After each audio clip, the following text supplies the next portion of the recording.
Coleta, Senator Judge Marcos, Senator Judge Padilla, Senator Judge Pangilinan, Senator Judge Soto III, Senator Judge Tulfo Erwin, Senator Judge Tulfo Rafi, Senator Judge Villanueva, Senator Judge Villar Camille, Senator Judge Villar Mark, Senator Judge Zubiri, the presiding officer, Senator Judge Escudero, Senate President Gatchalian.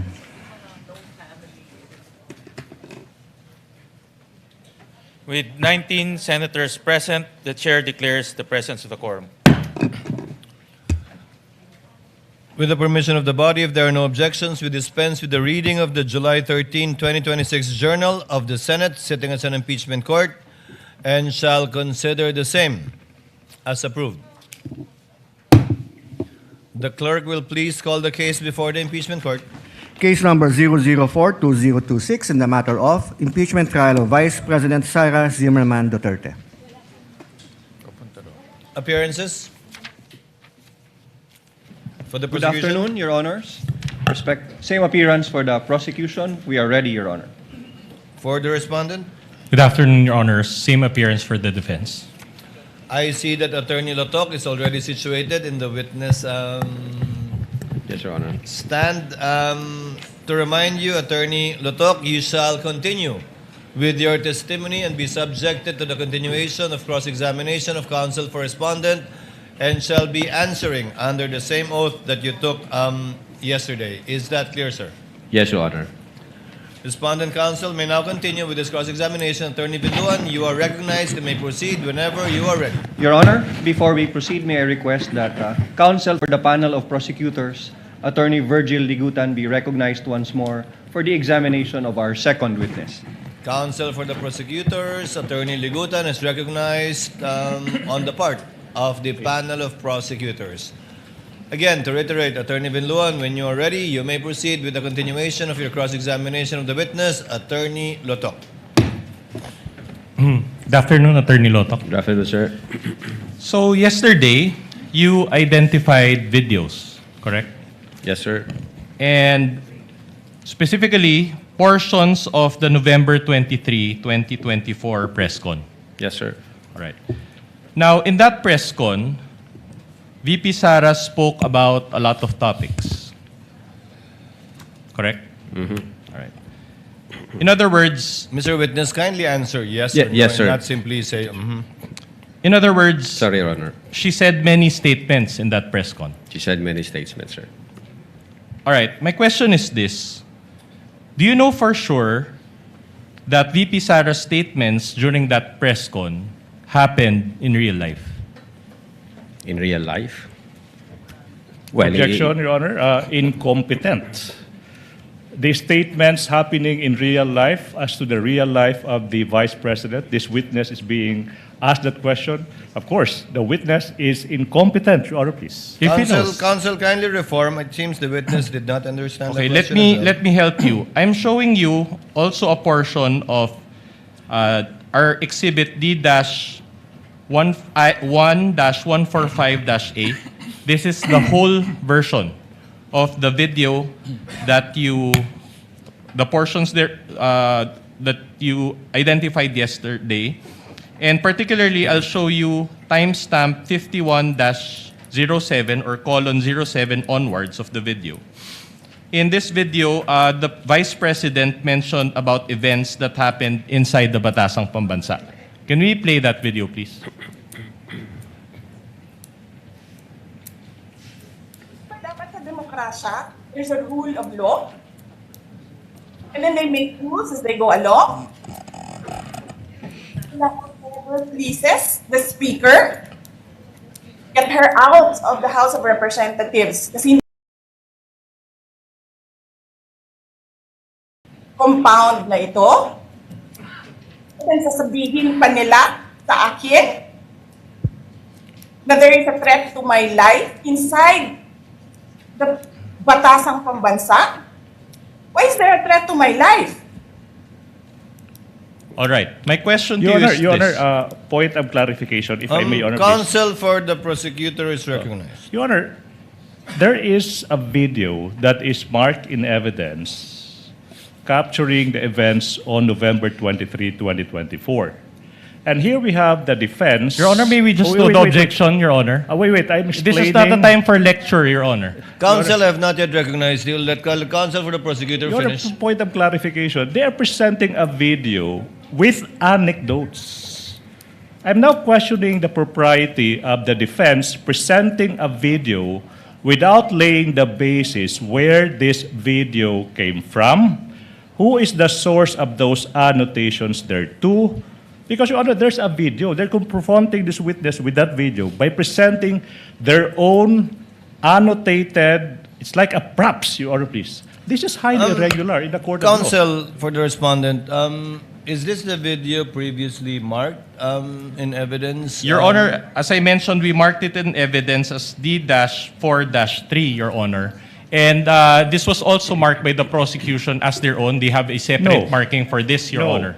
This is part of the No. 2-hour and so-and-so minute video? Correct, Your Honor. At any rate, Your Your Honor, Honor, if I may be Counsel allowed for to the finish. prosecutor, kindly hold on. At any rate, Your Honor, Counsel for the respondent, Okay. the chair is not yet done. And the annotation below the video, is that part of the marked video? this is part, Your Honor, of a separate exhibit that is also part of the Articles of Impeachment, Annex G, Your Honor. This is Mr. Calilong's own transcription of the video, just to be clarified on But that who matter. put it there? We just placed it there, Your Honor. So we're making him identify actually the video as well as the appropriate transcription, which are both part of the Articles of Impeachment and Annex G9. Presiding officer will allow it. Witness may answer. So the question is, can you confirm for certain that these statements or any part thereof happened in real life? Can you give me the timestamp, Your Honor, para ma-compare ko siya? Kung, Timestamp 51-07. Your Honor, if I may refer to my notes. You may do so, sir. Anong timestamp, sir? 5107.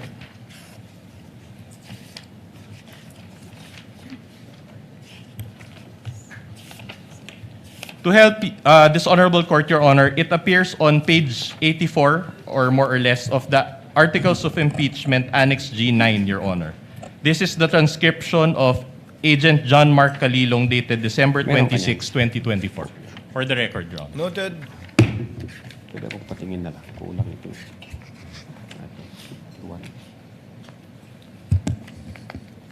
Timestamp 51. Show it.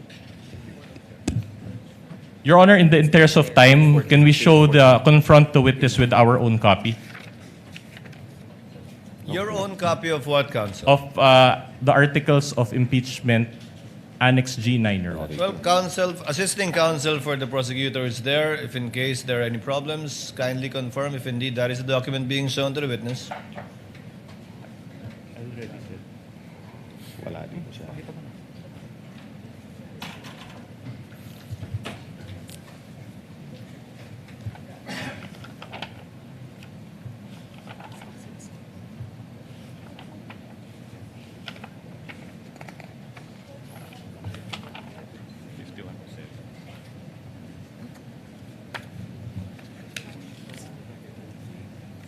Yeah.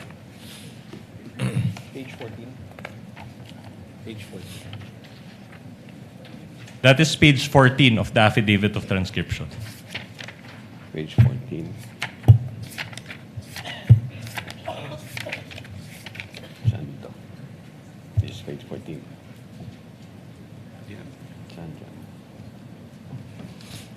Your Honor, I manifest that we are showing that specific portion on the transcript prepared by Agent Calilong of the NBI.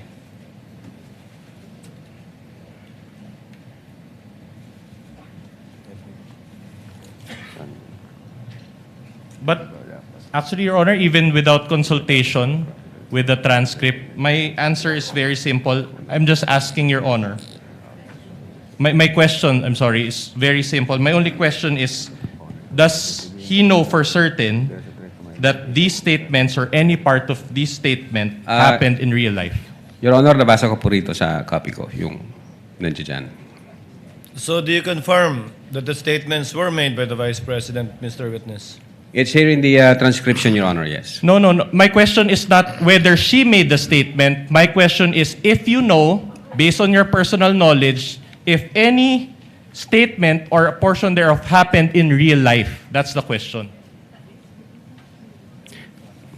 Well, Your Honor, the fact that we have the video on November 26, when the Vice President reiterated what she uttered in November 23, 2024. Your Honor, I'm not even... And at the same time, Your Honor, The maybe witness is in the process of manifestation. Allow the answering. witness to answer. Your Honor, we invited the media personalities who have personal knowledge on that date and on that online press conference. And nung tinanong namin sila kung nag-participate sila, sabi nila yes, nakausap nila yung Vice Presidente, nagbigay sila ng mga katanungan. So definitely yes, nangyari po yun. Your Honor, may you manifest, Your Honor, make a manifestation? Yes, Counsel. Your for Honor, response. it appears that the witness is not being responsive to our question. He's talking about something that I did not ask. We are only focusing on this particular statement. We will show other statements later on. And we cannot get an answer from him if he knows. Counsel, even I am confused with the question happened in real life. I think some of us are too. I'll be more specific, If Your the Honor. question is kung alam nyo bang totoong nangyari to sa totoong buhay, ang sagot ng testigo ay sa pagkakaalam niya ay oo, base sa kanilang investigasyon at sinabi ng mga inimbitahan nilang testigo. All right. I'll clarify the question, Your Kindly Honor. do so, Counsel. All right.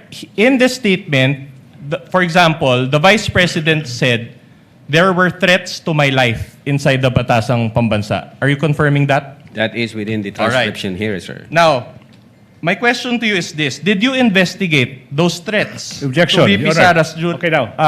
I'm not yet done. All right, Allowed- sige. I'm not yet done. Yes, Counsel, yes. So. Did you investigate the threat to VP Sara's life during that time? Objection. Now, misleading, Your Honor. What is it? Because the question was, do you confirm that that statement is found in the transcription as to the Vice President saying that there were threats to her life? And then the witness said, yes, I confirm that I can find it in the transcription. Now the next question of the good counsel is, so did you investigate the threats? That is the classic misleading question. Can we get a Assuming ruling, fact. Your Honor? Counsel, he's a lawyer. Attorney Lotok is a lawyer, and he knows exactly what's going on. Attorney Lotok, kindly answer. Yes, Your Honor. What's your answer? What's the question, sir? The question is, she mentioned there about the threats to his life. My question is simple. Did you investigate the threats to VP Sara's life during that time? You mean during the live stream, sir? During that time, correct. That during that live stream, she mentioned that there were threats to her life. Well, based on our investigation, nangyari yung live stream between 11 p.m. 22 to 1 a.m. 23. And then nalaman namin through, nung kumalat siya sa social media, ng mga hapon na,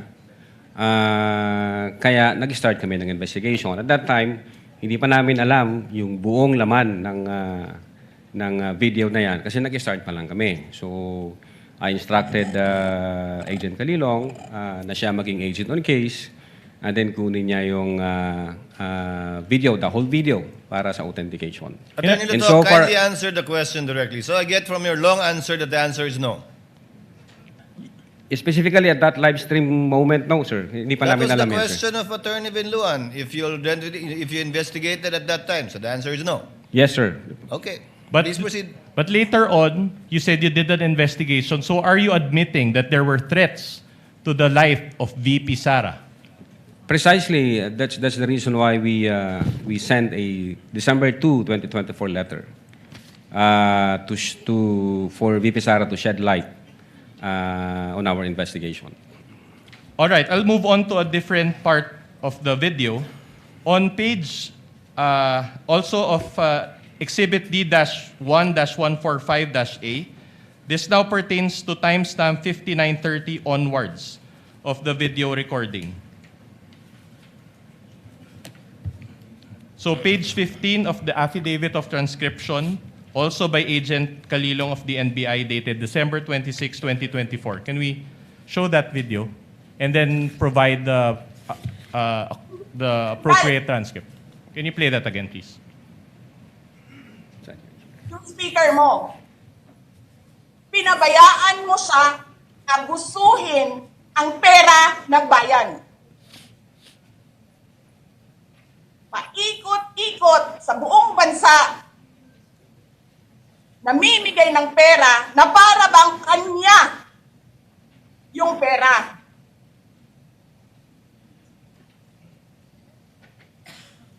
Eh di ba nga, lagi niyo sinasabi separation of powers? Anong trabaho ng legislative branch? Gumawa ng batas. Anong ginagawa ni Martin Romualdez? Nagdidirect ng DSWD, namimigay ng ayuda,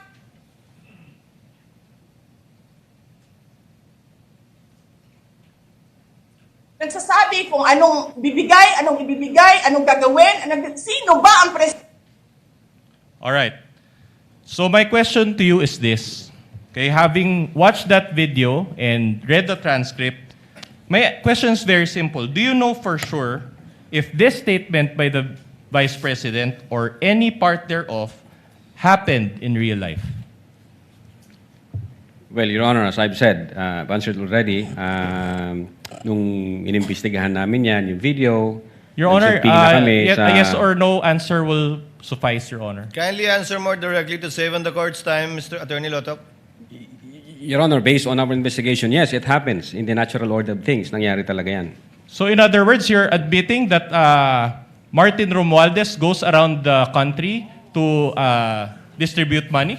I'm saying, nangyari ho yung utterances na yan. That's not my question. That's precisely my point. I'm not asking if she made the statements. I'm asking if the truth of these statements you have personal knowledge of. So be more direct in your answer. That's why I have to object now, Your Honor. Now, there are several statements made, and then the witness is being asked, do you confirm these statements? Compound question. Exactly, that's the reason why we don't allow. There are so many statements o sinasabi gumawa ng batas. So siguro yung tanong is this happen, did this happen in real life?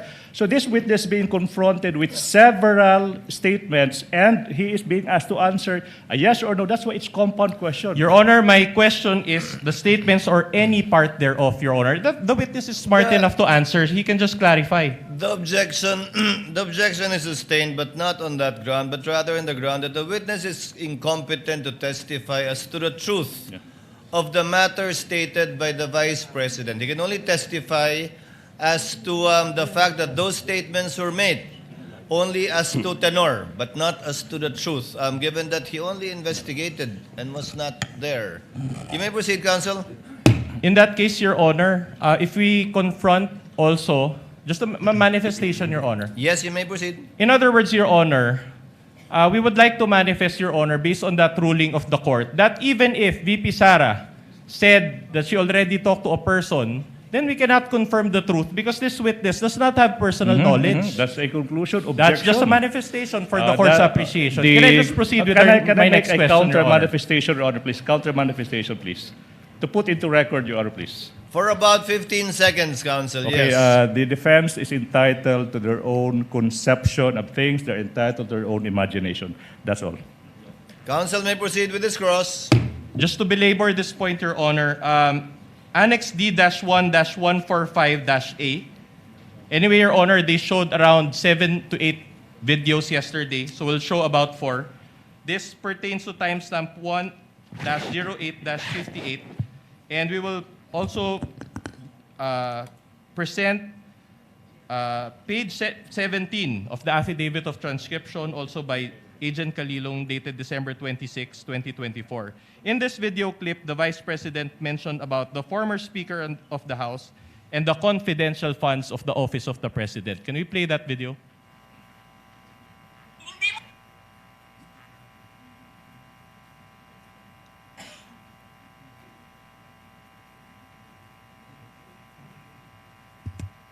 Hindi ka pumadaan ng contest eh. Kasi wala kang kalaban sa Tacloban.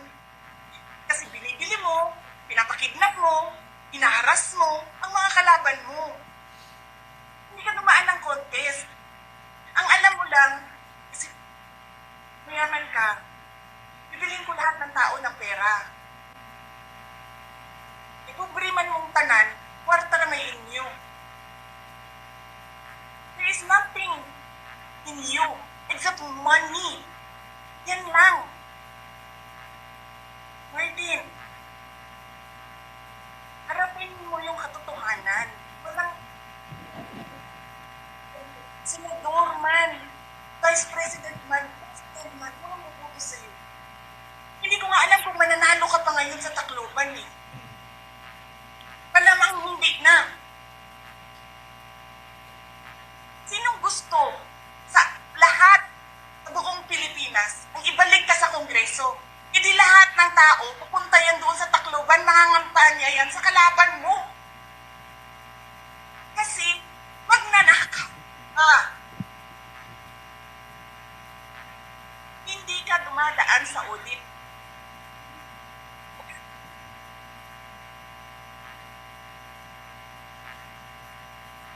Milyon-milyon, buwan-buwan, certification lang ng congressman. 1 million, 2 million, pirma lang. Alam nyo, bakit alam ko? Kasi may MA din ako. May MA ako sa DepEd, may MA ako sa OBP.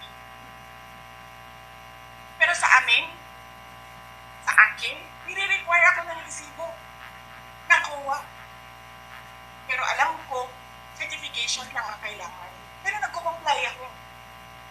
Bigay nyo lahat ng resibo. Pero ikaw, pirma mo lang, hindi mo nga ata pirma yan, pirma lang ng staff mo yan. Milyon-milyon dyan sa Committee on Accounts, lumalabas ang pera. Pirma nyo lang. Walang nag-audit sa inyo. Sino ang nag-audit ng confidential funds ng Office of the President? Wala.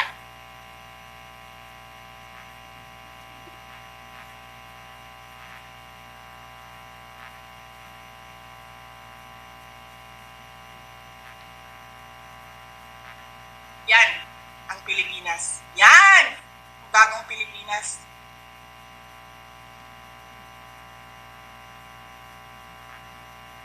Kriminal ang speaker.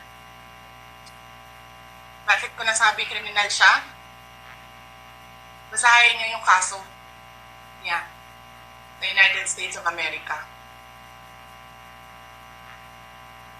Okay. Sinungaling, presidente. All right. Again, my question based on this video is very simple. She spoke about Speaker Martin Romualdez as well as the President. Can you confirm or do you know for sure that these statements about Martin Romualdez or the President are true? Okay. Your Honor, I will object on the same ground, and I hope that the presiding officer will do the same ruling. This witness is incompetent. I know what the defense is doing, Your Honor. Objection. Incompetent. This witness is highly incompetent as to whether he knows whether those statements are in fact What's the ground for the objection? Can we just be informed of the ground for the objection? I just said it. Incompetent. This witness Can we is get the ruling, incompetent. Your Honor? Chair made an earlier ruling already that the witness is incompetent to testify as to the truth of the matter. But since Attorney Lotok, you're a lawyer, I will give it this time to the counsel for the respondents. Kindly respond. Since you're a lawyer, you should know the proper answer to this question. Kindly respond to the question of counsel for respondent. Again, I do not know personally about the factual circumstances. What I know is that she uttered those statements. We're satisfied with that answer, no? Your Honor. One last Proceed, video. counsel. One last video. On page 87 of the Articles of Impeachment, Annex G9, this is timestamp 1-12-43. This is quite a lengthy video, but not as lengthy. But this is our last video, so we beg the court's indulgence.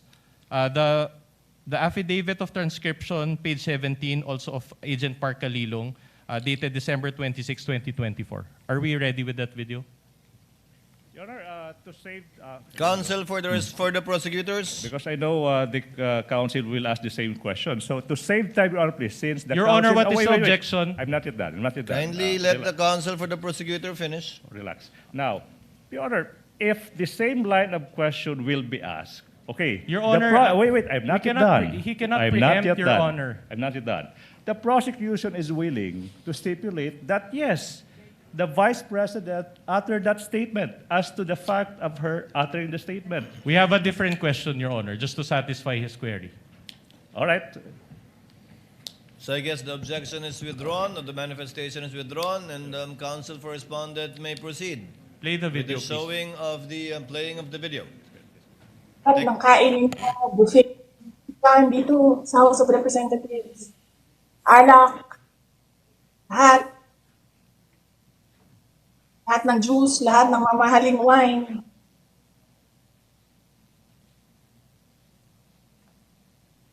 Pero yung taong bayan,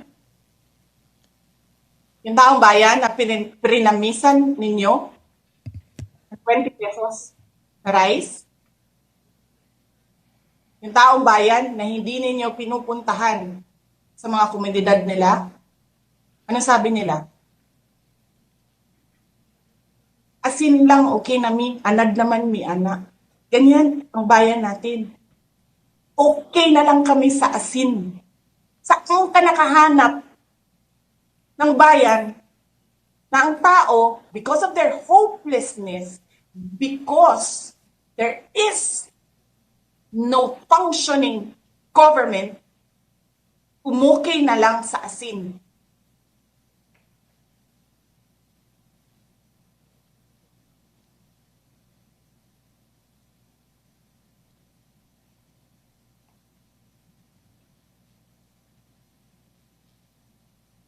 Buti na nga lang, abogado si Attorney Lopez eh.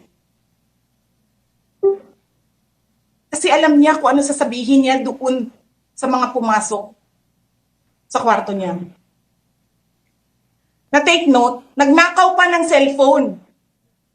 Saan ka nakahanap? Papasok ka, nanakawin mo yung cellphone, dadalhin mo pa yung tao.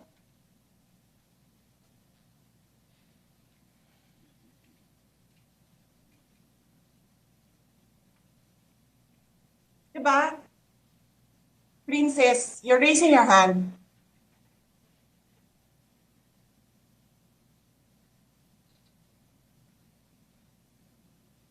Hello? Naririnig po ba ako, Princess Maui? Yes. Oh, thank you. Good morning po, Madam Vice President. Thank you so much nga po pala sa dala niyong hopya nung hearing na pumunta kayo for PRRD. Kami yung nasa likod niyo po, yung tinawag nilang bastos kasi pumalak pa kami because of Congresswoman Cardema. Yan. Thank you, ma'am. Nakakain kami. Ako po ay natatakot kumain ng pagkain doon mamaya. Ma'am, mag-iingat po kayo. Nasa teritoryo kayo ng kalaban. Okay lang Nag-aalala po kami para... ma'am, kasi sila naman na eh. Sila talaga yung bastos eh. You reap Opo, what you sow. Yeah. Mag-iingat po kayo kasi sa dinami-rami po ng inyong mga pasabog ngayong gabi, it seems like marami po talaga kayong alam about them, no? Dahil sa pagkakasama niyo sa kanila during the campaign and during the 2022 elections. Baka po mamaya kasi totoo yung mga naririnig namin or yung, I don't know if it's true, na meron daw silang Operation Romanovs and baka bala kayong ubusin ang inyong pamilya dahil hadlang kayo sa kanilang mga balakin in the future. So mag-iingat po kayo. Kami po kasi kami ng EDSA Friday Group, kami yung bumababa every Friday dyan sa EDSA because we believe yan yung tamang venue sa dinami-rami na ng problema natin. Ang kaya lang naman po namin gawin ay manawagan na bumaba na yan. Eh ano po kaya ang remedy naman ninyong mga nasa posisyon or ng mga kayang labanan itong napakarami na pong ginagawang korupsyon at krimen laban sa taong bayan? Ano po ang pwede nyo maging remedy para matapos na ito, lalo't nagsisigaw na po ang taong bayan na mag-people power na? Yes. Huwag ka mag-alala, ma'am, sa security ko. Kasi may kinausap na ako na tao. Sinabi ko sa kanya, kapag pinatay ako, patayin mo si BBM, si Lisa Araneta, at si Martin Romualdez. No joke. No joke. Nagbilin na ako, ma'am. Pag namatay ako, sabi ko, huwag ka tumigil hanggang hindi mo mapatay sila. And then he said yes. So, alam mo, ma'am, yan ang lagi kong sinasabi sa Makabayan Law nung mayor pa ako. Ang laban, wala dyan sa EDSA, ma'am. Wala dyan sa mga highway. Ang laban, ma'am, nandun sa loob ng palasyo. Yan ang problema. We appreciate yung expression ninyo ng disgust, ng pagkamuhi,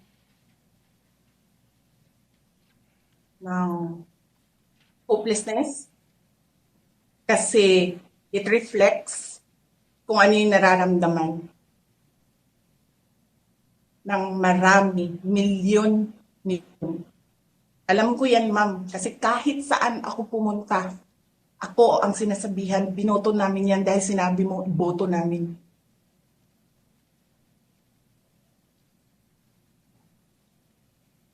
So, yes, ma'am.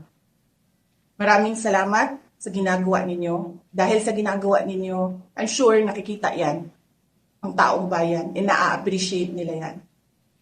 Marami sa ating mga kababayan ang gusto sumali sa inyo. Pero sa sobrang hirap ng buhay ngayon, hindi nila maiwanan yung mga trabaho nila at hanap buhay nila para pumunta sa daan. Bakit sila naghihirap? Bakit? Dahil sa gobyerno. Di ba dapat yung gobyerno natin ang nagpapagaan ng buhay ng tao? Bakit ang gobyerno natin ang nagpapahirap lalo sa tao? Kasi gusto ba nila lagi na lang mahirap ang mga tao para madali mapasunod? May mga lugar kami sa Mindanao na ganyan ang mga politiko. Gusto nila mahirap lahat. Kaya bahugan lang nila ang kwarta. Governor na sila, mayor na sila, congressman na sila. Hanapin niyo, ma'am, yung mga lugar na sobrang hirap sa Mindanao. Tingnan niyo anong gawain ng politiko. Pinapakain lang ng pera ang tao. Pinabastos yung kanilang pagkatao. Dahil wala silang pakialam. Attorney Lotok, she said a lot of statements in that portion of Yes, the sir. video. In fact, that statement included the statement which you investigated, correct? Included in the transcription, sir. Yeah. All right. Now you get the point. My question to you is this. Can you confirm now that the statement she made about BBM, FL, and the former speaker, and the congressman relating to various acts of corruption are true and happened in real life? As to the existence of that utterances, yes, sir. All right, so you just admitted that the congressmen are all corrupt. As to Okay, the thank you for that. existence Thank you of for that utterances, direction. yes, sir. That is a foul side remark. She said The I wasn't counsel the one who is said it, twisting Your Honor. the answer of the witness. If the I may, witness can I was the one who finish? said yes. Counsel Can I for the finish? parties, kindly settle down. Can I finish? The witness said that he confirmed as to the fact that the utterances were made. That's why, Your Honor, I am objective. Kindly be more specific. Attorney Lotok, you know what's being asked for. Yes, sir. Finish and complete your answer to avoid the misunderstanding. Based on our investigation, as to the existence of that utterances, dahil may mga pieces of evidence kami. But whether or not nangyari yan, wala ho akong personal knowledge, sir. All right. In the same way, you also do not have personal knowledge that VP Sara contracted an assassin, correct? Your Honor, the video dated November 26, 2024, the Vice President Just reiterated. it's and in answerable by fact, yes or there no, Your was- Honor. How can he be? Counsel- He's answering. How can he be? Councils, kindly settle down. This is not a college debate. Attorney Lutok, the question was simple. Kindly answer the question directly. Yes, sir. You That do not did- have personal knowledge. That utterances made by the Vice President that she contracted a person, I do believe that, sir, because of the pieces of evidence that we've gathered, sir. No, I'm not asking whether or not she said those statements.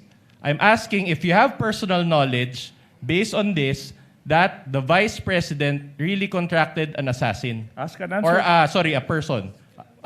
Objection. Ask and answer. Second Witness time will around. answer.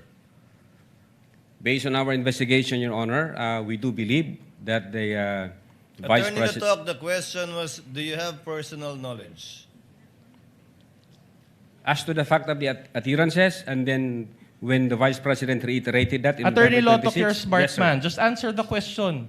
Do you have personal knowledge? You said that as to the other parts, you do not have personal knowledge. But now, my question to you is as to the part whether VP Sara talked to that person about BBM and FL and the speaker, do you have personal knowledge or not? Pwede ko pong explain, Your Honor. No, please? just answer the question, yes or no. Your Honor, I Attorney, think- Attorney Lutok, this is not the first time you attended a trial. I'm sure counsel for the prosecutors and redirect will be able to clarify whatever you want to clarify. But in the meantime, answer the question of counsel for the respondent. Yeah. We do believe that the Vice President had contracted, but I don't have personal knowledge. Kung personal knowledge ang gusto niyong malaman. Pero we do believe based on the evidence that we've gathered and based on our investigation. may Thank you for proceed, that counsel. admission. All right. The press con was broadcasted to the general public, correct? Social media, sir, yes. In other words, everybody listening to it could hear the statements made by VP Sara. We believe so, sir, yes. Are you aware that the Vice President is a lawyer? Yes, sir, of course. That he has, of course, a law degree and passed the bar exams? Yes, sir. With a first attempt and with a rating of 80%, are you aware of this? I heard it in the news, sir. Oh, she has a higher grade than most of the lawyers here. But are you aware that she also worked as a court Objection, attorney? relevance, Your Honor. Relevance. Objection, Counsel for the relevance. respondent, kindly avoid those Yes. We will comply, Your disparaging Honor. statements, given that there are a lot of lawyers here and you don't know what their grades are. I can... We will comply, Your Honor. So my question to you is this. If she was serious about her alleged plan involving BBM, FL, and the former speaker, does it make sense for her that she would publicly announce this to the general public? If you know. I don't know that, Your Honor. All right. In fact, you showed in your direct examination, you also showed portions of the October 18 press con, correct? Yes, sir. And that press con was also done in general, before the general public, correct? I believe so, sir. All right. Based on your investigation or your experience as an investigator, kapag may balak bang patayin ng isang tao, sinasabi ba nila yung plano nila sa general public? Well, kapag may grave threat, sir, naririnig yun ng ibang tao. All right. My more important question to you is this. Did VP Sara directly say her statements to BBM, FL, and the former speaker? Well, the fact na sinabi niya yan in public, Again, Your Honor, definitely narinig maybe yun ask ng for a more presidente. responsive answer. Attorney Lutok, kindly answer. The answer is actually quite obvious. It's a simple question. Did the Vice President utter those statements directly towards the persons allegedly threatened? We believe so, Your Honor, because the utterances was made in public. So what's the answer? Did We believe so, VP Sara directly say those statements to BBM, FL, and the former speaker? Ask and answered. He said, we believe so. But we did not get a responsive answer, Your That's Honor. the Can we answer, you ask didn't the get it. witness to give a more responsive answer? That's his answer. We believe so. Yes, that's a yes. That's so clear. Without putting words into the mouth of the witness, I will be the one to ask. Attorney Lutok, You meant yes, right? Yes, sir. Proceed, counsel. All right. Are you aware that in one interview following the press con, BBM mentioned that he was open for reconciliation with the Vice President? I'm not aware of that. Not aware, okay. I'll make you aware today. Can we play D-4-12, please? Mr. President, kayo po ba sa puso ninyo, gusto niyo bang makipagkasundo pa sa mga Duterte? Oo. Ako, ayoko ng gulo. Gusto ko makasundo sa lahat ng tao. Mas maganda, wala na. Marami na akong kaaway. Hindi ko kailangan ng kaaway. Kailangan ko kaibigan. Kagaya ng sabi ko sa'yo, pagka... Hindi ko... Magko-confess ako dito. Pwede naman po, para akong pari po nito ngayon po. Ewan ko, kahit hanggat maaari, ako, ang habol ko ay yung stability, peaceful, para magawa namin yung trabaho namin. Kaya ako, laging akong bukas sa ganyan. I'm always open to any approach na, alika, magtulungan tayo. Diba? Kahit hindi tayo magkasundo sa polisiya, hindi tayo magkasundo. Gawin yung trabaho, pero wag na tayong nanggugulo. Wag na natin, tanggalin natin yung gulo. All right. Attorney Lotok. So based on that video, BBM was open to reconcile with VP Sara, correct? Anong date po ng video, sir? We will provide the date in a while. They're researching on it. But even without the date, you can confirm. Gusto kong malaman kung anong date, sir. So you cannot answer the question without us providing the date of this Tingnan interview? ko kung ilang buwan na yan after nung November 23. All right. Move on, counsel. While you're checking on the date, you can go back to that topic. Now, assuming that this happened after, do you still maintain that BBM really believed in his mind that VP Sara would harm or kill him? I mean, how would I know that, Your Honor? Precisely. So you don't know. You cannot know that, Your Honor. Correct? Yes. Because you cannot enter the state of mind of the President. Are you admitting that? Unless there is a basis, Your Honor, gaya ng investigation namin sa attirances ni VP na may mga circumstances. Pag yan lang ang nakita ko, siyempre hindi namin ma-establish yung state of mind ng Presidente. But isn't it in your affidavit of investigation, you mentioned about the state of mind of the President? State of mind of the President? Based Correct. After the statements of VP Sara, you interpreted the mind. It's like you went into the mind of the alleged offended parties, BBM, FL, and the Speaker, and based on your own interpretation, you determined or concluded that they were threatened. Is that not the case? Yeah, ang sinabi doon ng Presidente, nakakabahala yung mga narinig natin itong mga nakaraang araw. And then isa itong kriminal na pagtatangka, ito'y aking papalagan. So, at that moment, the President took the utterances serious and real, sir. But you just based that on his own statement. You did not enter his state of mind, correct? Objection, Your Honor. I think, where is this leading?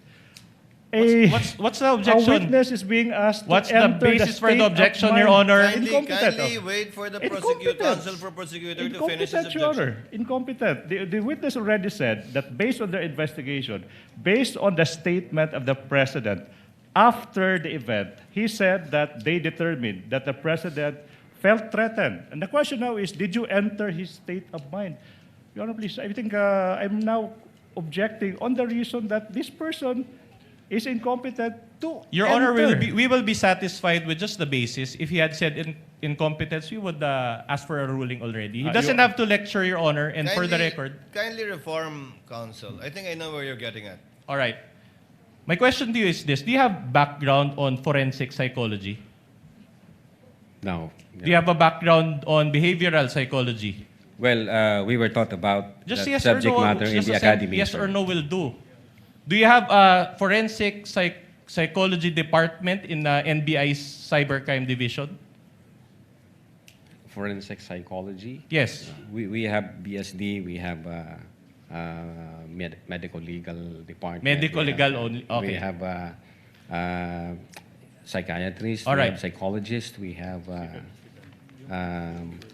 all of those, sir. All right. In other words, you do not have a professional assessment of the mind of BBM when you conducted this affidavit of investigation, correct? Okay, sir. The investigation, ganito po ang nangyari.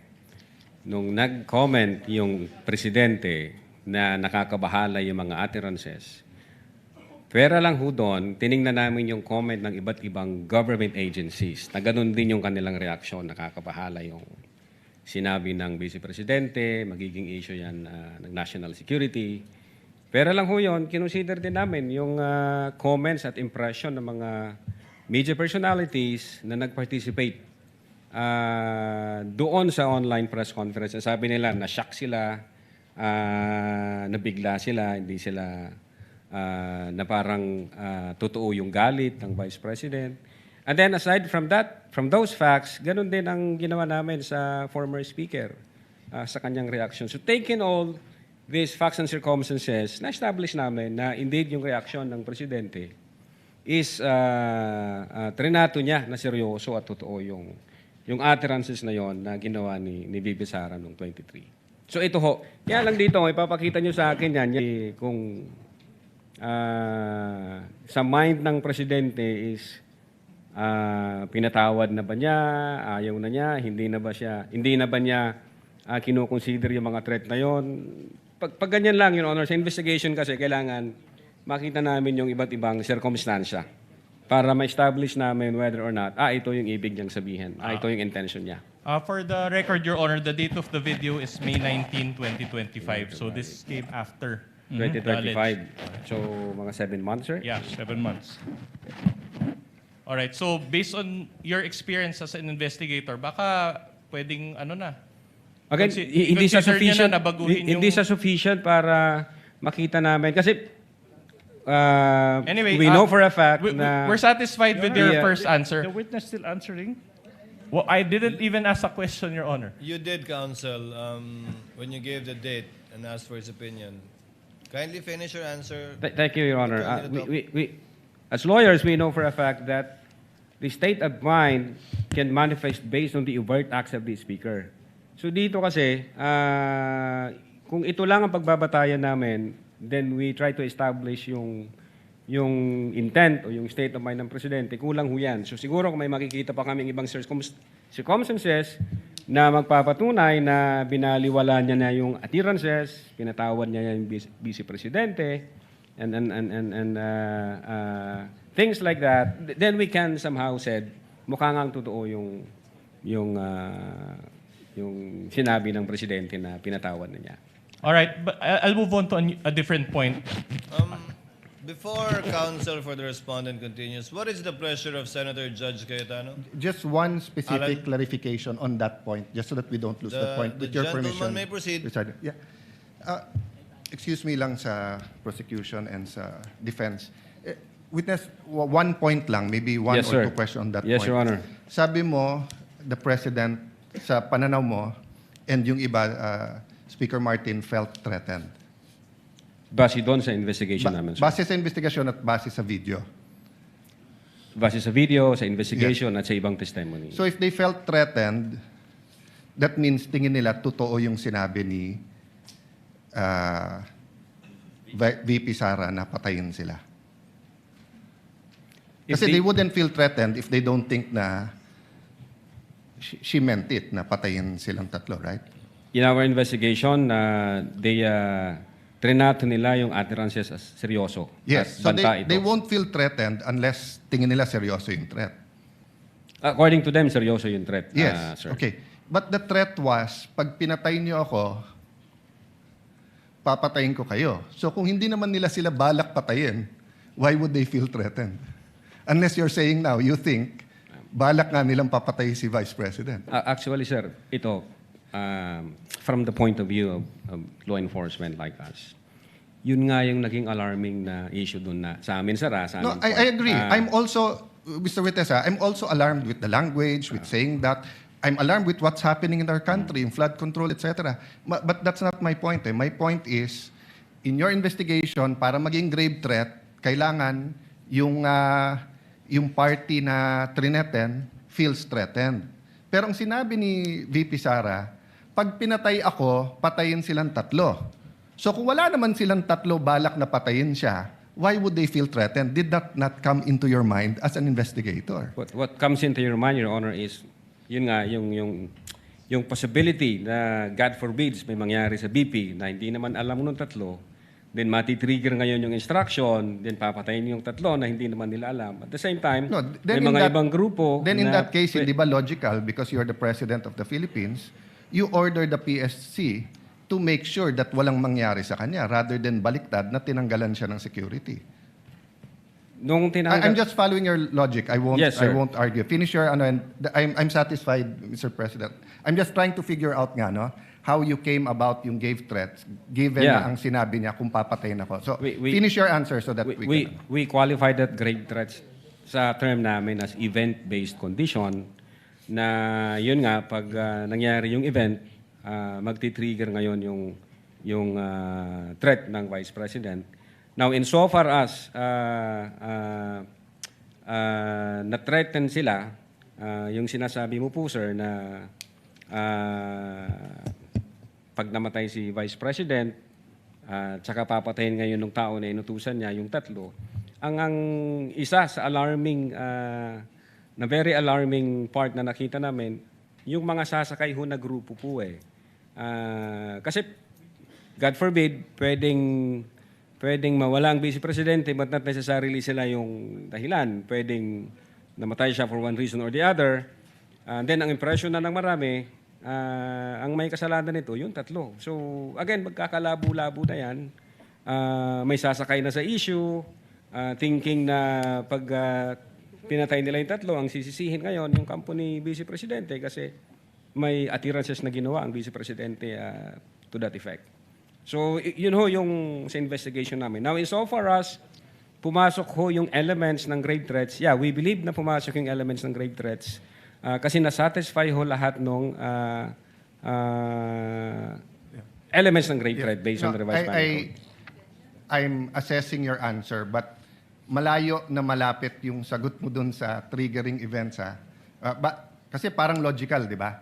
Dahil sinabi niya yon, baka may gumawa. Hindi nga mag-trigger, papatay sa kanya. Sabi mo i-trigger, but anyway, I'm trying to process, but hindi logical yung sinabi mo that event will trigger. Because the event that will trigger the assassination on the tree is the killing of the Vice President. And the Vice President will not tell people, kill me so that you kill them. Precisely, Your Honor. Ang death kasi, for instance, mamatay yung Vice Presidente, it does not necessarily follow na yung tatlo yung nagpapatay base doon sa attirances. Pwede kasing mamatay yung Vice Presidente for one reason or the other. And again, since walang thinking na kahit mabulilyaso ang sisisihin dito, ang Vice Presidente, kasi nga may attirances na ginawa ang Vice Presidente in public. Counsel for the respondent may proceed with his cross. So just before I leave this point, at any rate, you made all those observations and conclusions without any background on forensic What do you mean? psychology, correct? I don't have background for forensic All right. psychology. Okay, that's enough. Now, I'll go on to a different point. Let's talk about the context of these statements. The press con included a question and answer portion. Again, sir? The press con included a question and answer portion. Yes, I think so. And the VP Sara's statement, which you investigated, was an answer to a question that was asked during the press con. Yes, sir. And in fact, the focus of your investigation was VP Sara's answer, correct? What kind of answer, sir? Answer to the question asked in the press con. Can you tell me the specific questions and the specific answers? You were sir? the one who investigated it and you don't know the statement that you Objection investigated? vague. I will Marami yung object vague. question doon, maraming answers, sir. Saan po Exactly. doon ang tinutukoy? Objection mo? vague. Sustained. Kindly reform, counsel. All right. In our exhibit D-1-145A, I will read the transcription. This is the transcription also by John Mark Kalilong, dated December 26, 2024. A certain Princess Maui asked, Counsel may approach from both parties to assist the witness. mag-iingat po kayo kasi sa dinami-rami ng pasabog ninyo ngayong gabi, it seems like marami po talaga kayong alam about them dahil sa pagkakasama ninyo sa kanila during the campaign and during the 2022 elections. Baka po mamaya kasi, totoo yung mga naririnig namin, I don't know if it's true, na meron daw silang Operation Romanov. And baka bala kayong ubusin ang inyong pamilya dahil hadlang kayo sa kanilang mga balak in the future. So mag-iingat po kayo. My question to you is this. Will you agree that based on this question by one Princess Maui, there was also a threat against VP Sara and her family, namely Operation Romanov? Well, sabi ko nga, narinig ko yung term na Romanov nung binigkas yun ni Mayor Baste noong January during Maisog Rally. Other than that, wala ako kaming validated na about Romanov operation. But you watched this video, correct? So you heard it also during that time? Yan ho yung sabi ni Princess Maui, sir. So you heard it? Nag-invite kami kay Princess Maui, tinanong ko yung agent on case, kung nag-invite ba tayo kay Princess Maui, ang sabi ng agent on case, hindi raw siya nag-appear. All right. Kasi we want to clarify With things. the permission of the counsel for the respondent, what is the pleasure of Senator Judge Rafi Tulfo?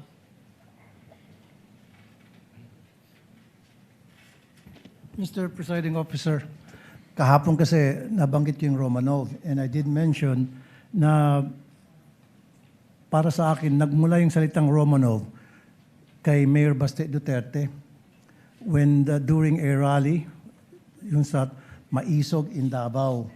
So, ang tanong ko ngayon kay Mr. Witness, matatanong pa ba kung ano yung sinabi ni Mayor Baste Duterte patungkol dun sa Romanov that night?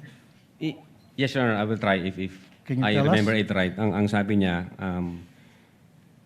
Mr. President, sabi niya, remember what happened to the Romanovs. If I'm not mistaken, sir, parang ang sinasabi niya, kasi mayroong... No, I think when you go to bed tonight, continue. Yes, sir. Yan. Sabi ko yan. Okay. When you go to bed tonight, think about the Romanovs. Yung po yata yung pagkasabi. Parang sinasabi niya na baka mangyari sa pamilya niyo yon gaya ng nangyari sa inyo noong 1996. Kung tama yung memory ko, sir. Parang ganun po ang sinasabi ni Mayor Baste. Kaya nga, Mr. Presiding Officer, nagtataka ako na binanggit yan ni Princess Maui doon sa press conference, sa online press conference ni VP Sara, yung Romanov na banta for Sara Duterte. When in fact, it was Baste Duterte ang nabitaw ng salita na yon, warning sa first family. So, which is which, Mr. Witness, para sa'yo, saan ba talaga yung Romanov nag-umpisa at sino ba talaga ang dapat mag-ingat doon sa banta na Romanov? Yeah, insofar as our investigation is concerned, since nag-start yan doon kay Mayor Baste, at wala ho kaming ma-validate na ibang Romanov operations na nangyari, I think nag-start yan sa kanila, sir, sa kapatid ng Vice Presidente. Thank you, Mr. Witness. No other questions? Mr. Presiding Officer. Noted, entered into the records, and counsel for the respondent may continue with this cross. All right. So you mentioned that just now that Mayor Baste said, think about the Romanovs, correct? Yan yung statement ni Mayor Baste, sir. But I'm asking Operation Romanov eh. So hindi naman think about the Romanovs. My question to you is this. With the permission of counsel for the respondent, Senator Tulfo seeks recognition again. What is the pleasure of Senator Yeah, Tulfo? I just want to make it clear, Mr. Presiding Officer, na yung threat na yon, yung Romanov na salita, it was used to warn as a threat to the first family. The word Romanov came from the mouth of Mayor Baste Duterte, na para bang binabantaan niya yung first family. You follow me, Mr. Witness? Yes, sir. Tama po yun. Thank Tama you. po yun. Noted, Counsel may proceed. Your Honor, that's my question. Can the witness be allowed to answer that question with a manifestation first before he allows? Kindly repeat the question because even I forgot the question, All right. Counsel. You mentioned that Mayor Baste said that statement, think about the Romanovs, etc. Yes, sir. But he did not mention Operation Romanov. It was Princess Maui who mentioned the word Operation Romanov. And I know you don't have, I personally don't have any knowledge about what Mayor Baste said, and that is not the subject of this case. Let's just stick to the facts of this case. Okay? In the video, it was Princess Maui who said Operation Romanov. All right? Now, will you agree with me that based on that question, there was also a threat against VP Sara and her family? That's the question. According to the question, sir, yes. All right. Now, you mentioned yesterday that you can motu proprio investigate threats against the Vice President. Under the law, sir, yes. All right.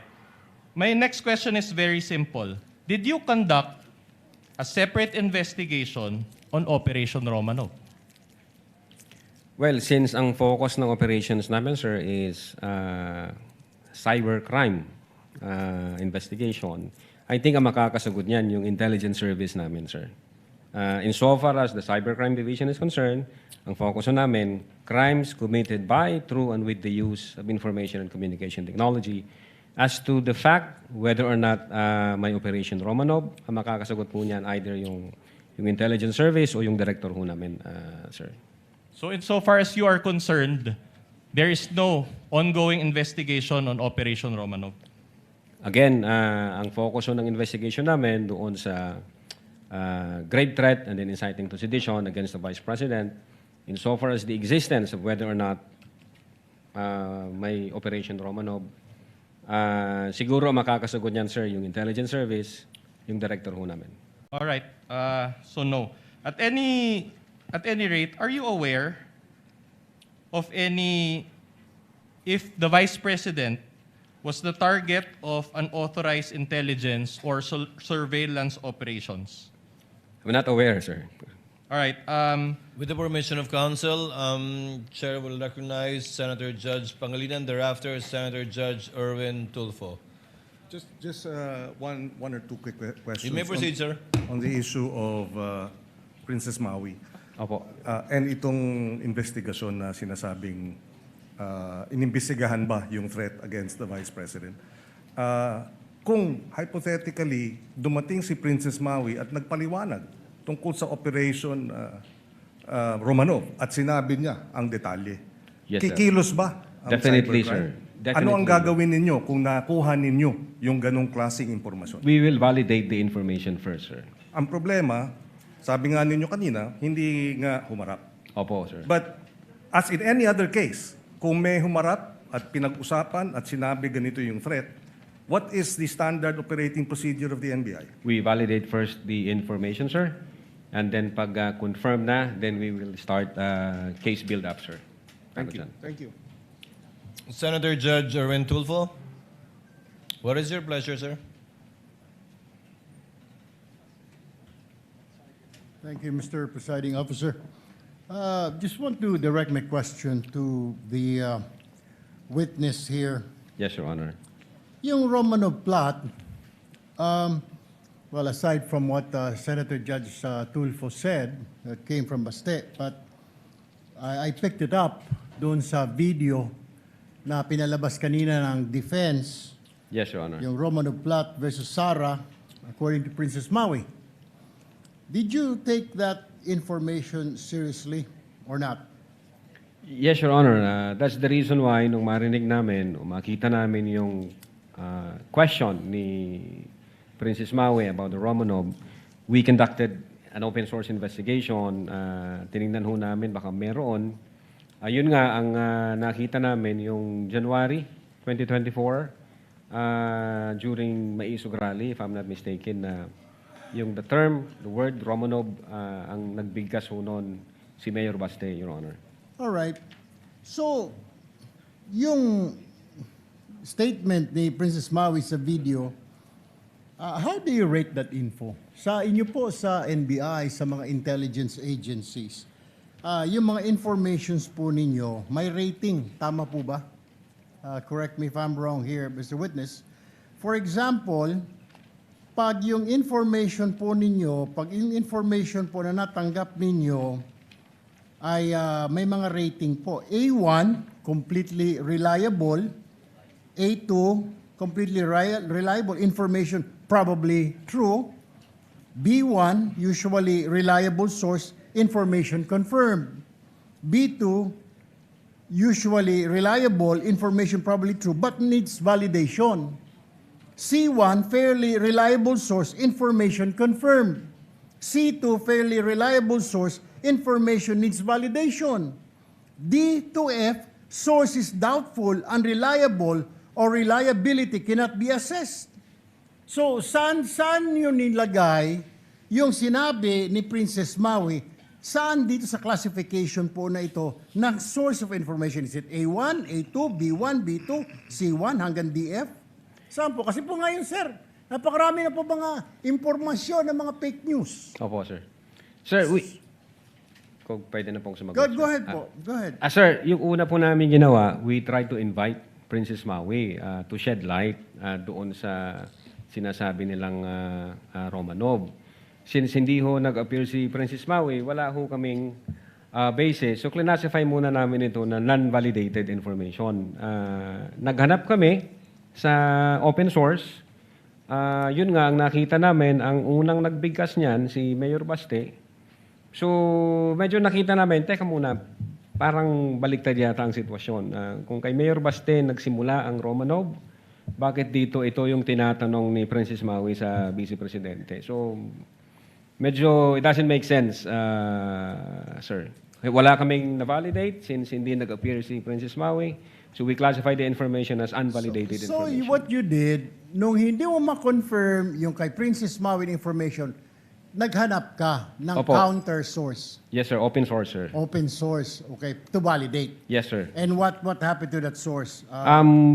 Yeah, based doon sa video na yon, January, if I'm not mistaken, yun nga, yung may isog rally, Your Honor, ang unang nagbanggit ng Romanov, si Mayor Baste, parang tinatakot niya yung presidente.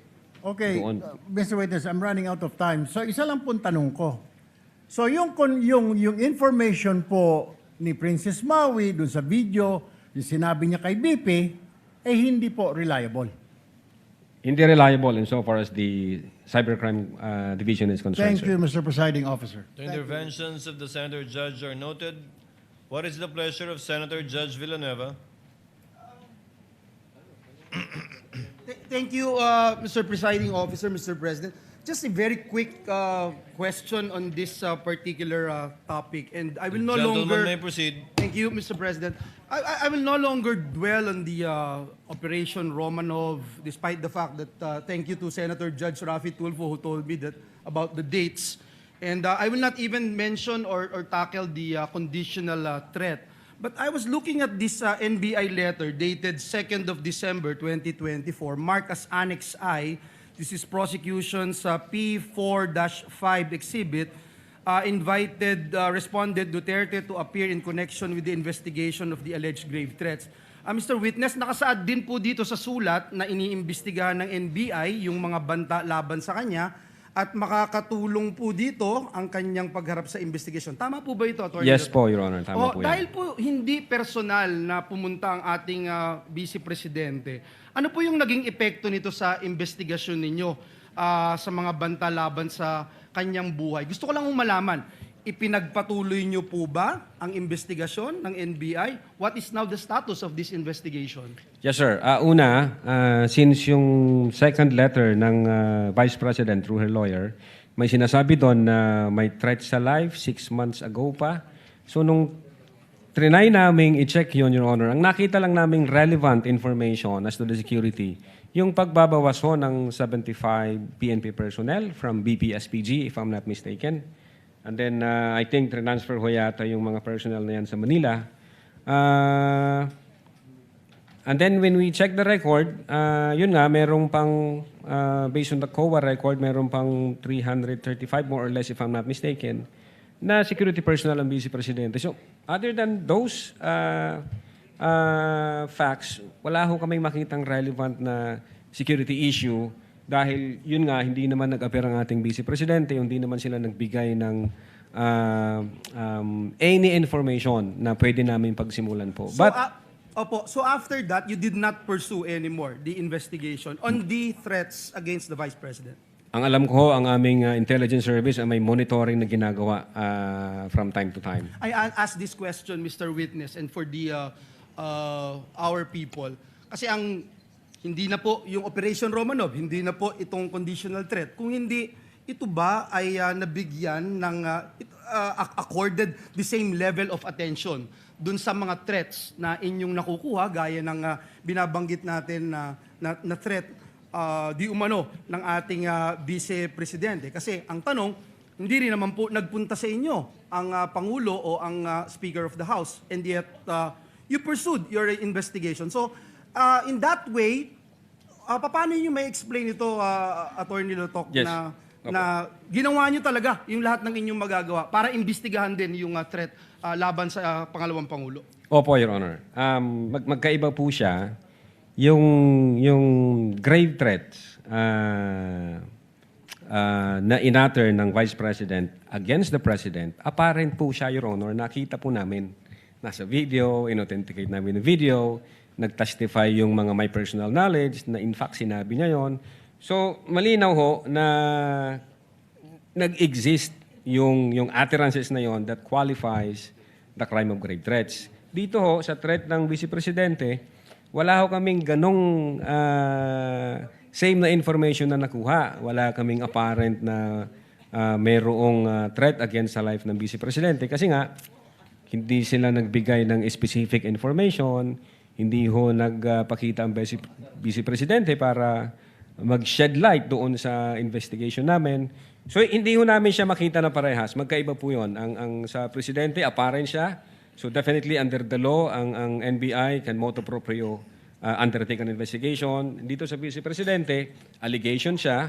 Wala kaming ma-validate na information. So, hindi ho pa magti-trigger yung investigation doon. But, I am sure, insofar as the intelligence service of the NBI is concerned, continuous ho yung monitoring yan at naghahanap po sila ng mga lead para masolidify yung information na yan. Thank you, Mr. Witness. I know the law.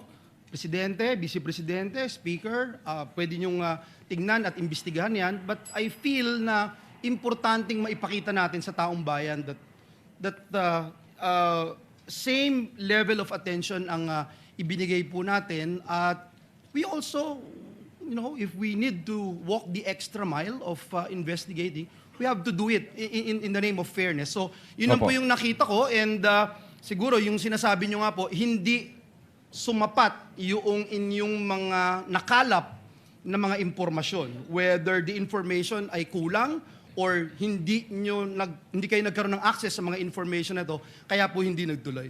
Opo, Your Honor. That is insofar as the Cybercrime Division is concerned. Thank you. Thank you very much. Thank you, Mr. President. What is the pleasure of Senator Judge Lacson? Thank you, Senator Judge Villanueva.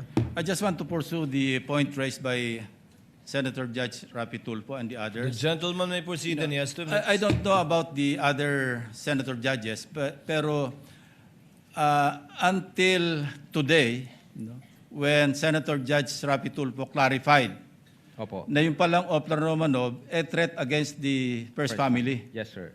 Ang impression ko since last week, nung pag-uusapan natin yung Oplan Romanov, a threat ito against the Vice President. And since sabi nyo, part ng investigation ninyo, open source, di ba? Yes, sir. Opo. Yung bang speech ni Mayor Baste Duterte sa Maisog, naging part ba ng open source nyo yun? In this particular investigation that you conducted? Hindi po siya nag-form part as... So kulang yung open source information? Hindi po kami nakafocus sa Romanov, Your Honor. Okay. Was it also your impression na yung threat do sa Romanov was directed against VP Sara until today? I don't... Please, Be honest. Yeah.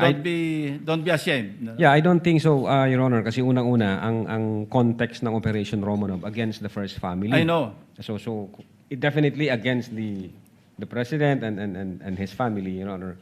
Ngayon, nung tinanong ho siya ni Princess Maui, doon nga kami nagtaka, anong ibig sabihin ng Romanov? Anong context niya ng Romanov? Bakit against sa Vice President? Hindi naman sila yung first family. So, yan yung reason po, Your Honor, kung bakit we try to invite Princess Maui na shed us some light para makita namin ano bang ibig mong sabihin doon. Ano ba yung pwede naming i-validate na information para makapag-case build-up kami pag meron. Yes. So bakit hindi naging part ng investigation nyo do sa threat against the life of the President and the First Lady? Kasi family yung binabanggit ni Mayor Basten, di ba? Hindi kasama yung si Speaker Romualdez, hindi kasama yung Chief Justice. Opo. Di ba? Yes, sir. Pero threat against the family, the first family, Yes, sir. as mentioned by Senator Judge Rafi Tulfo. Yes, Your Honor. So, ang sabi mo, hindi naging part ng investigation nyo do sa inyong investigation report or sa affidavit of investigation, yung open source ng maisog Hindi po siya speech. nakasama. sir. Bakit hindi napasama? Open source din yun eh. That could reinforce yung inyong theory o yung conclusion nyo na meron talagang serious threat against The first family. the President and the others. Bakit hindi nyo ginawang part do sa affidavit of investigation unless pareho tayo na impression na until today, ang alam natin sa Romanov, threat against BP Sara. Yun ang impression ko since last week. Yun ho By the yung, way. yun po yung impression namin nung hindi pa namin nakikita That's sa exactly open my source. question, Attorney Lotok. So ngayon nyo rin lang na-realize na yung palang Oplan Romanov, threat pala sa First Family. First family. Opo, Your Honor. Oh, thank you. Noted, entered into the records. I would have Presiding recognized Officer. Senator go first, but since you're there already, Senator Judge Alan This is Cayetano, just a you may proceed, sir. manifestation and point of information. As Senator Judge Lacson said, no, it's for each judge to appreciate. But let me put context, no. I'm not close to VP Sara. I'm not close to Mayor Baste. Ang kasama ko sa Congress si former Deputy Speaker Pulong. But in the last 4 years, I think I've seen him twice or thrice. Yes, Your Honor. Okay. But my reading nung sinabi ni Mayor Baste is pag natulog ka sa gabi, remember the Romanovs. So we have to look at our history. The Romanovs were evicted via a revolution. Diba? So, Mayor Baste was doing a parallel ng 1986 na paalis yung mga Marcoses via a revolution. But unlike the Romanovs, the Marcoses were given asylum or whatever you call it in Hawaii, and over time, nakabalik until the president became president. Ang Romanovs, inubos sila para nga hindi makabalik. Now, if Mayor Baste was making Romanovs uubusin kayong Marcos, di dapat na-offend si Senator Judge Amy Marcos because she's a Marcos. No? So, secondly, if he made that threat, so if he was saying, may Oplan mo, Romanov or maro-Romanov kayo, I'm sure the PNP or the Presidential Security Command, the National Council, would have filed a case against Baste. So I just want, it's fair that you mentioned him, it's fair sa investigation mo, but I don't think we should draw a conclusion here that Mayor Baste was threatening the first family because remember, there's a thin line between a warning and a threat. So pag sinabi ko sa iyo ngayon, witness, pareho tayong abogado, kompanyero, pareho tayong taga-Ateneo, mag-ingat ka sa sasabihin mo. That could be a fair warning. That could be not a threat, di ba? But kapag ka may threat talaga na pinarating ko sa iyo, pag hindi ko gusto ano mo, kakasuhan kita, that could be a illegal threat, di ba? Pero pwedeng warning. So I just want that on the record, Mr. Presiding Officer, Mr. Senate President, because everyone's watching, and in the same manner, we have to be fair to the first family. We have to be fair also to Mayor Baste and to the Dutertes, that rather than draw a conclusion that there was an actual. So the Council for Defense was making a distinction, mentioning Romanov and Oplan Romanov are two different things. It may be the same, it may be different thing. For all we know, narinig ni Mayor Baste na sila Romanov, kaya binanggit niya pa balik. We don't know. I don't know. I haven't discussed it with anyone. I haven't discussed it with the few senators na kaibigan ko dito. So let's just be circumspect and careful from making conclusions. But as far as it is relevant, Mr. Presiding Officer, I appreciate the answer of the witness. Thank you. Thank you, Your Honor. Senator Go, thereafter Senator Padilla. Senator Go, you have 2 minutes, sir. Thank you, Mr. Presiding Officer. Balik muna tayo dito sa ating bayan. Masyado nang malayo, inaabot natin. To our Mr. Witness, some questions lang po, no? Yes po, Your Honor. Nabanggit nyo kahapon na 20 years na ho kayo sa NBI. 12 years, Your Honor. Be specific, anong year po nakapasok? 2014, Your Honor. Nagsimula po ako from the NBI Academy. 2014? 2014. 12 years na po, Your Honor. Hindi 20 years? Hindi 20 years, Your Honor. 12, Your Honor. 12 years. So, kailan ho kayo nag-head ng cybercrime? February 2023, Your Honor. February of 2023. Maupay na adlaw pala. Maupay po nga adlaw gyapon, sir. And to our prosecutor. May hapon, sir. May hapon. Maupay na kulop. Maupay man. Kailan ho kayo naging RD? July 2025, sir. July 2025. So, naging cybercrime head kayo February of 2023. 3, sir. Before that, saan ho kayo na-assign? Chief ng Digital Forensics, sir, 2022. 2020. Anyway. So, meron ho bang nag-recommend sa inyo or wala na? Nag-apply lang kayo? O sino Nang ano po, sir? Naging head kayo ng cybercrime? As Chief of the Digital Forensics, I was designated by the then Director Medardo J. De Lemos. Then as Chief of the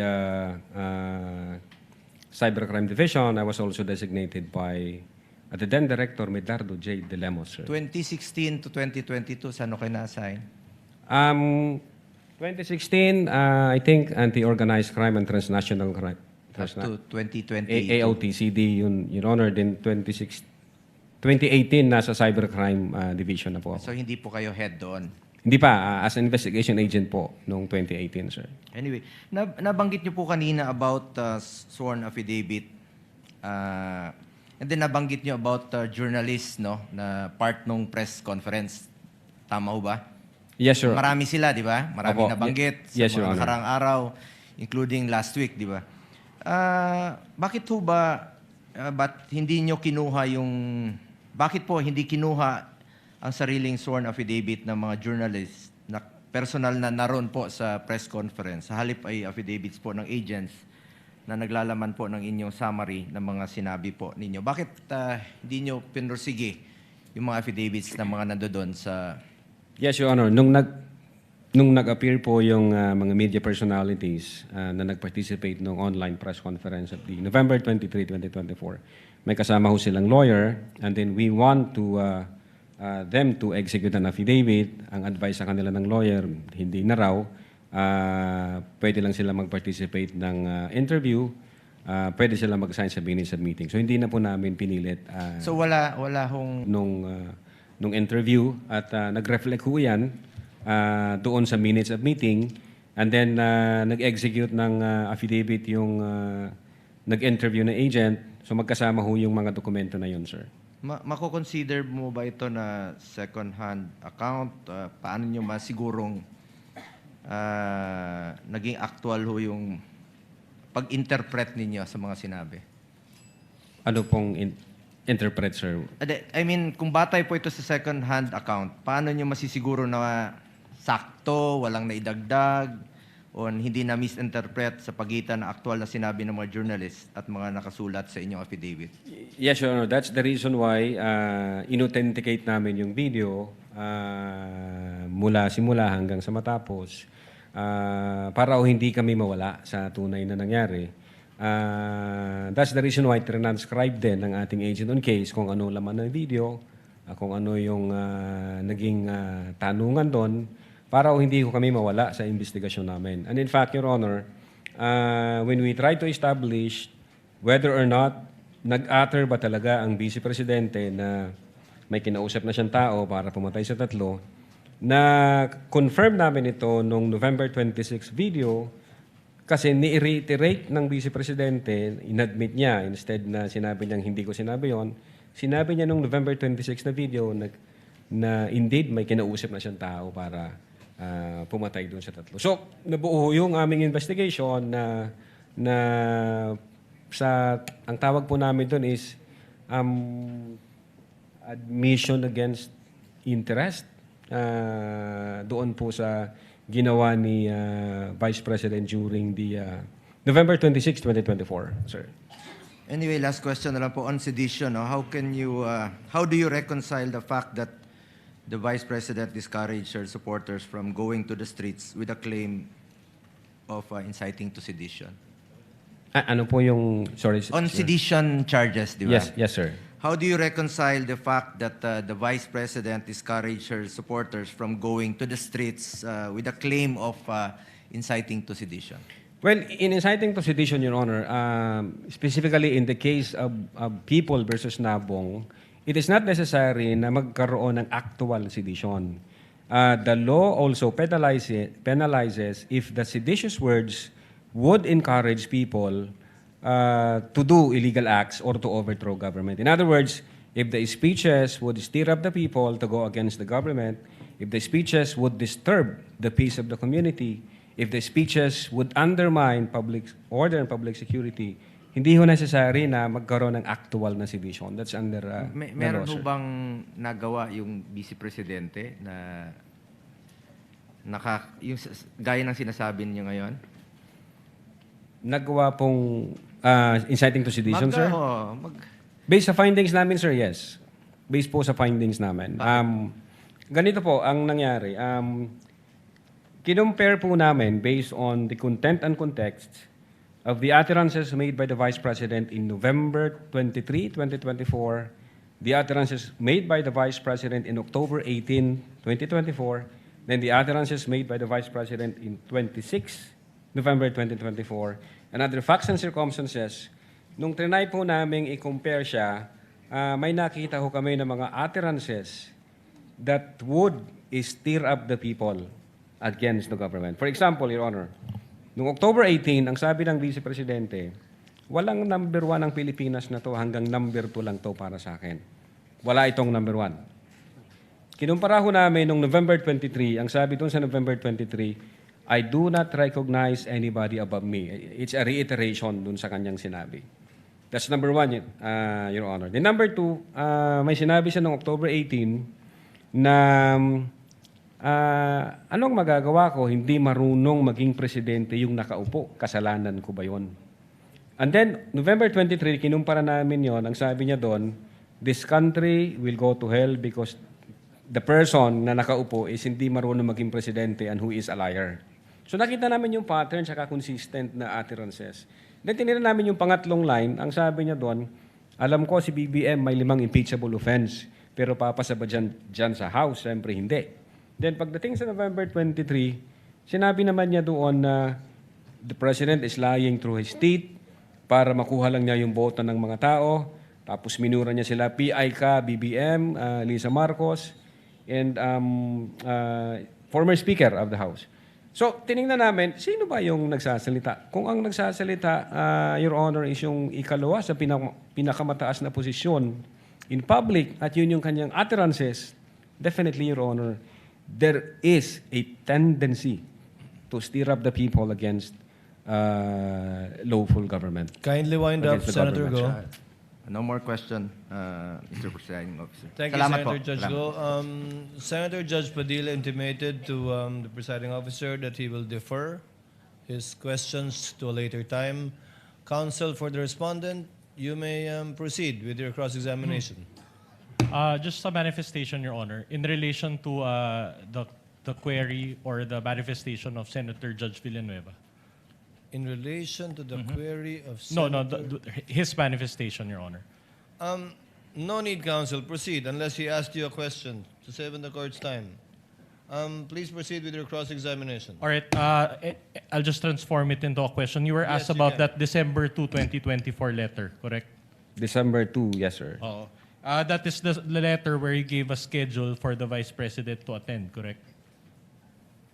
Yeah, signed by our assistant All director. right. But sir. the schedule that you gave was November 11, 2024 at 10 a.m. and then you gave the address. So in other words... Sinabi ko na ho yan kahapon, typographical Okay, error yun, sir. my question naman is this if tama yung schedule sana at nakapunta si VP Sara, would it have affected your investigation? Your Honor, even up till now, ready ho kaming tanggapin kung anumang information na threat against the life ng Presidente, continuous, ng Vice Presidente, continuous po yun. In fact, sabi ko nga kanina, yung intelligence service namin is may ginagawang monitoring from time to time dun sa threat to life against the Vice President, President, etc. Okay, I'll move on to a new point. Now, let me show you a portion of the interview of Dempsey Reyes of the Philippine Daily Inquirer. Please direct your attention to paragraph 13 of the minutes of the meeting. This is also the transcription made by Agent Kalilong. Page 173 of Annex G9 as well. So, here, it says, may press con kasi earlier than that, sabi niya na parang sabi niya lang, gusto daw siyang patayin daw according to her ni Speaker. That was during a press conference the day before, November 2022. So, considering that this is part of the minutes of the meetings, this is also part of the NBI's own records, correct? Yes, sir. All right. Now, my question is this. Did you issue a subpoena against Speaker Martin Romualdez, former Speaker Martin Romualdez? Did you issue a subpoena? Kay Speaker Romualdez, sir? Yes. Kasi, ba't ako mag-issue ng subpoena? Wala pa kaming sufficient na... So what's you did not issue? Hindi kami nag-issue, All right. sir. So, in other words, for VP Sara, you issued not just one, but 2 subpoenas. But for the former speaker, you did not issue a subpoena. That's just a question. There is an apparent commission of the crime for grave threats and inciting to sedition, sir.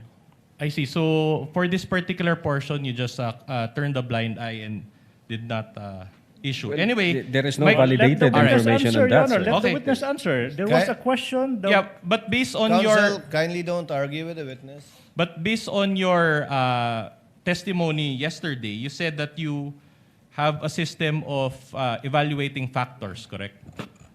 My question to you is, based on that system, does Martin Romualdez have the capacity to execute a death threat, for example? We haven't established any apparent crime committed by the former speaker, Your Honor. So hindi kami nag-delve dyan sa issue na yan. Yeah, at any rate, this minutes of the meeting, which you all confirmed that is part of the NBI's own record, isn't this information regarding the death threat against VP Sara?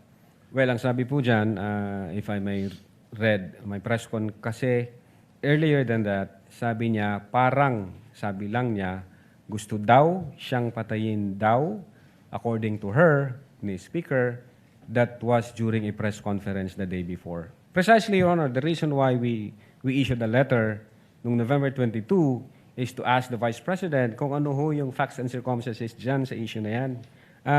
But since hindi ho nag-appear ang Vice Presidente, wala ho talaga kaming mapagsimulan. Wala kaming validated information. But you issued the subpoena against Dempsey Reyes, correct? Yes, sir. Pero ang tinanong nyo kay Dempsey Reyes, yung case lang against VP Sara.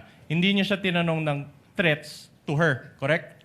Well, unang-una, ang ini-establish namin, ang focus on ang investigation namin, the reason why we subpoena the late Dempsey Reyes is whether or not nag-utter ba yung Vice President doon sa statement niya na nag-contract na siya ng tao para patayin si BBM, si Lisa Marcos, at si former Speaker. Sir, yun po yung focus ng investigation namin. So despite that track, you still maintain that this part of the investigation, you did not have bias? We don't have bias. Argumentative, All right, Your Honor. I'll move on. I'll move on. Let's go back to the investigation that you did against VP Sara. So you mentioned yesterday that the offended parties in this case, if at all, are BBM FL, and the former speaker, correct? Yes, sir. Did you subpoena any of them? No, sir. Did they appear before the NBI? No, sir. Nakausap nyo ba sila ng personal? No, sir. And yet, you concluded that they were victims of grave threats, correct?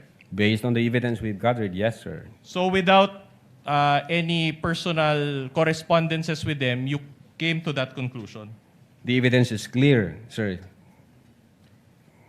according to you. Oh, objection, Your Honor. I move So- that. Oh, wait. Counsel- We cannot let this No, pass. that's part I of- move, Your Honor, that the defense counsel, with all due respect, be admonished from stating those unprofessional remarks. We are in front of national TV. No, that's That is his answer. If you are not satisfied with his answer, please don't lay any value to what the witness answered. Your Honor, may I move that the This is a counsel... reminder. This is a reminder for counsel for both parties.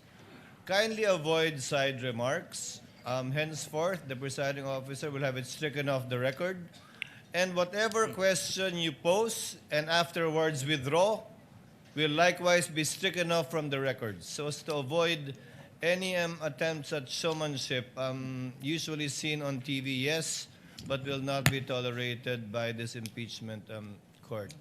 Counsels are so reminded. We will comply, Your Honor. Please proceed. To counsel for clarify, the respondent. Mr. Witness, yung NBI subpoena against VP Sara that you issued was her being a respondent, correct?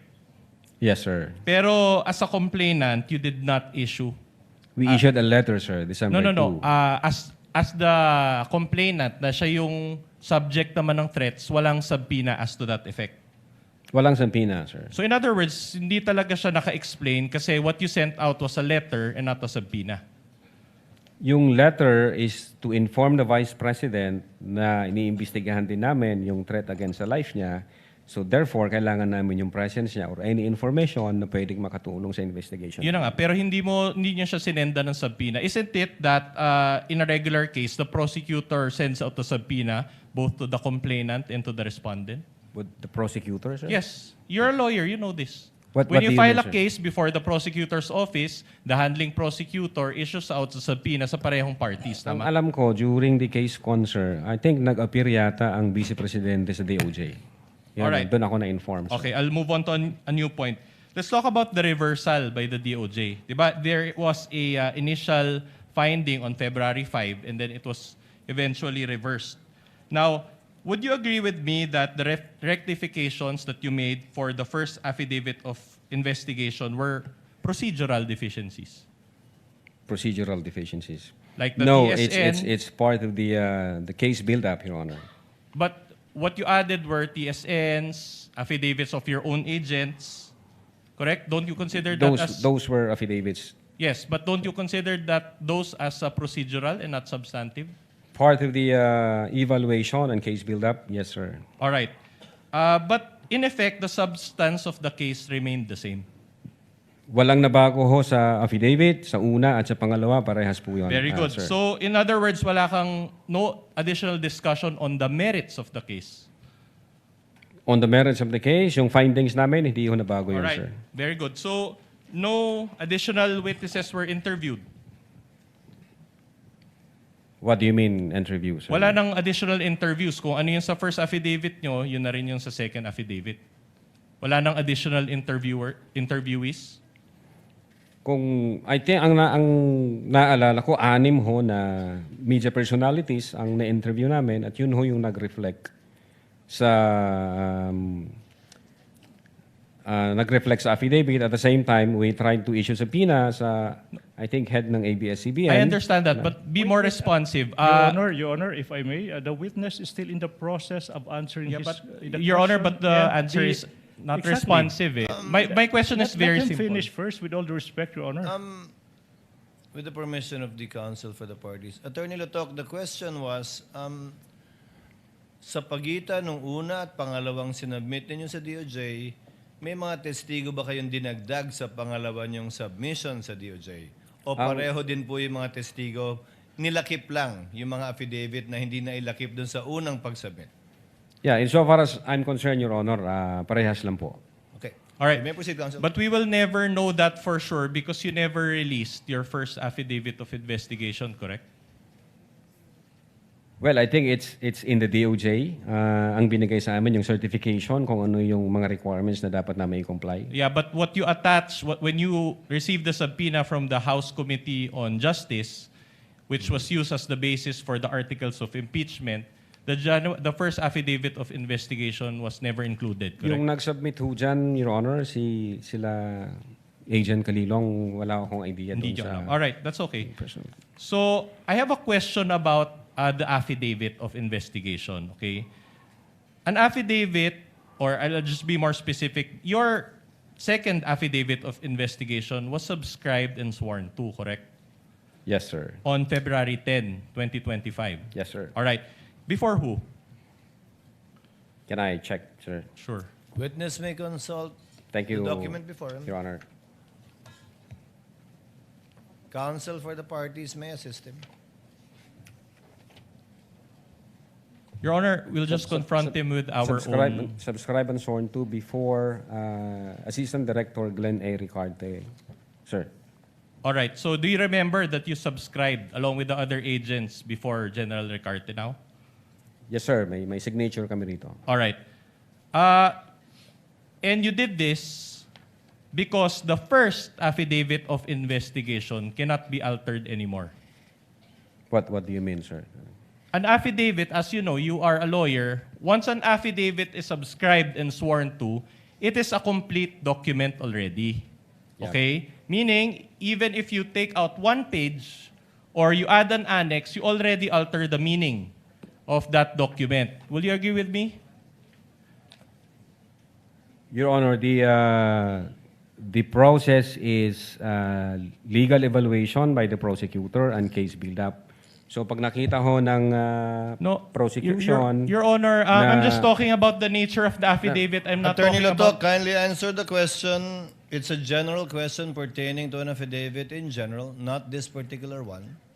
Ano yung question, Okay, sir? an affidavit, once you subscribe and swear to it, that already becomes a, if I may use the term, untouchable affidavit in such that you cannot take out one page, you cannot alter one paragraph, you cannot add annex. Well, I think kung sinubmit nyo na ho yan officially, sa halimbawa, sa korte, hindi na ho pwede yan. Pero yung process ho namin, yung evaluation, tsaka case build-up, nag-uusap po ang prosecutor tsaka yung investigator.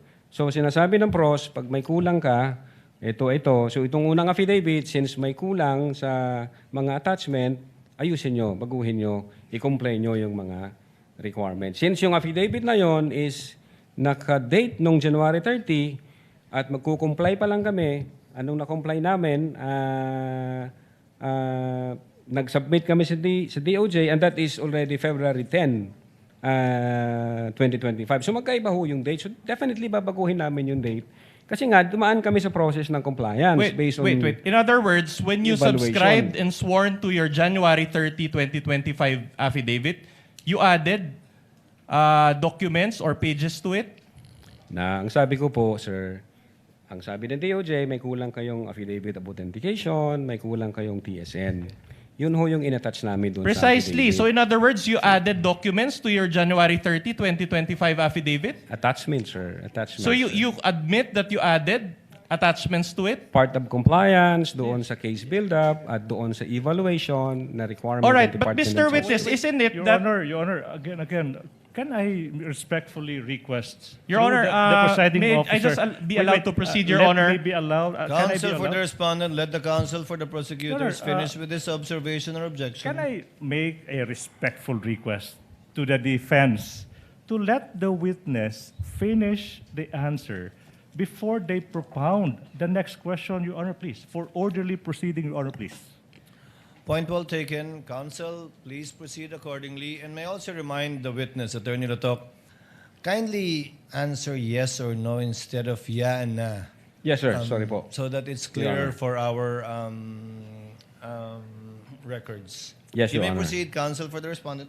So you admit that after you subscribed and swear to that January 30, 2025 affidavit, you added documents to it so that it will comply with the requirements of the DOJ. Is that what you're saying? Attachment based on the requirement of the DOJ, sir. All right, thank Yun you ang for that nilagay namin. admission. Just one last point on this. Can we flash affidavit of investigation? Can we flash page 1? This is page 13, Your Honor, of the AOI's Annex G9 for the benefit or for the guidance of this honorable court. The one that was flashed earlier. Tech is instructed to do so. All right, so this is the first page of the affidavit of investigation. Will you agree with me that this was not received by this particular document as is was not received by the DOJ? I don't have personal knowledge. Ang inutusan ko po dyan, yung executive officers and agent on case na makipag-communicate sa Department of Justice. But you are a co-signer of this, correct? Yeah, insofar as the content of the affidavit. All right. And so you mean to say that you didn't cause the filing of this case with the DOJ? Inutusan ko po ang executive officers at si Agent All right, Kililong but na you- sila mag-process po na dalhin yung referral na yan sa Department of Justice, sir. At any rate, you're smart enough Okay na, to ma'am. peruse the first page and you can see that there's no received stamp appearing there too, correct? Received from DOJ o by DOJ, sir? By DOJ. Again, ang makakasagot po niyan, yung nag-process niyan, si executive officer nga namin. Yeah, but at si based Agent on Kililong. only- Again, the witness still in the process of answering the question. Counsel, take it easy. Let the witness complete his answer. Okay, Your Honor. But based as it appears only, as it appears on this document, this is part of the records and also uploaded in the Senate website already last July 12 so that the public can peruse. Annex GGG, this is page 13. Based on this document and observation, can you notice any received stamp on this document? Based on that document, wala hong All right. naka-stamped or received. Precisely my point that was attached, if this was really received by the DOJ, there should have been an IDF, right, or a transmittal letter attached to this. Again, yung makakasagot po niyan, yung executive officers, Agent Kililong, and the prosecution, sir, kasi sila ang nag-uusap dyan. Sila ang nagdala ng dokumento na yan. All right, I'll move on to a new point. Now, Article 4 of...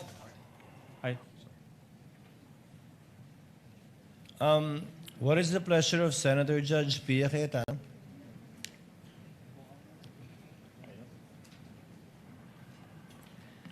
Mr. President, I wanted to take the floor before the defense went to another point, so I wouldn't interrupt his train of thought. The lady also. has 2 minutes and may proceed when she's ready. Thank you, Mr. President.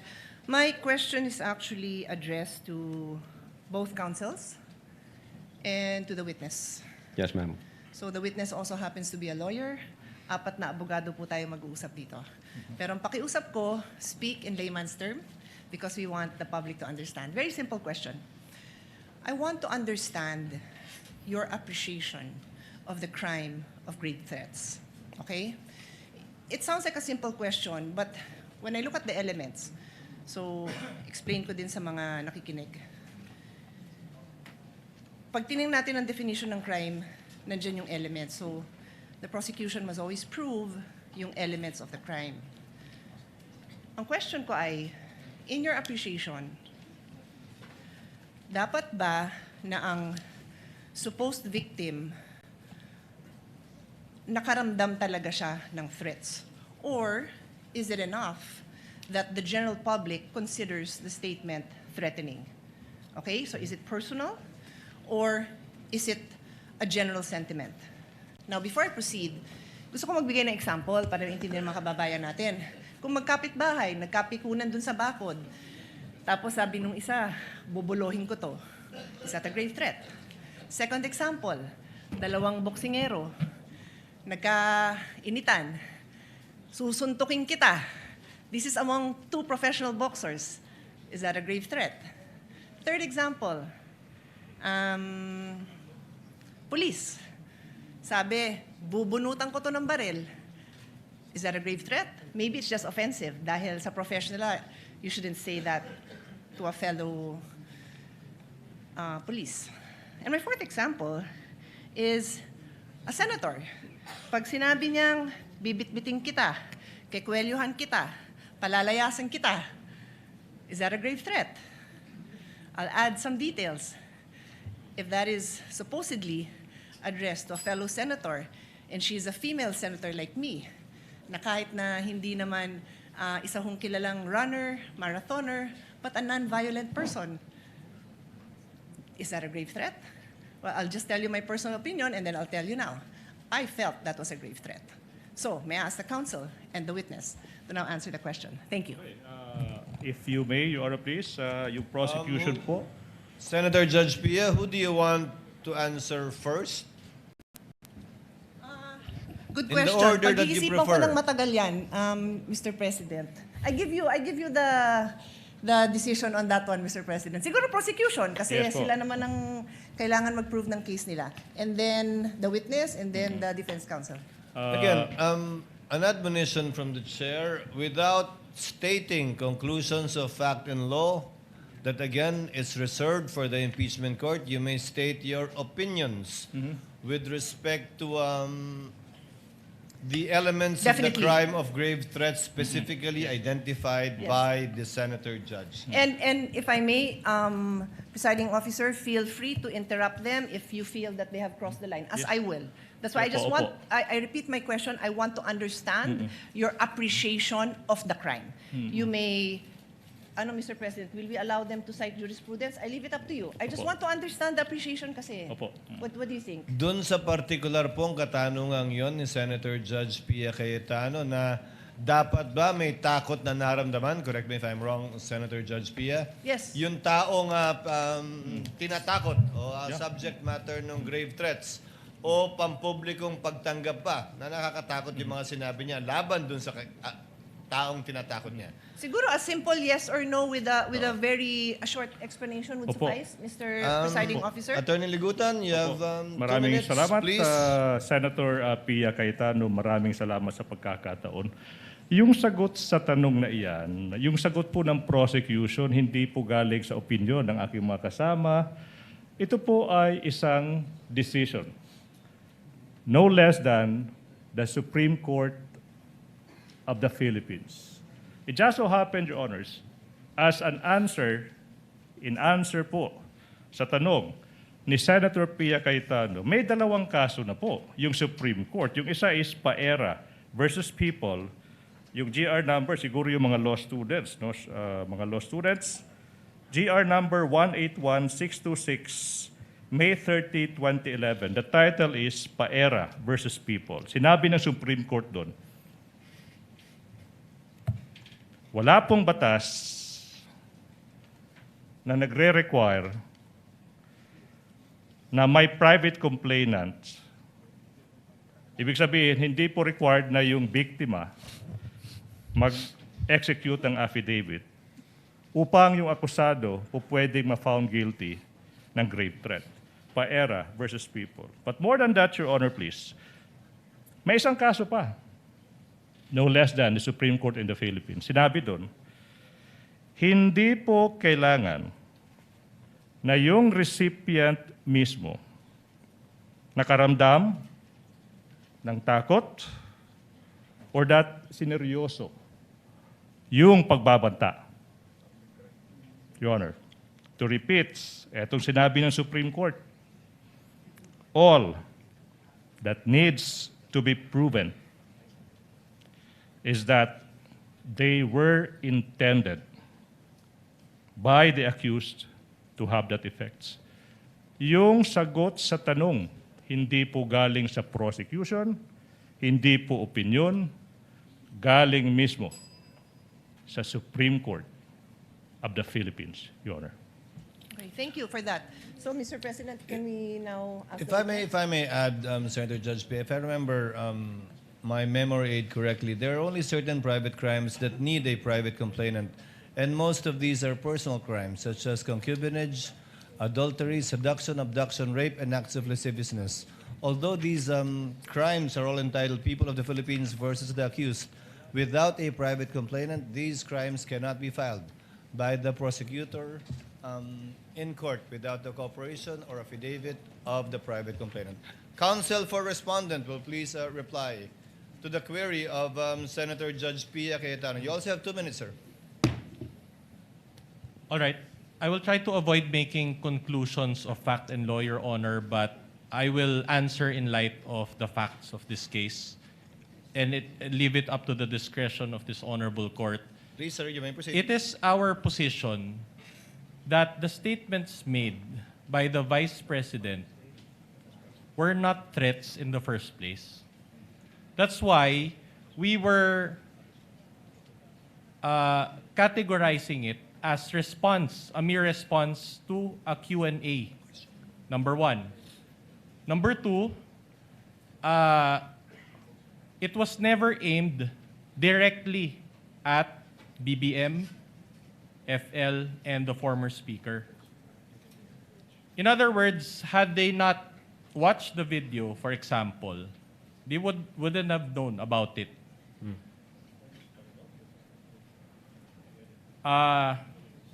So in other words, Your Honor,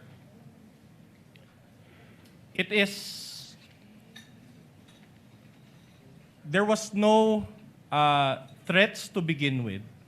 And so even the discussion on the elements is not really applicable insofar as determining the innocence or guilt of the Vice President. That is basically our position. That is one more thing. And practically, we maintain this position all throughout our pleadings. We never referred to that statement as threats. We always say that if at all, they were alleged threats. But we referred to the statements of the Vice President as statements, as responses. And even in my speech, that's what I said. It was a response, Your Honor. That would be all, Your Honor. Noted. Attorney Lotok, your response to Senator Judge Pia's question based on your investigation. You may proceed, sir. Yes, Your Honor. In establishing, Your Honor, whether or not the crime of grave threat exists, we follow the rule. First, whether there is an actus reus, and then second, whether there is a mens rea. So actus reus, Your Honor, means whether the offender in fact uttered the threatening remarks. We were able to establish that. That's why in-authenticate po ng NBI yung video na kung saan nandoon yung utterances. The test of mens rea, Your Honor, what we did, we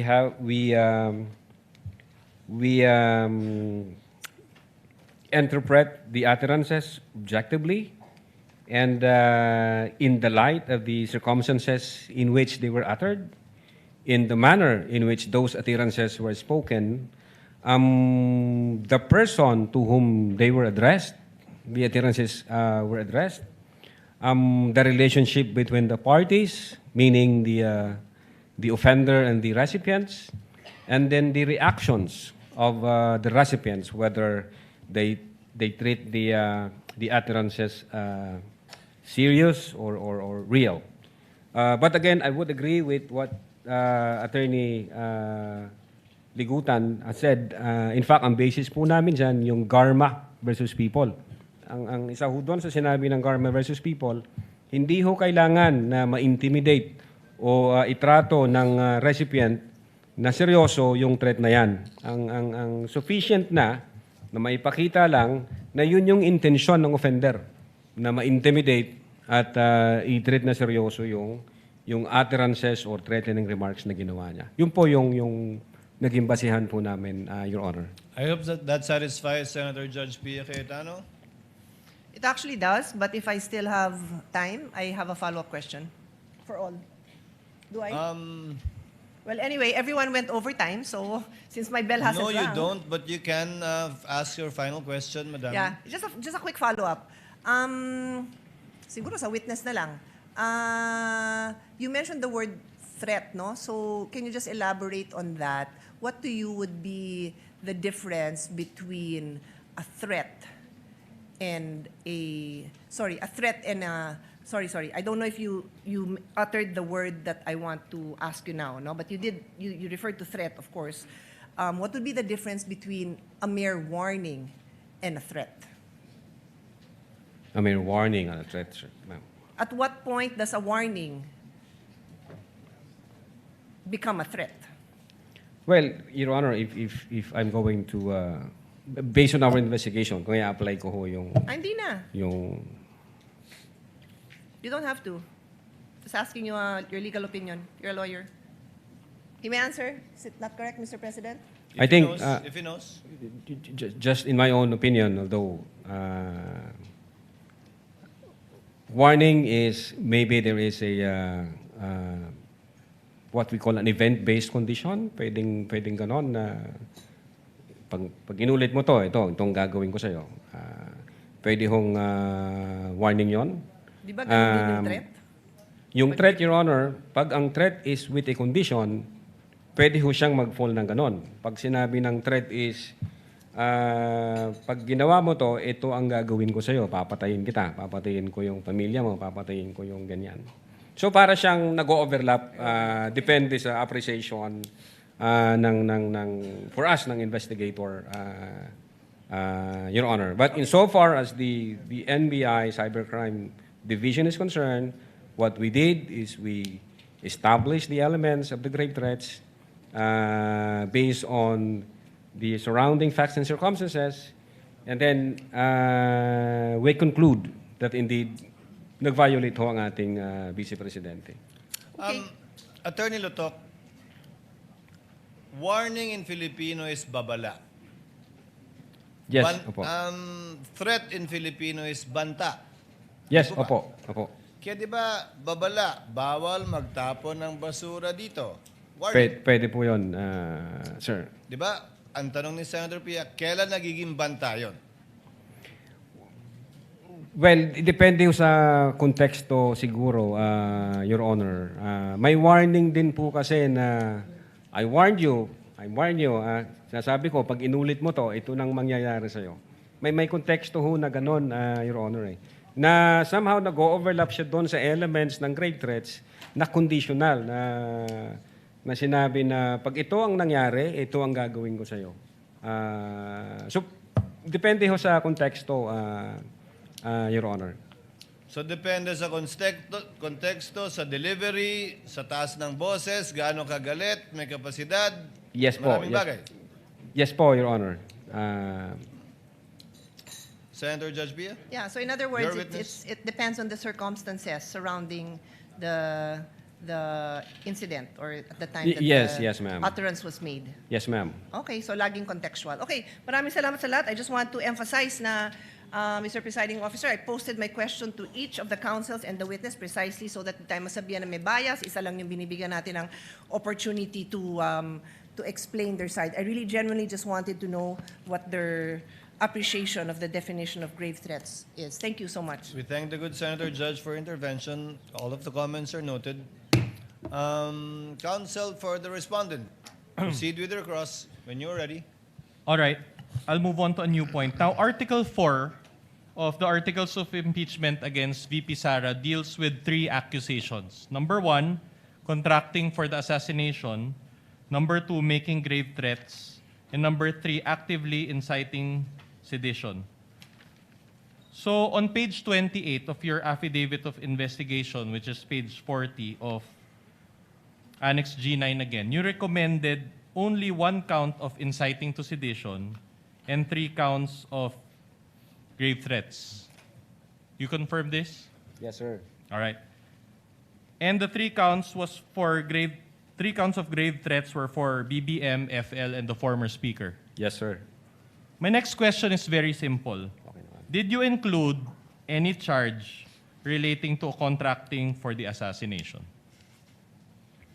Relating to contracting for the assassination? No, sir. Yung charge No. namin is grave threats, All right. inciting to sedition, and on that grave threat, doon ho pumasok yung attirances na may kinontrata ang Vice Presidente. All right. So, pinagsama nyo na lahat. Even yung contracting assassin, sinama nyo na sa grave threats. According to you now. Yun ho ang basis ng Alright. grave threats namin. All right. In fact, let's go to page 13 of the Affidavit of Investigations G9. We flashed it on the screen. There. It says, 1 count of inciting to sedition and, ano ba to? 3-1. So, 3 na 1 count of grave threats. So, Typographical ano yan. typo na. Alright, typographical error na naman. Alright, so with all these mga infirmities, and you mentioned yesterday that your case is airtight, don't you think that these errors constituted violations of due process? Your Honor, the existence of these typographical errors does not alter the fact that the video exists, does not alter the fact that the Vice President uttered those statements, does not alter the fact na ang NBI mayroong findings at ang findings nila, the Vice President committed the crime of grave threats and inciting to sedition. Okay. Now, inciting to sedition punishes someone who incites others to overthrow the government. Is that accurate? Who incites others, or All right. who steers. Now, it has been over 1.5 years since VP Sara's speech. My question is, has the government been overthrown following her speech? Again, as I've said, as I've explained that, Your Honor, it is not necessary to be a Your Honor, can we seditious ask that the witness answers in a more Witness, responsive kindly, manner? Attorney Letok, kindly answer the question directly so that the court's time is not wasted. Again, question, sir? Has the government been overthrown following VP Sara's speech? Not Yes or necessary, sir. Huh? No. No. Okay. It's not necessary, sir. Has any agency or department of the government been overthrown following her speech? Not necessary, sir. No. All right. Now, I am showing you a news article entitled Palace Dismisses Destab Rumors versus Marcos Admin. This was marked as our D-4-66. If I may ask my co-counsel to confront the witness You with may this. do so with the participation of so desires by assisting counsel for the prosecutors. For the benefit of this honorable court as well as the people watching, we already also flashed that news article. So based on this article, you confirm that Claire Castro speaks on behalf of BBM. I don't have personal knowledge Don't on have personal that event, sir. All right, that's okay. But based on her statement in this news article or title, do you confirm that there has been no destabilization efforts against BBM? Again, I don't have personal knowledge on that statement made by Attorney Claire Castro. Okay, that's okay. I'm showing you another recent article, June 12, 2026. This has been marked, Your Honor, as our D-4-67. Can we confront the witness and show also the document on screen? Your Honor, before the good counsel proceed, can I make a manifestation? Again, these documents have yet to be authenticated.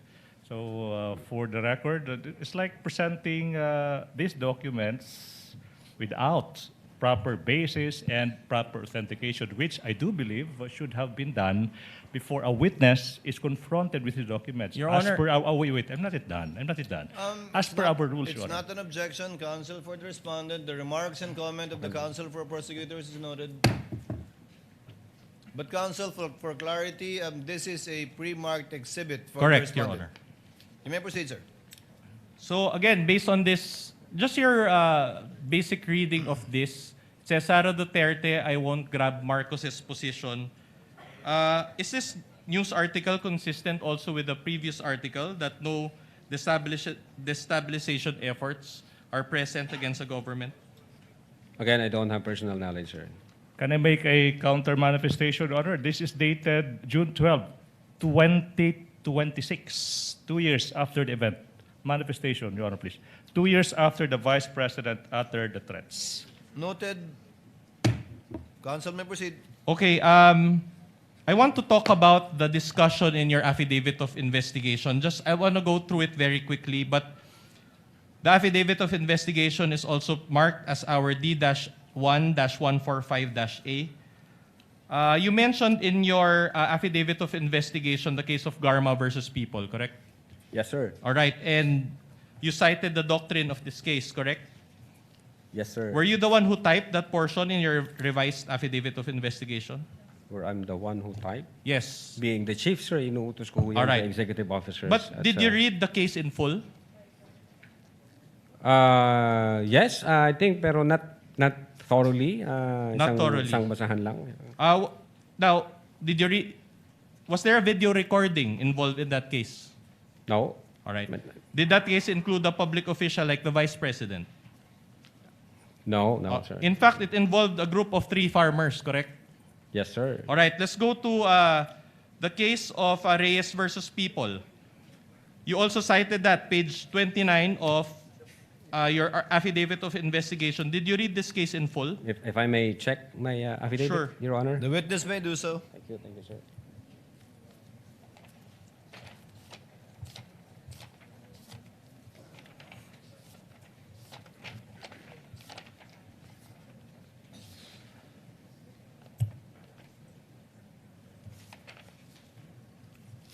Okay, sir. Did you Reyes read versus this People. case in full?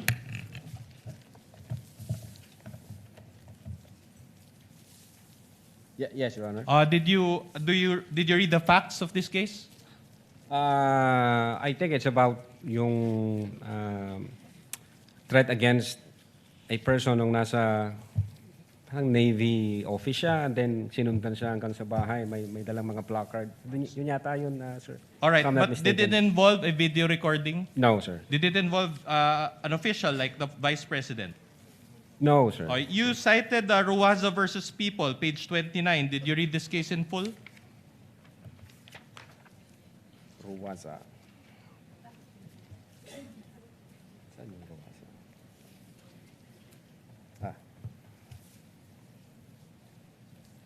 Yes, sir. You read the case. Did it involve, again, a video recording?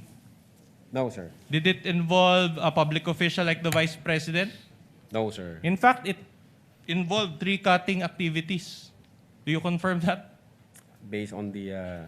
Tree cutting. Okay, but at any rate, in paragraph 48 of your affidavit of investigation, and I'll flash that on the screen, after citing all these cases that you mentioned, you concluded, and I will read, further, the threat is intended by VP Duterte to create to the mind of President BBM, FL, former House Speaker, that regardless of the reason of death of VP Duterte, they will be killed by the person contracted by her. So in other words, you spoke about the mind of BBM, FL, and the former Speaker, correct? Your Honor, what we cited is the principle laid out by the Supreme Court and not the facts of those cases, Your Honor. And those principle is applicable in this case, Your Honor. But that is based only on your own opinion, correct? That is based on our investigation and the evidence that we've gathered, sir. In fact, I have a different opinion than yours that I will show you. Argumentative, Your Honor. No, I'm... Argumentative. Your Honor, I will introduce a new article. Objection, argumentative. You don't argue with a witness. You ask question. If you're not satisfied with the answer, move on. Then I will Attorney confront... Ligutan, kindly allow the counsel for the respondent to finish his question. Thank you, Your Honor. The opinion is not mine. This is the opinion of the late Juan Ponce Enrile, who served under BBM as Chief Presidential Legal Counsel. This has been marked as our Exhibit D-4-64. Can you flash that article?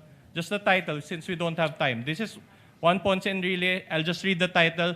No criminal charge could be made versus Sara Duterte over kill remark. So isn't this opinion inconsistent with your own? I don't have personal knowledge in that, sir. All right, no personal knowledge again. That's okay. I'll be winding up. But do you know the difference between a felony and a crime? There's a felony difference and crime. between the two, correct? Yeah, tell me, sir. No, I don't. I'm not on the witness stand, so you answer the question. Mr. Witness, kindly respond to the question. The question is, do you know? So it's answerable by a yes or no. I think felony, sir, is in the revised penal code, and a crime can be in the special law or I agree parang with ganon, you. sir. I agree. So in other words, like homicide, for example, it is a felony because it is defined and punished under the RPC, correct?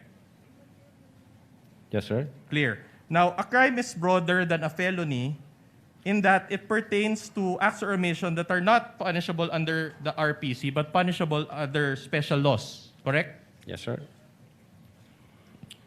Like BP 22, for example, it's not within the RPC, but it's covered by special laws, correct? Your Honor, respectfully, can I now object as to the relevance to an impeachment case, the distinction between felony and a crime? Just laying the basis, Your Honor, I'll go to that. He's on cross. I will give you some leeway, but kindly get your point, counsel. All right, On a now, short leash. but do you confirm that there are felonies, there are crimes, correct? Yes, sir. All right, now, there are other high crimes, which is another category than felony or crime, correct? Yes, sir. And according to Article 4 of this Articles of Impeachment, there was high crime, VP Sara, correct? Yes, sir. In other words, it is a different category than felony or crime, correct? What do you mean by High that, sir? crimes, it's a different category than felony or crimes. Well, there are may mga high crimes po, sir, na nasa revised penal code din, sir. Can you give us an example? Your Honor, I mean, is that a question, Your Honor, please? If he knows, counsel. If you know. If he knows. It's like a classroom recitation, Your Honor. Attorney Lotok, you are very well aware of the fact that you are here as a witness in an impeachment proceeding, and that the crime you investigated is being used to charge the Vice President. Yes, And sir. as a lawyer, you also are aware of Article 11 of the Constitution with respect to accountability of public officers. So, if you know, you may answer. If you don't, you may say that you are not competent or that you do not know. So please respond. Well, since kasi ho kayo nagbabasa, wala akong binabasa, nagre-rely ako sa memory. I cannot answer for now, Your Honor. I need to recheck the... It does not the reflect books. on your competence or knowledge of the law, Attorney Lotok. It's okay. You were not asked to prepare for this anyway. Thank you, Your Honor. These are questions on cross, so we're giving the counsel for respondents some leeway. Counsel, please proceed. All right, my next question is very simple. Is grave threats a felony? Grave threats, that's under the revised penal code? Yes, sir. Exactly. So it is a felony because it is defined and punished by the RTC, and it is punishable by arresto mayor, or 1 month and 1 day to 6 months of imprisonment, correct? Your Honor, again, objection. What's the relevance? Your as Honor, to the, oh, wait, counsel, let me finish, please. Allow Easy. him to finish, Easy. counsel. Now, Yes. as to what is the penalty for grave threat? That's irrelevant as to the impeachment complaint that we are litigating, Your Honor, on the ground of relevance. Unless the counsel is able to prove the relevance, I will withdraw my objection, Your Honor, please. Show to the comment. connection, counsel. Again, you're on a short leash, but I know where you're getting at. Get to it, please. All right. In other words, grave threats is under the jurisdiction of the MTC or RTC, as the case may be, correct? Grave threats? Yes. Yeah, yung pag grave threats lang, sir. All right. It is even bailable, correct? Pag grave threats lang, sir. Pero pag in relation to Section 6 of Republic Act 10175, that's 1 degree higher, sir. Yeah, but does it change in jurisdiction or still with MTC or RTC? Ano na ba yun, sir? Prison correction. Ano yun, sabi mo, sir? Ano yung prison correction na? Arresto mayor. Arresto mayor. Ang sunod na mas mataas po niyan is... Prison correctional. Prison 6 correctional. months to 6 years. Yeah. All right. So, but either way, it's still under Pasok siya the sa RTC, sir. it's still under the trial courts. Correct? Trial courts, All sir, right. yeah. My next question is very simple again. Is inciting to sedition a felony? Under the revised penal code, yes, sir. It's also under the jurisdiction of the trial courts, correct? Yes, sir. It's even bailable, correct? Yes, sir. So both grave threats and inciting to seditions are felonies, correct? Yes, sir. In other words, they are not impeachable offenses, if you know. Well, if you mean by impeachable offenses, whether or not magka-qualify ba siya as betrayal of public trust, it's the appreciation of the judges Your Honor, wala ho sa amin. Appreciation of the judges, by that you mean the trial court judges, not the senator No, since judges, impeachment right? to, yung impeachment court po. Yeah, but there's a possibility that if it's in conflict with the trial court judge's decision, then we have a problem. Objection right? or argumentative? I will withdraw Sustained. Ang tanong niyo, hindi na. Okay. that. All right. Grave threats and inciting to sedition, you said that it is not high crimes, it is a felony. Objection. The witness didn't say that. Misleading. Misleading. Sustained. All right, Kindly reform, counsel. I'll just move on to a new point, Your Honor. Counsel may proceed. Senator Judge Rafi Tulfo is recognized for his intervention. You have 2 minutes, sir. Thank you, Mr. Presiding Judge. Napag-usapan rin lang itong inciting to sedition. Nag-file ka ng kaso inciting to sedition against BP Sara based on dun sa utterances niya, yung sa online press con, plus meron pa bang iba? Yes po, Your Honor. Yung basis ho namin, una, yung utterances in October 18, 2024. And then kinumpara ho namin siya sa utterances in November 23. Right. So, 2024. meron bang elements of sedition doon sa mga utterances niyo? Ang elements na ini-establish po namin, which is under the law, is whether or not the speeches would tend to steer the people against the government. So how would you know kung mag-steer yun ng uprising o magkukumbinsi sa mga tao na mag-alsa-masa base doon sa utterances ng BP Sara? Yes, Your How Honor. did you know? Pangalawa, if I may explain, sir. Pangalawa po, if the speeches would tend to disturb the peace of the community, and if the speeches would tend to undermine public safety and public So how would you know if it will tend to disturb or undermine the peace Yes, and Your order Honor. of the community? Paano mo malalaman? The fact ho Based na doon sa utterances niya. The fact ho na nag-issue ng statement yung mga government agencies tasked to protect national security, at ang sabi ho nila, that's an active threat, that's an issue of national security. So definitely na-disturb ho yung ating... How? Well, nag-alala ho ang nasa gobyerno. Kami ho, per se, yung sabi ko kanina, Nag-alala kayo o nag-alala yung taong bayan? Kasi iba yung nag-aalala kayo nasa gobyerno, kayo nag-imbestiga, versus nag-aalala yung nakarinig at yung mga at that time ay nagsusubaybay doon sa mga sinasabi ng BP. Nag-alala po ang taong bayan, definitely. Kasi How? Well, marami ho kaming nakita sa news, sa comments ng social media. Comments. So that means you factored in yung comments and reactions sa social media doon sa ginawa niyang press conference, doon sa mga utterances niya, kung ano yung reaksyon ng mga netizens na nakapanood. Yes po, Your Honor. At ano naman yung mga sinabi doon? Well, yun nga, yung iba nagwo-worry, ano na ba yung mangyayari sa bansa natin, bakit magulo yung mga nasa taas. Yung iba nagsasabi, ano ba ito, saan ba ito patungo. So hindi pa rin seditious yun.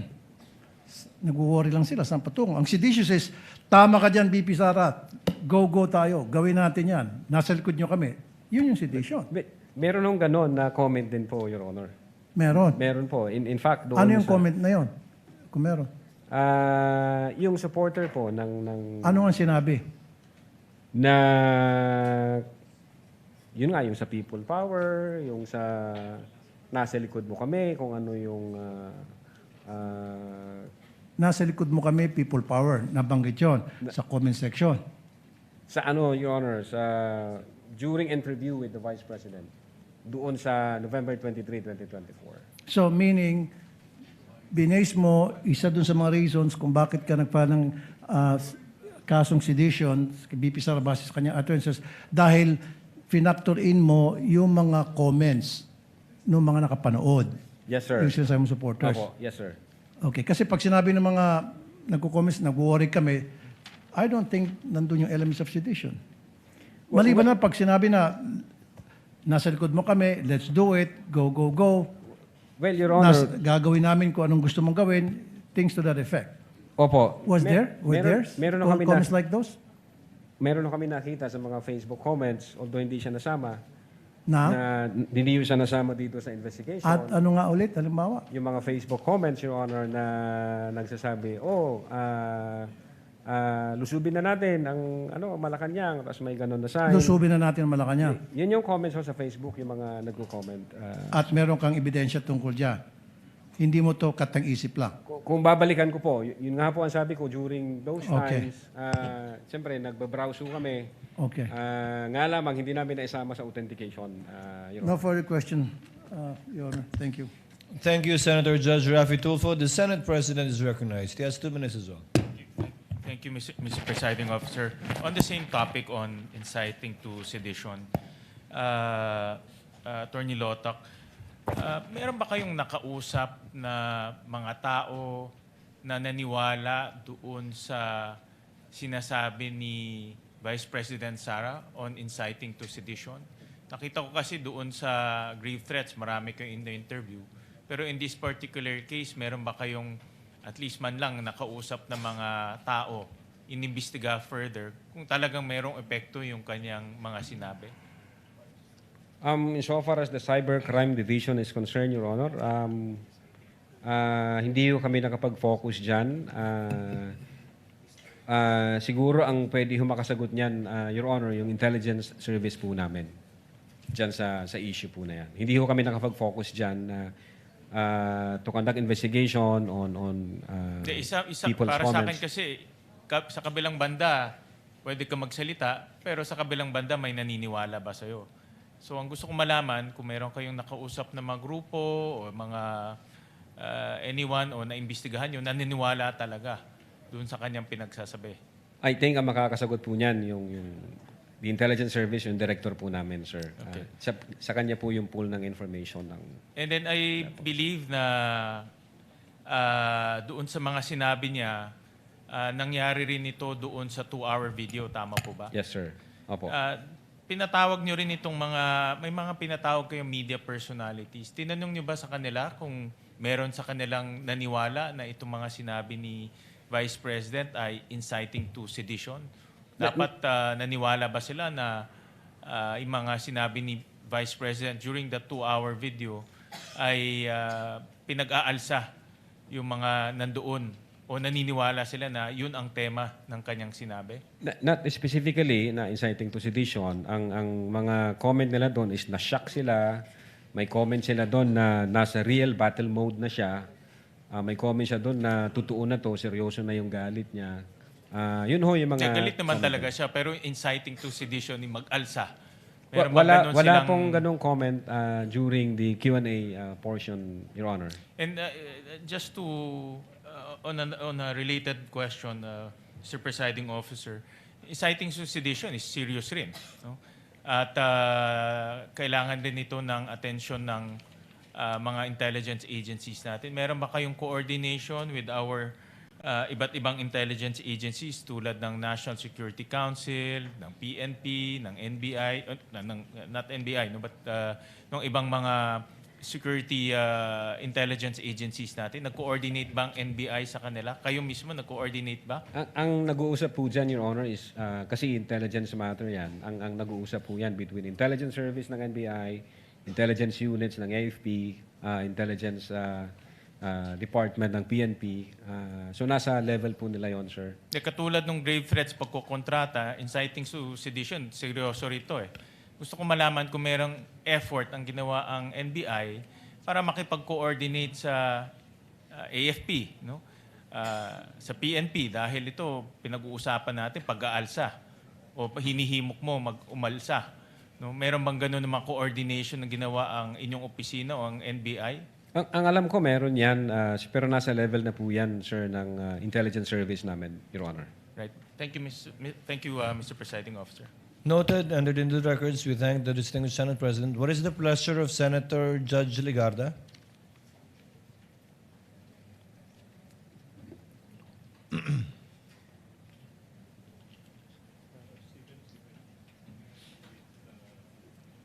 Mr. President, Mr. Presiding Officer, just a few questions. The lady has 2 minutes, Yes. ma'am. You may Thank proceed you. when you're ready.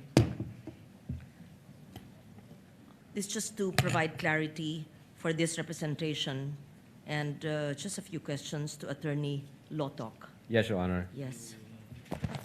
Attorney Lotok, sa paragraph 53 ng Affidavit of Investigation na iyong pinirmahan, sabi niyo po na the Vice President's statements were brought about or motivated by unpleasant circumstances occurring before November 23, 2024 press conference. I believe, nabasa ko po yan. Yes. Your Kasama Honor. ba ho dito yung pahayag ng Vice Presidente noong Oktubre 18, 2024? Yes, Is that Your part Honor. of your affidavit? Opo, Your Honor. Yes. Bago naman po magsimula ang press conference noong November 23, mayroon mga pangyayaring kasama ang Chief of Staff, si Attorney Zulaika Lopez, na may kinalaman sa mga na-cite in contempt, sa camera, detention, Opo. medical emergency, at mga planong paglilipat Yes, sa Your Honor. hindi pa po ako tapos. Sorry po. Ng piitan sa Correctional Institute for Women sa Mandaluyong. Tama po ba na mga pangyayaring ito ay naganap ilang oras bago yung sinagawang press conference na pinakita ilang beses sa video? Yes, Your Honor. Kasama ho yan sa Yes. investigation namin. Kahapon po, sinabi po ng testigo, kayo po, na kinonsider ng NBI yung so-called bigger picture. I think those were the words that you used. Sabi niyo pa, you put all the pieces of the puzzle together, in your own words. Yes, Your Honor. Yes.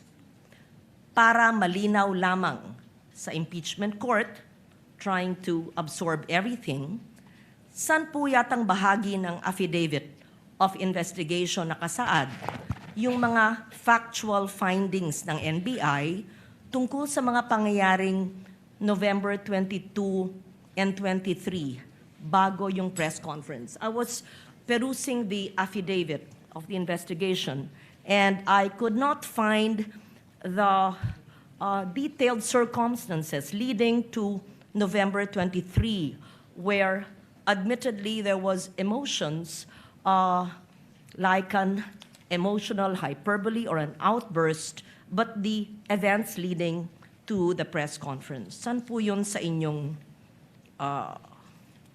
affidavit? I think, Your Honor, nasa affidavit of transcription ho yan.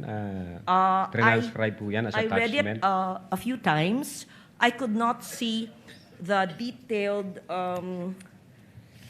events leading to that, having mentioned the medical emergency, the transfers to the Correctional Institute for Women, and so that the person who will read the affidavit will have a accurate, factual, and complete appreciation of the events leading to the press conference.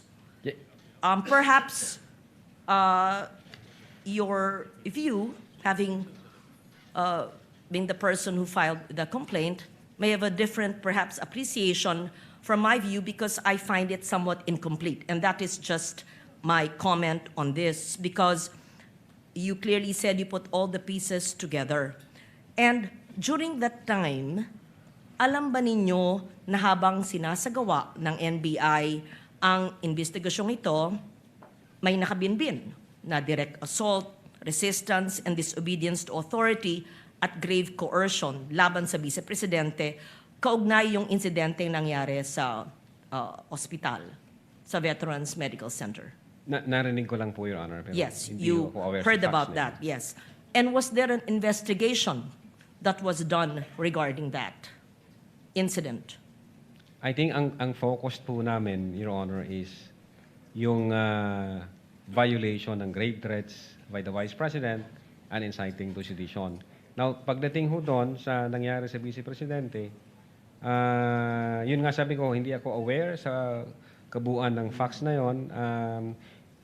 Baka yung ibang agency nag-imbestiga po doon, hindi ako aware, Your Honor, doon sa circumstance na yon. And so, would the answer, Attorney Lotok, be a no? Were these taken into consideration in the investigation? Again, Your Honor, nasa Or would this be a yes, meaning it is contained in the affidavit, which I'm trying to look for as well? Nasa affidavit of transcription po yung nangyaring usapan during that time. Nag-execute ho ng affidavit of transcription ng agent on case, Your Honor. Actually, ilang beses ko po binasa yung affidavit, and what I see is there was a focus on the October 18. But on all the events on November 22 and 23, the detailed events leading to the emotional outburst did not seem complete. And that's what I'm trying to elicit from Attorney Lotok, our witness, because when we say that we had considered the bigger picture and all the facts and circumstances leading to the cases of great threat and inciting to sedition that were recommended, we want to understand the whole process and the factual context in which it happened. Because if you are to take snapshots of events and focus on October 18 and the press conference, it can shock any person. However, if you see as well the events leading to the emotions and the detention of the Chief of Staff and the Vice President herself, iba pa yung kasong ito, iba pa yung nadetina, iba pa yung sinampang kaso at pinagsarahan ng to read the affidavit a few times and could not find such a comprehensive enumeration of facts by the NBI, and that's why, thus, this query. Pwede na po, Your Honor. Yes, please. Meron hong affidavit of transcription kung anong nangyari, and then nag-submit po kami ng authenticated na video para makita ng mga senator judges natin kung what happened during those dates for appreciation po ninyo. So makikita ho rito kung ano yung took place during the November 23, 2024 online press conference. But then again, as I have said, at in-explain ko na rin ito kahapon, Your Honor, if I may, kinonsider namin yung situation ni Attorney Zulaika Lopez.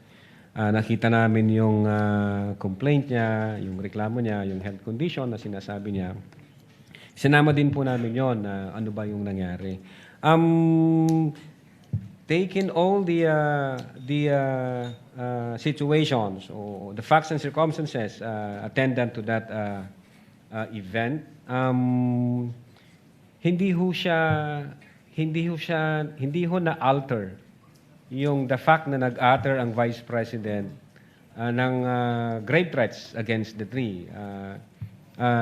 Despite of the fact na merong emotional situation na gano'n, hindi rin ho na-alter na merong violation na ginawa yung Vice President. O yun, ma'am, meron na akong kinausap na isang tao na papatay sa Presidente, sa First Lady, at doon po sa Speaker of the House. So, kahit sinama po namin siya to consider everything, again, Your Honor, hindi ho na bago yung utterances na ginawa ng Vice President. Hindi rin ho na bago na yung instruction niya is relentless in killing the three. Yes.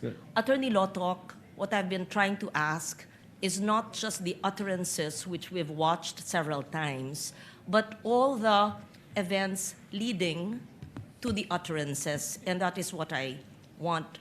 I understand what you're saying, that there were attachments or transcription, but the transcription would not be considered an assessment or an investigation. These were perhaps attached as transcription.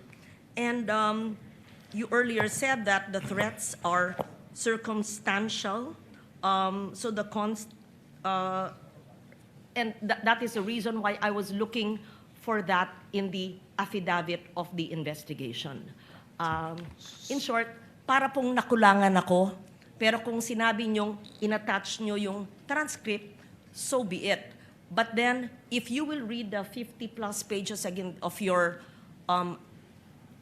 investigation, it seemed to me, at least at this point, that snapshots were taken focusing on the October 18 and the utterances, but there seemed to be events leading to it that may have not been included. With But the I will indulgence of Senator leave it Judge at that. Legarda, Yes. kindly wind up, ma'am. Yes. So the last question, thank you, Mr. Presiding Officer. Na-interview rin niyo po ang mga miyembro ng media and you asked them factual information.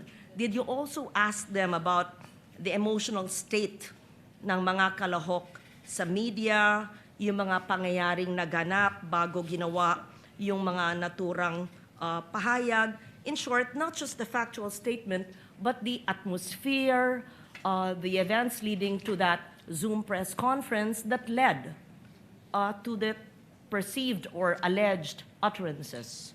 Wala po yan sa minutes of meeting, sa Q&A, wala po yan, Your Honor. Should you not have asked the members of media and the others who were part of that so that you would have, in your own words, sir, the complete picture, so that everything is taken into consideration on why such a highly placed person would give such utterances, because such conditions existed that might have, just might have, elicited it. But you did not do that investigation or at least conversations with the members of media. I leave it at that. Thank you for answering my questions.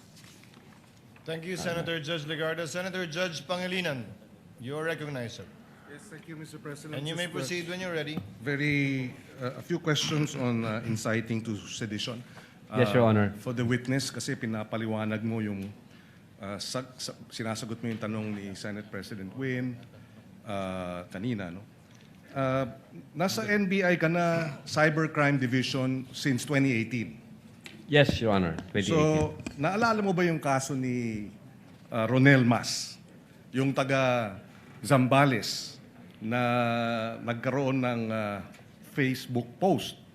Yes, sir. Naalala ko po, pero hindi ko kami may hawak ng case na yan. Pero kung maalala mo, dahil division ninyo ang nagsampa ng kasong inciting to sedition, no? Tama ba? I-check ko yung record, hindi po yata ako may hawak Dahil, ng case. well, to refresh your memory, nag-post siya sa social media offering 50 million to anyone who would kill former President Duterte. At that time, he was the president. Yes, sir. So, That's the news. you remember that? Yes, sir. That's the news. Oo. Tapos, inaresto siya. Sabi niya, I will give 50 million reward kung sino makapatay sa dating presidente. So, nakita ng inyong division na ito ay inciting to sedition. Tama? Yes, sir. And therefore, sinampahan siya ng anti-cybercrime law. Opo, sir. Meron ding isang kaso, 14 May 2020. Dito naman sa Osamis. Pero palagay ko police investigation ito, no? Pero same, Cybercrime Prevention Act, inciting to sedition, ginamit ang Facebook account, Joe Mark Medina, and posted that he would give 150 million to anyone who would kill then President Duterte. So ito rin, naging kaso ng anti-cybercrime law. Nabalitaan din po namin. Okay. So, dito sa dalawang ito, in other words, to explain inciting to sedition, ang ganitong mga remarks have the tendency precisely to if not attack the government, put it in, mobilize individuals or people to go against government, tama? Yes, sir. So that is what you found in the earlier, in the later case of inciting to sedition that you have recommended for PI Opo, sir. Yes, sir. Vice President. Yeah, as a matter of fact, yung isa sa mga heated arguments namin during that time nung ina-analyze namin yung case, nagtanong kami sa sarili namin, if we allow this unaddressed, yung pagganyan na nagbabanta sa buhay ng presidente, Pag inayaan lang natin at yan yung maging norms na ng ating society, kahit sino na lang po pwedeng gawin yon. At alam ho natin magkakagulo ho pag ganon at walang ang regulation at pag di ho in-strict yan, sasabihin ho ng mga tao, okay naman pala kahit Lalo na ngayon mag-trend dahil ka. sa social media, no? Malaki ang Opo. impluwensya. Pag nakikitang nangyayari ito at hindi natutugunan, Opo, sir. sabi niyo may problema. Thank you, thank you. No more. Thank you po, Your Honor. What is the pleasure of Senator Judge Villanueva? Yes, Mr. Presiding Officer, just one question, quick question on this particular topic on inciting to sedition, if I may. The gentleman may proceed. Yes, again, let me ask the witness, just to clarify the factual basis for the National Bureau of Investigation's possible inciting to sedition. No? We recognize, Mr. Witness, yung strong criticism of the President may fall within the realm of what we call protected political speech. And it's really a balance. And somehow, yun yung nagpapa-confuse paminsan. Kailan nagpo-fall into grave threats, kailan nagpo-fall into inciting to sedition. Yes, Your Honor. Well, una, kinonsider namin sino yung utterer. So, una, yung utterer, the Vice President, the second highest official of the land. Then, pangalawa, kinonsider namin, ano ba yung mga in-utter ng Vice President? And then, pangatlo, ano ba yung surrounding circumstances na like naging reaksyon nung recipient nung utterances o threats? Nakita ho namin na kung pwede palang gawin ito ng isa sa pinakamataas na posisyon ng Pilipinas at hindi natin ito i-address, hindi natin i-regulate, pwede na rin po pala itong gawin ng kahit na sino. Remember, Your Honor, Vice President is kinukonsider ho natin na model bilang public official. So tinitingnan po natin siya kung ano yung actuation siya sa public, kung ano yung pakikipagrelasyon niya sa ibang public official. So again, Your Honor, nung makita ho namin yan, may effect po sa mga tao. Kung ang Vice President kayang gawin yan at wala namang nangyari, gawin na rin natin yung iba. Yung ini-explain ko nga kahapon, may pattern, may consistent siya, and the fact na bold yung mga statement, pupugutan ng ulo, this country will go to hell because the person na nakaupo is hindi marunong maging presidente. Yung mga factor ho yun, finactor in namin. Pag nakita ito ng taong bayan at walang kilos na ginawa yung gobyerno, parang domino effect po yan, pwede na. So, sunod-sunod na. Alam naman po natin ang nangyayari sa social media. So, nakita namin na dangerous to, alarming siya. So, definitely, nung nag-imbestiga ng NBI at nakalap niya lahat ng kinakailangang ebidensya, yung findings po namin, kasama po doon yung inciting to sedition. Is it safe to say na yung pinaka-core nito is that when it falls under that category na it somehow steers public uprising? Definitely, based on our investigation. Yun yes, po yung sir. core, would Yes, you say? sir. And do you use the same methodology as you use doon sa grave test? For example, yung 4 stages na binanggit po ninyo, identification, collection, analysis, legal evaluation, yung elements na binanggit nyo yesterday, yung factors considered, delivery, literal meaning, nature, relationship to the parties, blah, blah, blah. Ito ba? Yes, sir. Same? Opo, Same? kasama po yan sa analysis namin na ano yung epekto nito sa publiko pag ito yung naging norms na natin. So at this is hindi natin the same na ginamit po ninyo? Yes, sir. And last but not the least, Your Honor, Mr. Witness, for purposes of investigating itong inciting to sedition, may we clarify, because it was, I don't know if Senator Bongo made mention about this.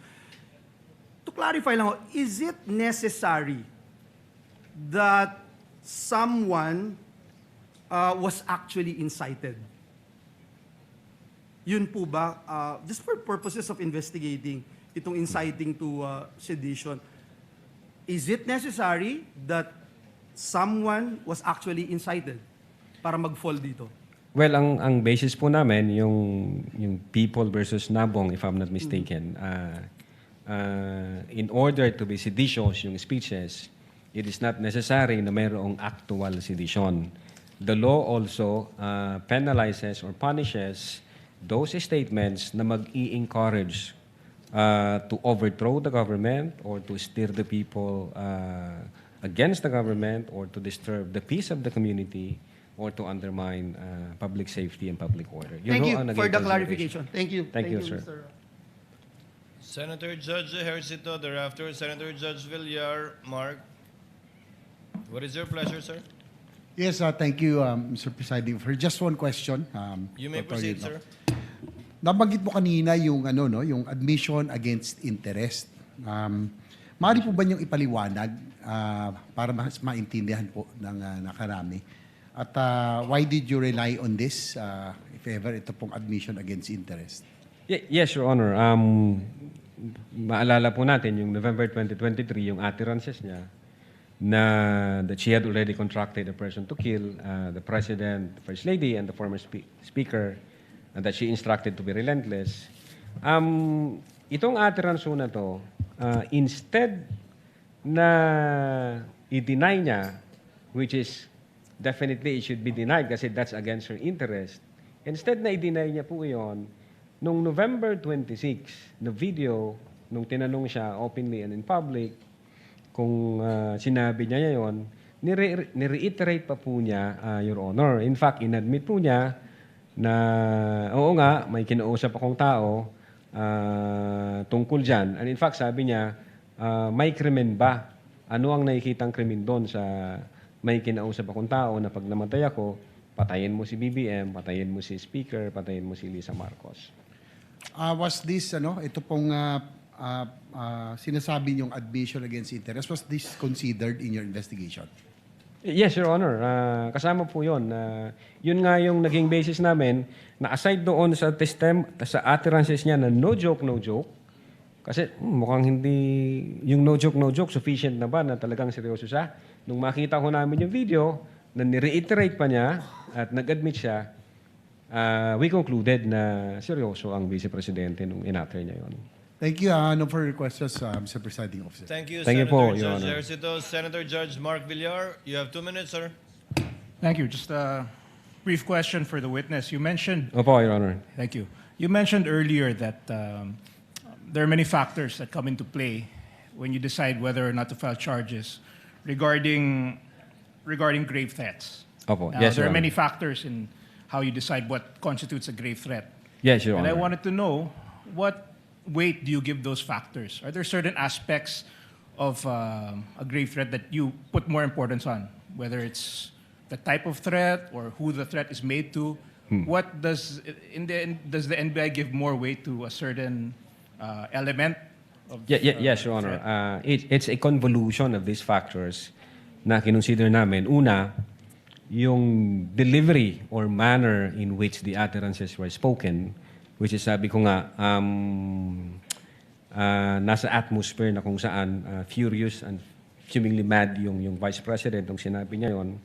And then, aside from delivery and manner, kinonsider namin yung literal meaning ng statement, which is, on its face, makikita natin na even before the press conference was held on November 23, 2024, in fact, even before the questions was thrown by Princess Maui to the Vice President, the Vice President had already contracted. But is there what do you give the most weight to? I'm aware that you have different factors that come into play. Kinonsider ho namin- Is there a specific? Because binanggit nyo po yung, halimbawa, meron kayong 2 tests for grave threat. Binanggit nyo po kahapon. I just wanted to know what is the basis for, or if there is a hierarchy in the level that in all these elements, if there is a hierarchy. What the elements are, There's a but is there a hierarchy. hierarchy in those whether or not when you decide on whether or not to file charges of grave threats? Your Honor, it's a combination ng lahat po na factor po So nothing is given more weight than not one in your past experiences. You've never there's no everything is equal. All these factors that you've mentioned. Well, in this case, yung literal meaning, at the same time, yung nature ng instruction. Is it more of the type of the actual threat? If it's a death threat or if it's a, halimbawa, kung sasabihin niya, whether it's a threat, is the gravity of the threat a factor? Or is it who the threat is made to? Yes, Your Honor. Is there something that triggers your investigation more? I mean, what is there a factor that you place more weight to? Or that you place more weight to when deciding whether or not to file these charges? Yung status ho ng nagsasabi nun. Yeah, when you made the decision, I was curious as to what factors did you put the most weight to? Yung nature of the instruction as well as yung the fact na may kinausap na siya bago pa man siya tanungin. Yun po yung dalawa na yun, sir. And these are defined, are these defined in any legal, or this is just purely the discretion of the NBI, or is there a particular definition in the law that would create a hierarchy of? I would say it satisfies the elements of grave threats, Your Honor.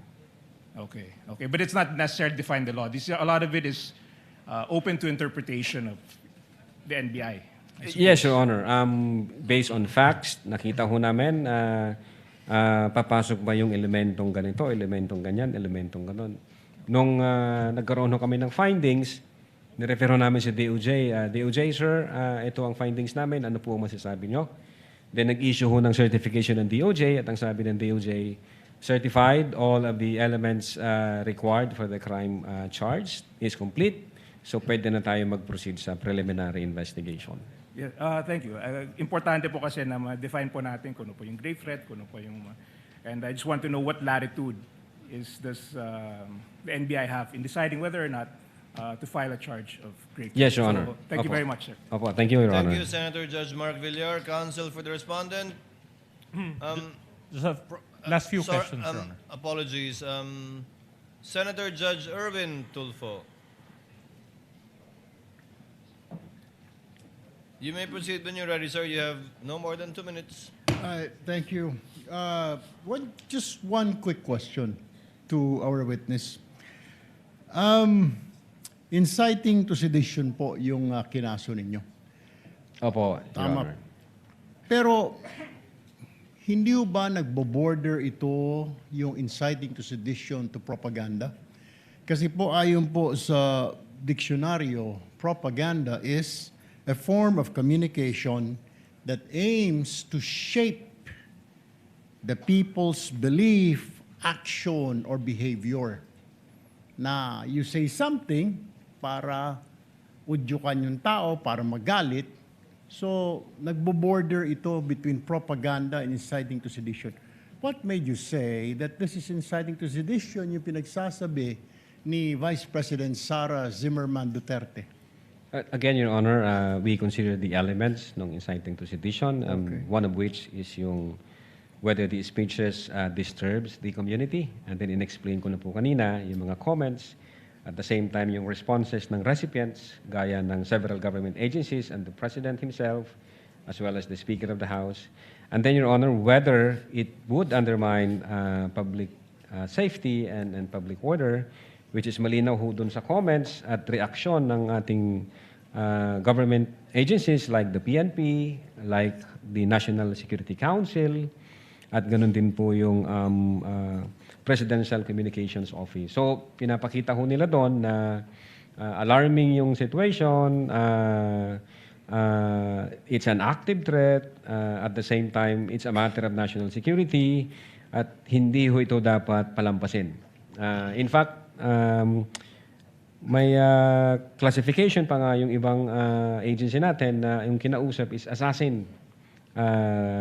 Both the PNP and the PCO, sir. So, sila ho, nakalampag ho sila, itong mga government agency na to doon sa utterances na ginawa ng Vice Presidente.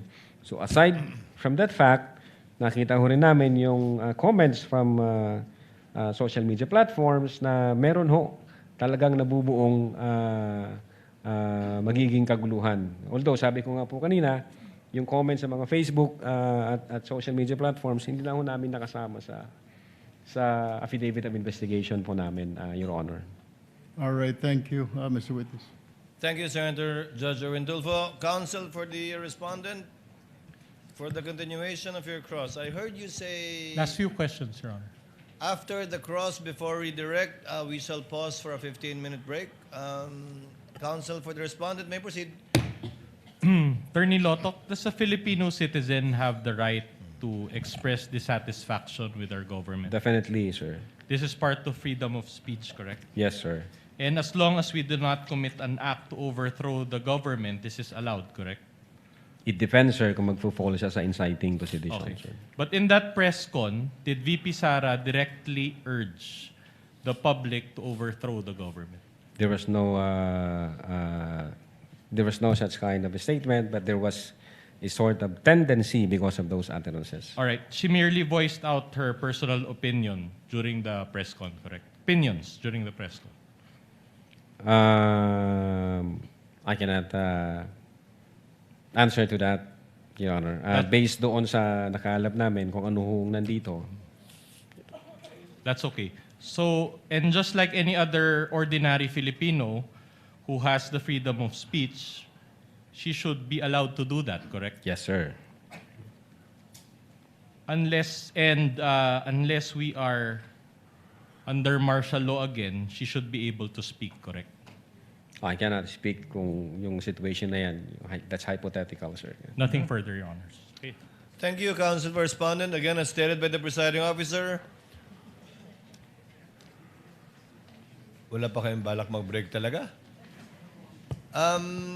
Senator Judge Soto, let's give way to seniority. Thereafter, Senator Judge Pangilinan. You may proceed, sir. Thank you, Mr. Presiding Officer. This will be very quick. Naliligaw ako eh. Because I think that even some members of the public that are watching naliligaw doon sa discussion of grave threat and inciting to sedition. Di ba sa regular courts naka-charge yun, Mr. Witness? Sir, wala pa hong, as far as I know, as far as the NBI Cybercrime Division is concerned, wala pa ho sa court, Your Honor. Nasa preliminary investigation pa lang ho yung case natin. So, pero sa regular courts pinafile, di ba? Yes po. Opo. Ang nakafile dito sa impeachment court, betrayal of public trust, di ba? Opo, Your Honor. At saka other high crimes. Yes po, Your Honor. Hindi grave threat at saka inciting to sedition, di ba? I think yung Article 4 yata may nakalagay doon, Your Honor, na... Pero hindi yun ang main charge, di ba? Yes, Your Honor. Betrayal of public trust. Opo. Sige. Kasi naliligaw ako eh. Thank you po, Your Honor. Thank you, Senator Judge Soto. Senator Judge Pangilinan. Yes, very quickly lang dahil napag-usapan nito since nag-umpisa tayo ng hearing. Yung authenticated video ba AI? No, sir. Ito ba Yes, fabricated? No, sir. It's Ito not ba fabricated. spliced?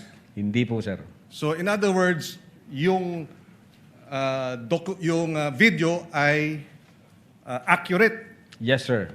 and representation of what happened. Authenticated. Kasi sir. Yes, po. dalawang linggo na nating dinedebate kung i-admit ba o hindi, o et cetera. Hindi naman din sinasabi ng prosecution na altered or spliced or yung defense, altered or spliced. Tama? Yes, sir. Obviously, Okay. Yes, go ahead.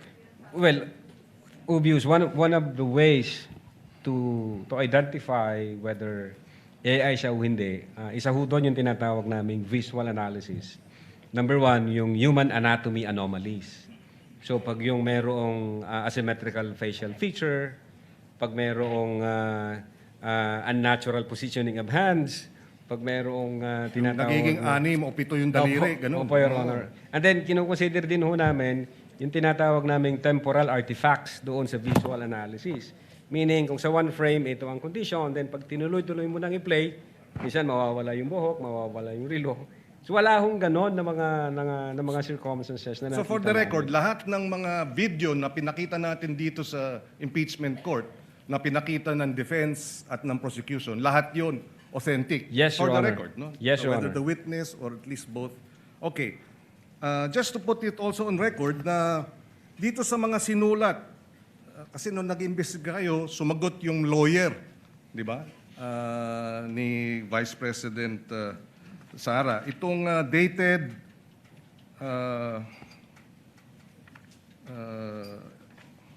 saan ba yun? Annex I, sorry. No, Annex J. Yung Annex J, sinasabi, sumagot yung Vice President, yung abogado ng Vice President, no, na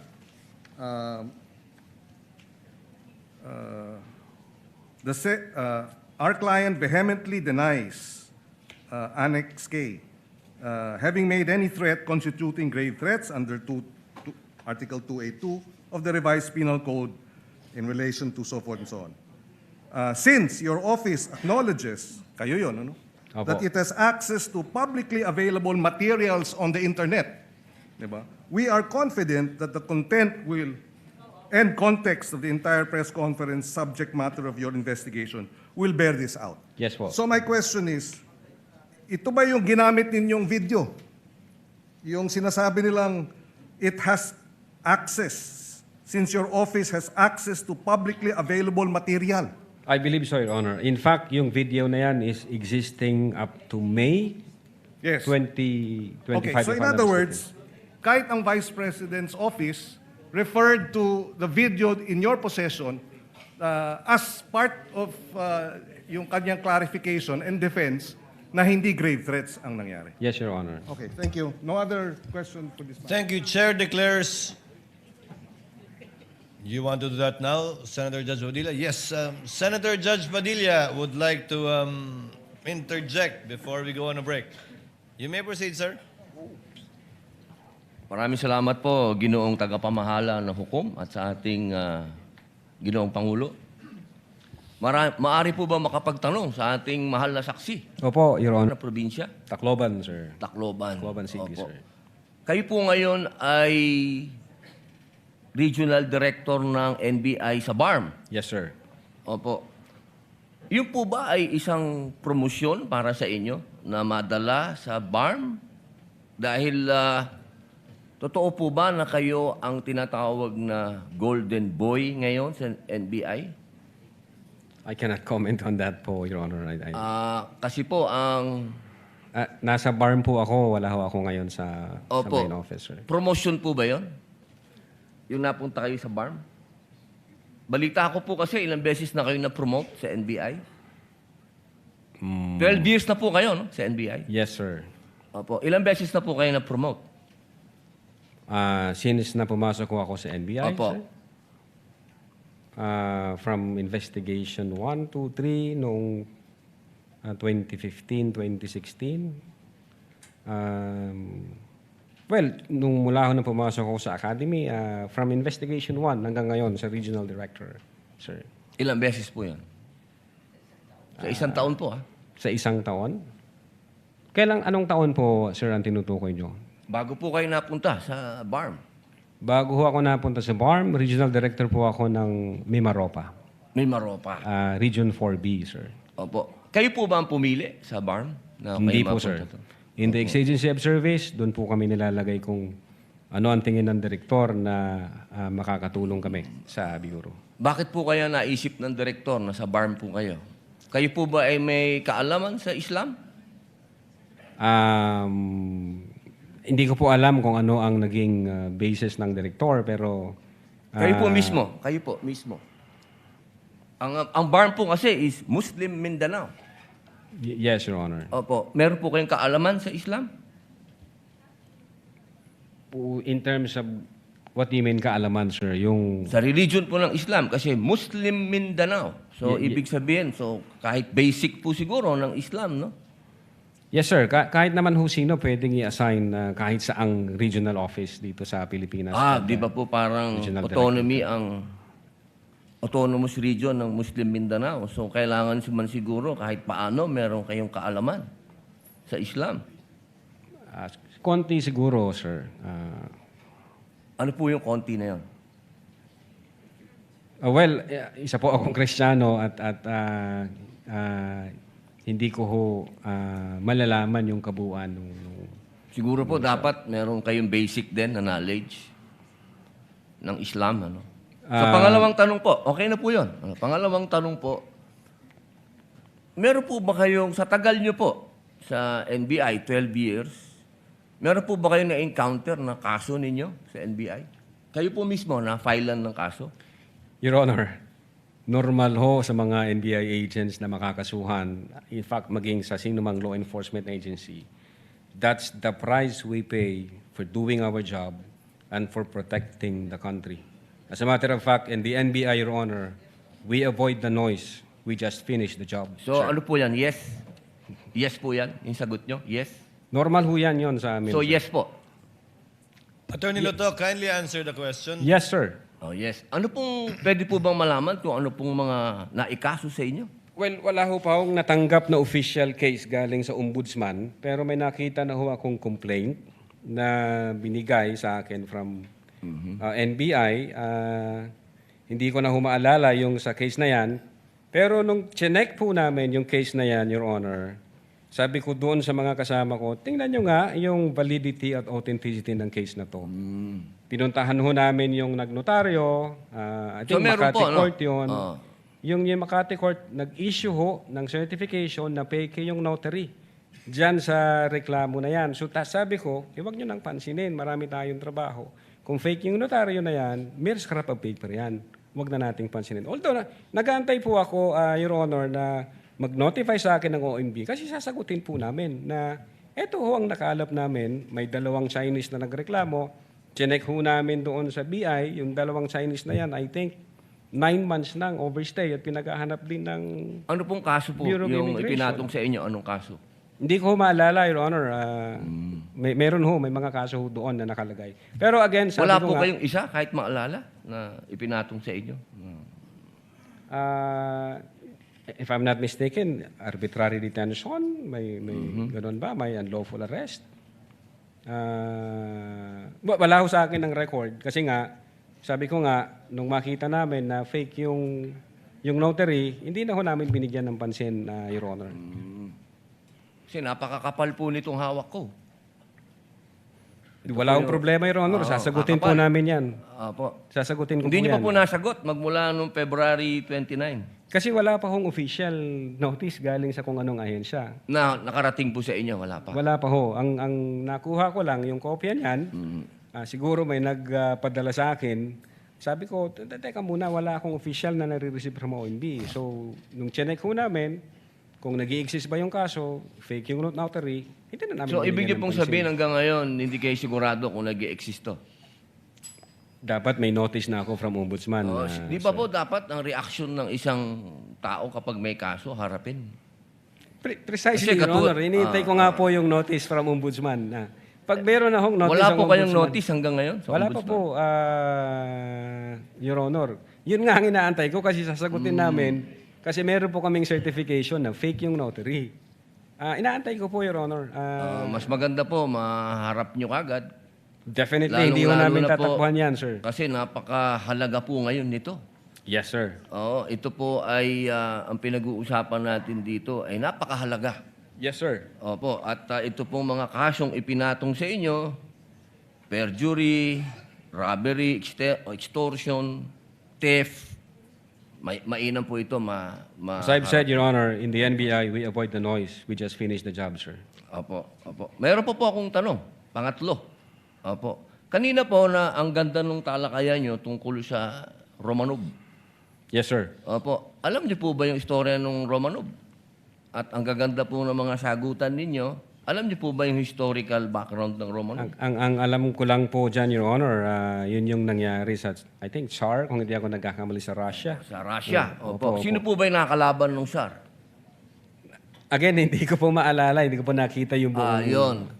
Kasi napakahalaga po malaman ng taong bayan kung sino po ang tinatawag natin na Romanov at sino yung nakalaban nila. Kasi po, katabi ko ang isa sa Marcos family. Yes, sir. Alam naman po natin lahat, batid natin lahat, na si Apo Lakay, Ferdinand Marcos Sr., ang number 1 na lumaban sa komunista dito sa Pilipinas. Batid naman din po natin na ang nag-execute sa Tsar kay Nikolai at sa kanyang mga anak, sa kanyang pamilya, ay ang komunista. Alam mo po ba niyo yun? Yes, sir. Opo. Ngayon, sino po ba ang pangalawang pangulo na lumaban sa komunista? Sino po, sir? ay di si Pangulong Rodrigo Roa Duterte. Hindi ba po dapat isipin natin yung Romanov ay tungkol sa threat na pumapasok sa mga pamilya na mga namumuno dito sa ating bayan na lumalaban sa komunista. Komunista po ako Gusto ko lamang pong alamin ninyo. Yes, sir. But, well, insofar as the investigation on the issue of whether or not may Romanov or operation of Romanov, ang sabi ko po kanina, nasa intelligence service po namin yan, at I think ang makakasagot po niyan, Your Honor, yung director po namin. Opo, kasi nabanggit nyo kanina sa usapan po ninyo, si Baste. Yun na po yung... sinasabi nyo po kasi kanina, sa usapan po ninyo, sa napakagandang usapan, na yung Romanov, hindi na ipapaliwanag kasi kung ano ba yung ugat nun. Napakahalaga po na alam natin yung ugat. Si Presidente Marcos Sr. ang lumaban sa komunista, kaya nagkaroon ng threat noong 1986. Yes, sir. Ngayon, sinasabi ni Baste na nagkakaroon ng threat sa kanila, pamilya, sapagkat alam naman nating lahat na ang nagpatuloy ng paglaban sa komunista pagkatapos ni Pangulong Rodrigo Roa Duterte ay si Inday Sara Duterte, ang ating Vice President. Sumasang-ayon po ba kayo doon? Wala po akong personal knowledge, sir. Ay, bakit po kayo walang personal knowledge? Eh, yun po ang sumunod na assignment ng ating Vice Presidente pagkaupo niya. Siya po ang nag-take over ng NTF-ELCAC. Hindi po alam ng NBI yun. Well, nag-NTF-ELCAC siya, pero yung factual circumstances doon... Factual? Wala pa po akong... Wala po kayong... Pero alam niyo po, sagutin na lang po ninyo na siya ang nag-take over ng NTF-ELCAC. Yes, Your Honor. Opo. Isa na lang po, ginoong tagapamahalang hukom. Sabi niyo po kanina, ulitin ko lang po, gusto ko lang pong malaman uli. Inamin niyo po na wala kayong personal knowledge tungkol dun sa threat ng Pangulo. Ng pangalawa, sabi niyo po kanina, wala kayong personal knowledge na kumuha na ng assassin o papatay sa Pangulo, ang pangalawang Pangulo. During that time? Yes or no lang po? During that time, ongoing ho ang validation namin, So, sir. ibig niyo pong sabihin ngayon, meron na kayong personal knowledge na meron na kayong...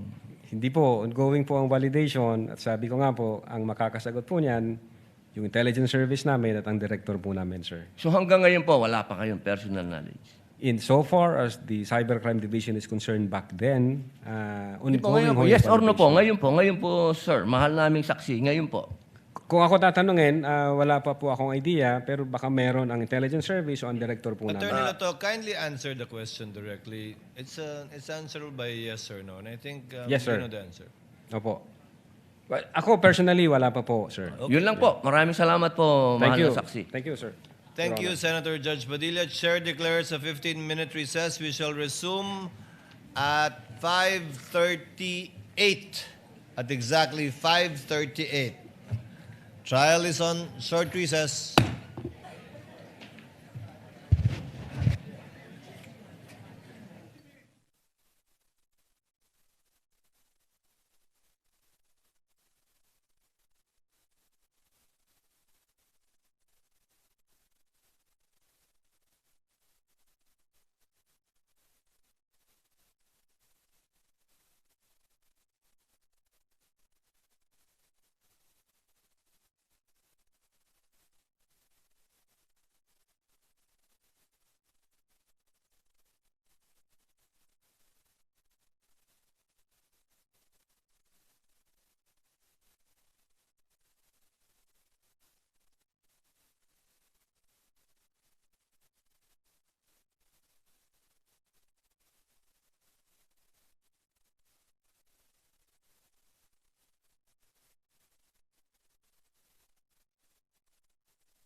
The OSA is directed to kindly situate the witness at the witness stand.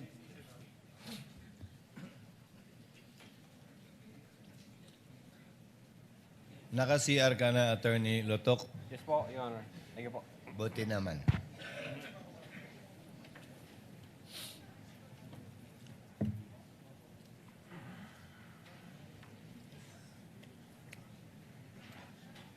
The trial is resumed. Attorney Lotok, you are still testifying and you will be on redirect by counsel for the prosecutors. You are going to testify still under the same oath Yes, Your Honor. that you took yesterday. Chair notes that the witness understands that he is under the same oath. Counsel for the prosecutors, Attorney Ligutan, you may proceed with your redirect if you have any. Thank you so much, Your Honor, please. Again, good afternoon, Attorney Loto. Good afternoon, sir.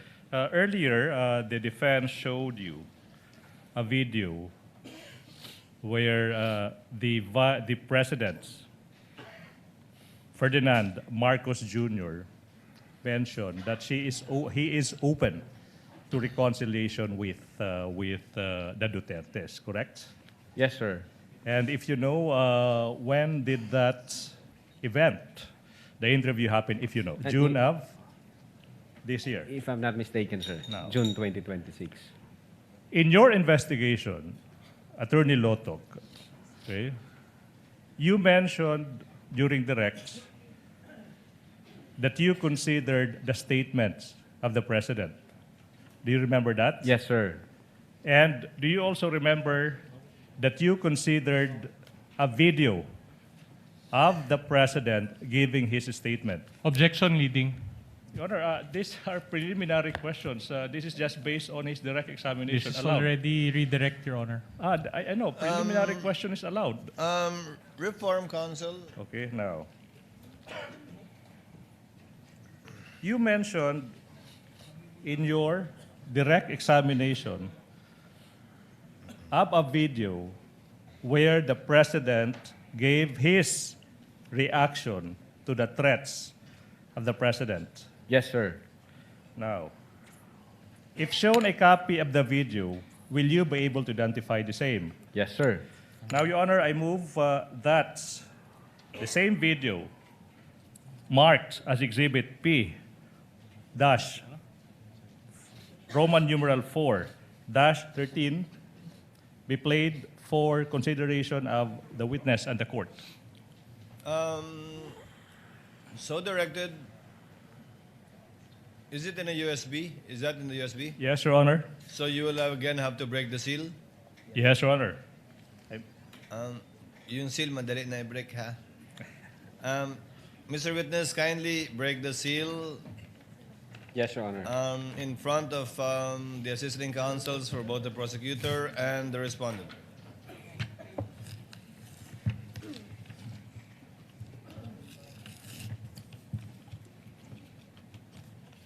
Counsel, do you know the timestamp?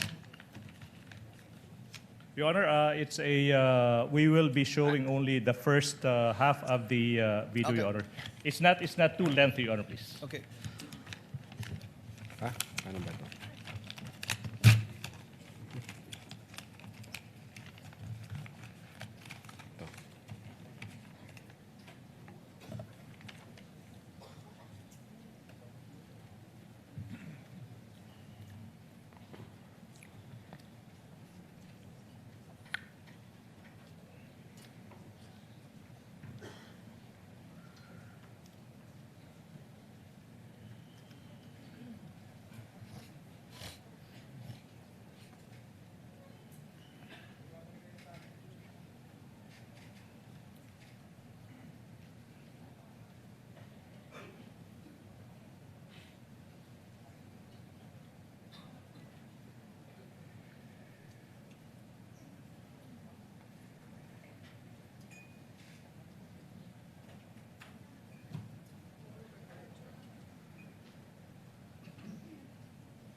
Nakakabahala ang mga pahayag na narinig natin nitong mga nakarang araw. Nandyan ang walang pakundangang pagmumura at ang pagbabanta ng planong ipapatay ang ilan sa atin. Kadali ang pagplano sa pagpatay ng isang presidente. Paano pa kaya ang mga pangkaraniwan na mamamayan? Yung ganyang kriminal na pagtatangka ay hindi dapat pinapalampas. Yan ay aking papalagan. Your Honor, in fact, in the booth, we are satisfied. We may add Ang at this point. The tech is instructed to kindly pause and cease the playing of the video. May I proceed, Your Honor? You may proceed, sir. Attorney Lotok, again, when did the press conference, the online press conference of the Vice President happen where she uttered that she already contracted a person to kill the President, for example? Objection, Your Honor. It's misleading, Your Honor. Why? She never mentioned that there was a contract to begin with. May kinausap na akong tao. Reform Council. Oh. Reform the Where, word contract. if I may, Your Honor, where the Vice President stated that she already contracted a person to kill the President. Objection, Your Honor. The Vice President never said the word contracted. Kinausap, Council. Kinausap. November 23, 2024, sir. Now, November 23, 2024. Now, if you know, when did the President, Ferdinand Marcos Jr., issue that statement through the video that was shown a while ago? If I'm not mistaken, I think November 24 or 25. Of what year? 2024, sir. So 1 or 2 days after the Yes. threats were made, Yes, correct? sir. Okay, now. You also mentioned earlier, in fact, remember that instead of denying the threat. Objection, Your Honor. Wait, I'm not yet Objection done. on the use of the word threat, Your Honor. Kindly let him finish his question, Counsel. Counsel for the prosecutor, finish your Yes, question. Your Honor. Yes, Your Honor. The question now is, you said that instead of denying her statement that she already spoke to a person to kill the President and the two others, you said that the Vice President did not deny that.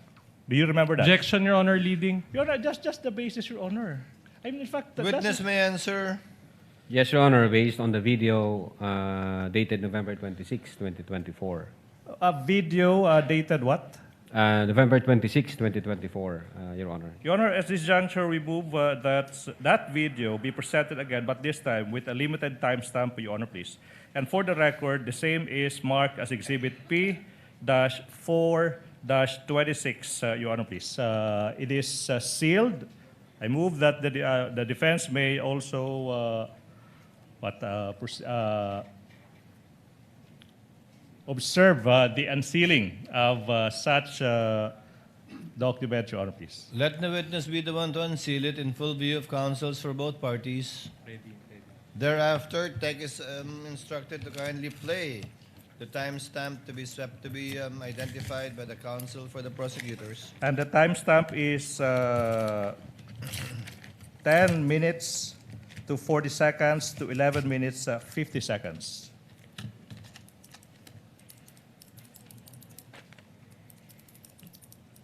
For the record, assisting counsel for the prosecutor, accompanied by assisting counsel for the respondent, are bringing the USB to the tech booth to be played.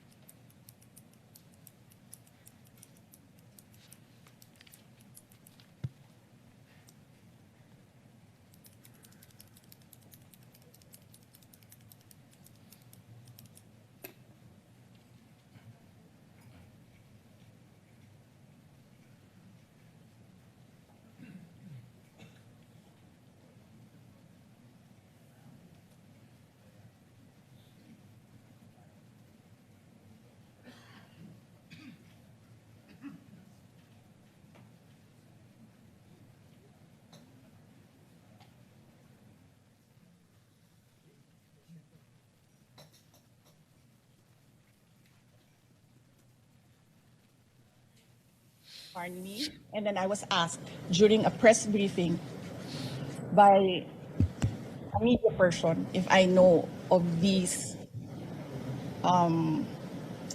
plans, if you can say the word, if that is the correct word to use here, plans. So I answered. I was asked Romanov, and then I answered. I was told by two people, this is the first time I've heard of Romanov, so that is the third already. And I said, don't worry about my security. If they kill me, if I die, kapag pinatay ako, or kapag namatay ako, in the context of don't worry about my security. So this means pinatay ka. Diba? Kasi hindi ka naman mamamatay by heart attack in relation to your security. Diba? So, pag namatay ako, I already asked a person to take revenge against three individuals. So, Okay, pause now. Mr. Witness, when did this event, where the Vice President uttered those statements, when did that happen? If you know. Again, Your Honor, November 26, 2024. That is 3 days after she uttered in that November 23 press conference that she already spoke to a person, and the person said yes, Yes, to Your kill the Honor. president to others now. Yes, Your Honor. Okay, now. Mr. Witness, what is your impression, if any, as to the emotional states of the Vice President when she confirmed that, in fact, she uttered those threats? Objection, Your Honor. The witness is incompetent All to right, answer. good. Your Honor, I invoke Rule 130, Section 53 of the Rules of Courts. If I may read, opinion of ordinary witnesses, general rule, not allowed. But I think if we read the exceptions, Your Honor, it says the witness may testify, however, on his impressions of the emotion, behavior, condition, or appearance of a person. Section 53, Rule 130, specifically allows the question I just posed as to his impression as to the emotional state of the Vice President when she uttered those confirmation of the threats. It's in the rules, Your Honor. Comment, please. Your Honor. Comment? Your Honor, the rules provide that the person should be sufficiently acquainted, Your Honor. no. And that is not the case here, so such rule does not apply, Your Honor. Your Honor, Overruled. Witness may answer if he knows. okay, Attorney so Lotok, kindly answer if you know. Yes, Your Honor. what is the emotional state of the Vice President 3 days after November 23 when she confirmed that she uttered those statements? Yeah, again, Your Honor, when we tried to connect that in the November 23, 2024 event and the November 26, 2024 utterances, it shows na hindi ho nagbibiro yung Vice Presidente nung inatter niya yung mga utterances nung November 23. At the same time, yung pagiging furious niya, at yun nga, yung sabi ko, yung fuming liman nung November 2023, dala pa niya hanggang doon sa November 26 kasi nireiterate po niya, Your Honor, at inadmit po niya na meron siyang kinausap na tao to take revenge. So she admitted it again 3 days after. Objection, on that Your day. Honor, as answered. All right, let me proceed, Your Honor, please. Move Now, on, counsel. Mr. Witness, earlier it was pointed out by the defense that now that line where the Vice President said that she spoke to a person and the person said yes to kill the President and the two others, that was just in response to a question by a certain Princess Maui. Do you Objection, remember Your that? Honor, Yes, Your leading. You're right. These are just preliminary questions. Your Honor, this is the purpose of redirect. Let's move on. Let's move on, counsels. yeah. We all know what we're talking about here. Yes. Witness may answer. Did you consider that statement, that fact, that it was only in response to Princess Mau's statement? If any, if at all. Objection, leading. Witness may answer. Well, I don't think so, Your Honor, kasi yung utterances, yung nature ng utterances, may kinausap na ako, ma'am, huwag kang mag-alala. So, ibig sabihin, even before the questions was asked, may kinausap na ho ang Vice Presidente base doon sa utterances niya. Again, what is the significance, if any, and if you know, and if at all, that fact to your investigation? Well, it's very much significant because we were able to determine there is intent on the part of the Vice President. The Vice President is determined insofar as that statement is concerned. At the same time, the utterances were not product of a temporary fit of anger or spur of the moment. In other words, the utterances, the threat was real, was serious, Your Honor. No. You remember during cross-examination yesterday, the good counsel for the defense presented you with a diagram using their props that the NBI is under the DOJ. Remember that? Yes, sir. And that the DOJ is under the NBI is under the DOJ and the DOJ is under the President, correct? Yes, sir. In fact, you were asked point blank whether the President as BBM, I would like to refer to our President, Ferdinand Marcos Jr. You were asked if he intervened. Do you remember that? Yes, sir. Did he, in fact, intervene, the President, to your investigation? Objection, if you Your know, Honor, if you leading. know, if you know, Leading. Objection leading, Your Honor. if you know. Witness may answer. None at all, sir. What will you say that not at all? Well, wala hong dumating sa akin na any information o any direction o any directive, even from the director, na nakipag-communicate ang Presidente sa NBI during that time na nag-iimbestiga kami. If you know, what is the basis of your findings in filing the cases for grave threats and inciting to sedition against the Vice President? If you know. Ano, sir, what is the... Basis of your findings. Objection, vague. That the witness Objection, there's an objection. Understands, he may answer. Basis of the findings, well, as I have explained that, Your Honor, there were several factors that we considered before we come up into a conclusion. Yung una nga, yung manner, delivery, or the manner in which the utterances were spoken. And then the literal meaning of the statement. Inexplain ko na rin ho yan.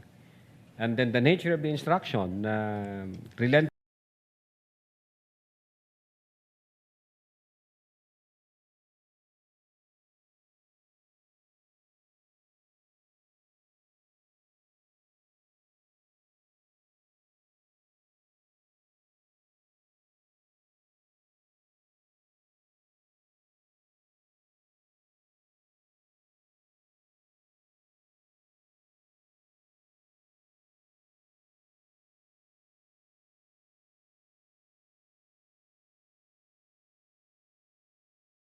Yung manner, delivery, or the manner in which the utterances were spoken.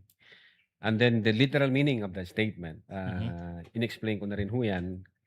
And then the nature of the instruction, relentless, huwag kang tumigil hanggat hindi mo mapapatay sila. Alright. As well as the relationship between the parties involved, meaning the Vice President and the President, Your Honor. No, thank you so much. Now, earlier, the counsel for the defense, in their argument that it was merely an exercise of the freedom of expression of the Vice President when she uttered that, and they said that the Vice President is an ordinary citizen. Do you remember that? Objection I leading. think so, Your Honor. Your Honor, again, this is the purpose of Witness may redirect. answer. Yes, sir. Do you agree with that? That the Vice President is an ordinary individual? Definitely not, Your Honor. The Vice President is the second highest official of the land, sir. Okay, now, let's proceed. Mr. Witness, yesterday, the defense devoted more than 2 hours in pointing, for example, number one, an alleged discrepancy in the subpoena, okay, dated November 6, 2024, and according to the defense, the NBI supposedly started its investigation on November 23, but there was already a subpoena dated November 6. Do you remember that? Yes, sir. Mr. Witness, how do you characterize this error, if at all? Typo, sir. Typographical error, sir. Typographical. Para maintindihan ng ating mga kababayan, Attorney Lotok, ano ba ibig sabihin kung alam mo ng isang typographical error? Well, basically, hindi ito substantial insofar as the document is concerned. Ito yung may mga, for instance, maling spelling o nagkamali lang ng date. Then pag makita mo naman dun sa surrounding circumstances, ito naman ang tinutukoy na date. Ugaya ng mga case numbers. Case numbers. Now, what effect, if any, did this typographical error have on the statement of the Vice President threatening the President and the two others? What's the effect, if any, of these errors? They don't have any effect at all insofar as the findings of the NBI is concerned, sir. Why is that? Well, because those typographical errors does not alter the fact that the video exists. It does not alter the fact that the Vice President uttered those statements. And it does not alter the fact that the findings of the NBI is that the Vice President committed the crime of grave threats and inciting to sedition. Okay, Your now. Honor. Okay, now. You also, the defense also mentioned that there is a lack of signature of Attorney Ria Asuncion on one of the several minutes of the interview, this time with a certain Jason Rubrico of SMNI. How do you characterize that error again, if you know? Typo, sir. Typo Typographical error. sir. What effect, if any, does that typo error have on the statements of the Vice President threatening the President and the two others? Again, sir, hindi ho nabago yung utterances ng Vice Presidente. Hindi rin ho nabago yung video. Hindi rin ho nabago yung findings namin na indeed kompleto yung mga ebidensya at ang Presidente ay nag-commit ng crime of grave threats and inciting to sedition. Okay. Third point. What about the alleged discrepancy in docket numbers? How do you characterize that error? Objection, Your Honor. The witness already testified during cross-examination that he was not privy to the assignment of docket numbers, as that is the function of the DOJ. So he won't be competent to answer. Your Honor, I do remember, despite that, the counsel asked several questions after that, and the witness was able to answer those questions. Your Honor, It's for the witness Your to answer Honor, that. he mentioned, Your Honor, that he does not have personal knowledge. In fact, Your Honor, Counsel, if he gives a different answer, then you can address that in your Yes, okay. recross. okay, sorry. Witness may answer. This discrepancy in the docket numbers, how do you characterize this error? Again, Your Honor. Objection, Your Honor, he won't be competent to answer that because Oh. docket numbers are assigned by the DOJ, not by the NBI. Exactly, that's the Again, point. counsel, let him answer. What if he answers that he's not competent, then that's his answer. Witness may answer. Well, kung docket number lang ho ang pag-uusapan, hindi ho nawala yung existence ng video.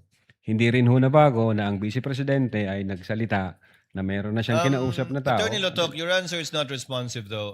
Kindly answer the question of the counsel. Okay, how do you characterize that error? Typographical error. Okay, next sir. question.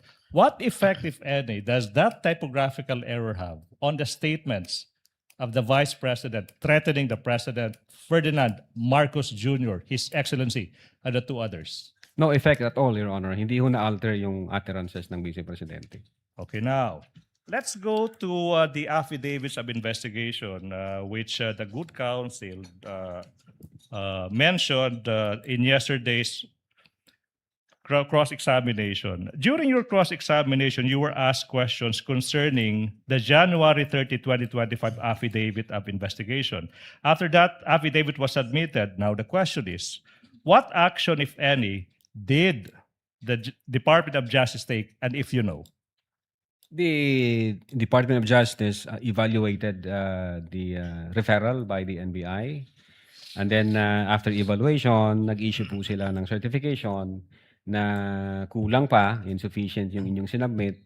So dapat i-comply niyo muna itong mga requirements na to. So nagbigay ho sila ng, I think 7 ho ang nandoon. Yun po ang ginawa ng Department of Justice. All right. Now, what did the NBI do, if any, in response to that recommendation from the DOJ? The NBI complied the requirements of the Department of Justice, and as a matter of fact, nung na-comply na ho namin, the DOJ issued a certification stating to the effect na you have complied all the elements of the crime charge and you are now good for preliminary investigation, sir. In fact, you also remember yesterday that you mentioned that the NBI also submitted a letter to DOJ. Do you remember that? Yes, sir. Why did the NBI submit a letter to the DOJ, if you know? No, well, I think that letter was signed by the then director Jaime B. Santiago, and the then director was notifying the Department of Justice that the NBI has already complied with all the requirements, and that the NBI is now submitting its affidavit with all the requirements attached therein, and with explanation, specifically yung requirement na kailangan may complaint ang recipient, gaya ng presidente. Ang explanation ho doon sa letter na yon, na for purposes of preliminary investigation under the new NPS rules, hindi ho kailangan yung complainant himself, kundi pwede ang law enforcement agency gaya ng NBI na mag-file na complaint. Again, for purposes of preliminary investigation. Attorney Lotok, if shown a copy of that letter of former Director Santiago, will you be able to identify the same? Yes, sir. Now, we are now in the process through Attorney Stephen Magallon of Saligal Law, showing you a copy of a letter dated February 11, 2025. We invite the defense to also peruse the same. Yes, sir. Also assisted by a lawyer also from Cebu. What relation, if any, does this document have with the one you mentioned? The same docs that I mentioned, sir. Your Honors, at this juncture, we move that the letter dated February 11, 2025, by Director Santiago, identified by the witness, where the NBI informed the DOJ that it already complied with all the requirements, be marked as Exhibit P-Roman numeral 4-34 for the prosecution. This is not yet pre-marked, Counsel. Not yet pre-marked, introduced in response to the to the cross-examination by the defense. Comment from the counsel for respondent? We do not object. No comment. We do Okay. not object, Your Honor. Counsel Just a may proceed. photocopy, Your Honor. Just a the comment is that the document is a photocopy. That's what I was waiting for. And Counsel may proceed. right on cue, we have a certified true copy of the same. We move. We invite the defense. Assisting counsel for the respondent, kindly confirm.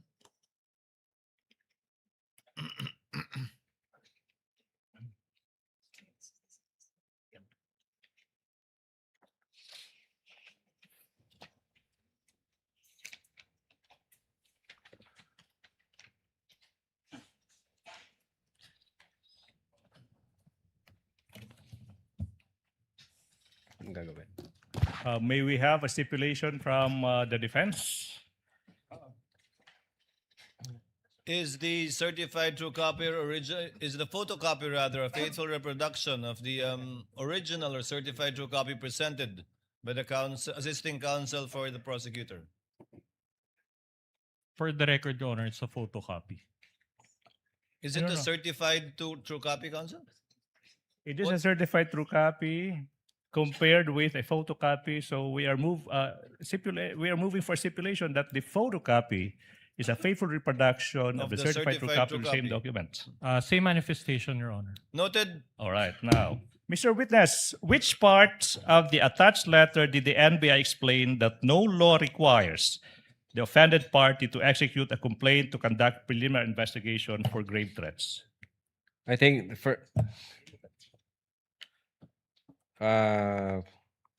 First page, the last paragraph, which says, it is to be emphasized that on 2024 new rules on preliminary investigation and inquest proceedings, a law enforcement agency like the NBI can file a complaint for the purpose of preliminary investigation unless the crime to be filed falls under Section 5, Rule 110 of the Rules of Criminal Procedure. Okay. Thank you so much. May I proceed, Your Honor? You may proceed, Counsel. Mr. Witness, you were asked whether the NBI already identified the particular individual contracted by the President, by the respondent, the Vice President, to kill the President and the two others. Okay, you remember that? Yes, sir. Now, to clarify for the record, what investigation, if any, did your own NBI Cybercrime Division conduct on this matter, if any, if you know? Again, sir. Okay. Let me clarify. You were asked whether the NBI already identified the particular individual contracted by the respondent to kill the President and the two others. And you said you remember Objection, that. Your Honor, on the use of the word contracted. We never said contracted. Reform, Counsel. That the Vice President already spoke to a person to kill the President, and that person said yes, so that's a contract. Now, do you remember that? Yes, sir. Objection, Now, Your Honor. It's a conclusion of law made by the counsel for the prosecution. Witness may answer. all right. Now, to clarify, sorry, Your Honor, this is now the question, Attorney Lotok. No, to clarify for the record, what investigation did your own NBI Cybercrime Division conduct on the identity of this person that said yes to the order of the Vice President to kill the President and two others? Yes, Your Honor. Again, the reason why we sent a letter December 2, 2024 to the Vice President is for that purpose. We informed the Vice President that we are also investigating on that alleged threats against her life. Unfortunately, hindi ho siya nag-appear, so wala ho kaming makitang validated information. Then aside nun, we also issued subpoena to the media personalities who were present during those press conference and who have personal knowledge na nangyari yung event na yon. And in fact, tinanong po namin din sila isa-isa. Kilala niyo ba yung kinausap ng Vice Presidente? May idea ba kayo kung sino yung tao na yon? At bawat isa sa mga nasabina ho namin at nag-appear, sinabi ho na hindi ho namin kilala. Wala po kaming alam, Your Honor. And then, nung chinek namin yung open source, nung nagkanta kami ng open source investigation, kasi yun nga, yung sinasabi ko kanina, Your Honor, tinitrace namin yung sinabi ni Princess Maui na Romanov. Ang nakita lang ho namin doon, yung statement ni Mayor Baste noong January 2024. Tiningnan din ho namin kung relevant ba yung pag-aalis ng 75 PNP personnel from the BPSPG at inilipat sa Manila para doon sa peace and security, parang i-augment yata sila. Kinonsider din ho namin yon, pero wala ho kaming na-validate na information relative to the threat against the life of the Vice President. But, ganun pa man, Your Honor, I know for a fact na yung aming intelligence service ay continue hong nagmamonitor at naghahanap kung sino yung tao na yan. Baka ho sila ang pwedeng sumagot o yung aming director, Your Honor. Okay. Thank you, Attorney Lotok. Let's move to another point. Now, in your investigation, Attorney Lotok, what significance, if any, did the NBI give to respondent's own admission that she already spoke to a person to kill the President and the two others? What significance, if any? Well, mabigat ho yun kasi lumalabas na hindi lang ho siya nagjo-joke doon nung nireiterate niya yon. nung inadmit niya nung November 26. Ibig sabihin, may intention ho doon ang Vice Presidente base doon sa mga utterances na yon. Pinag-isipan ho niya yan. In fact, I can classify it as... Objection, Your Honor. The answer is already based on his own interpretation. May we move, Your Honor, that it be stricken off the Your Honor, record? whose interpretation should he be answering? Witness will please complete his answer, and then Chair will consider the objection of the counsel for respondents. Yeah, Finish your and- answer, finish your answer, Attorney Lotok. Yes po, Your Honor. Yun nga, sinasabi ko, it was contemplated, sir. Okay, now. Attorney Objection, Lotto. Your Honor. Move to strike it off the record, considering that he included conclusions of law in his Your Honor, he's answer. a lawyer. I mean, you have been asking questions on the basis of law, and we did not complain. Now I'm asking question to him as a lawyer. Then you Counsel, are moving. please, motion is denied. Let it remain in the record for whatever purpose it may serve. Let the senator judges give it its due weight according to their discretion. Witness, counsel may proceed. Thank you so much. Mr. Witness, you were also asked about the NBI's alleged lack of coordination with certain government agencies such as the PNP, the Armed Forces of the Philippines, and the National Security Council in its investigation on the threats to the President and the two others. Do you remember being asked that? Objection, Your Honor. It was Yes, not sir. covered by my cross-examination. It Your was Honor, please. a query from one of the senator was judges. raised- In the Exactly. discretion of the court, the counsel can ask questions not covered by the cross-examination. We'll allow it. Now, could you explain to the court how is this so, if you can? Insofar as communication with other agencies, the Cybercrime Division back then, nakafocus ho kami sa investigation aspect. Now, pagdating doon sa security ng highest officials, again, for a fact, I know na may ginagawa yung aming intelligence service insofar as communicating with other relevant agencies gaya ng AFP, PNP, PCO, and even National Security Council. Yun nga lang, yun sa amin, Your Honor, nakafocus ho kami doon sa investigation. Ngayon, kung may binababaho ang direktor base sa mga impormasyong nakalap niya from different agency, mag-i-instruct po siya sa amin. All right, now let me proceed. Mr. Lotok, you were asked during cross-examination about the investigation that you conducted on the alleged threats to the life of the Vice President. You were asked whether there was an affidavit of investigation or report on such investigation that you conducted, and you answered there was none, correct? You remember having said that there is no affidavit of investigation For the Vice President? for the sir? Vice President, Yes, okay? sir. Yes, sir. And you said, but there was an investigation, but there is no affidavit of Yes, investigation. sir. Then the question now is, so whatever happened, what happened to that investigation?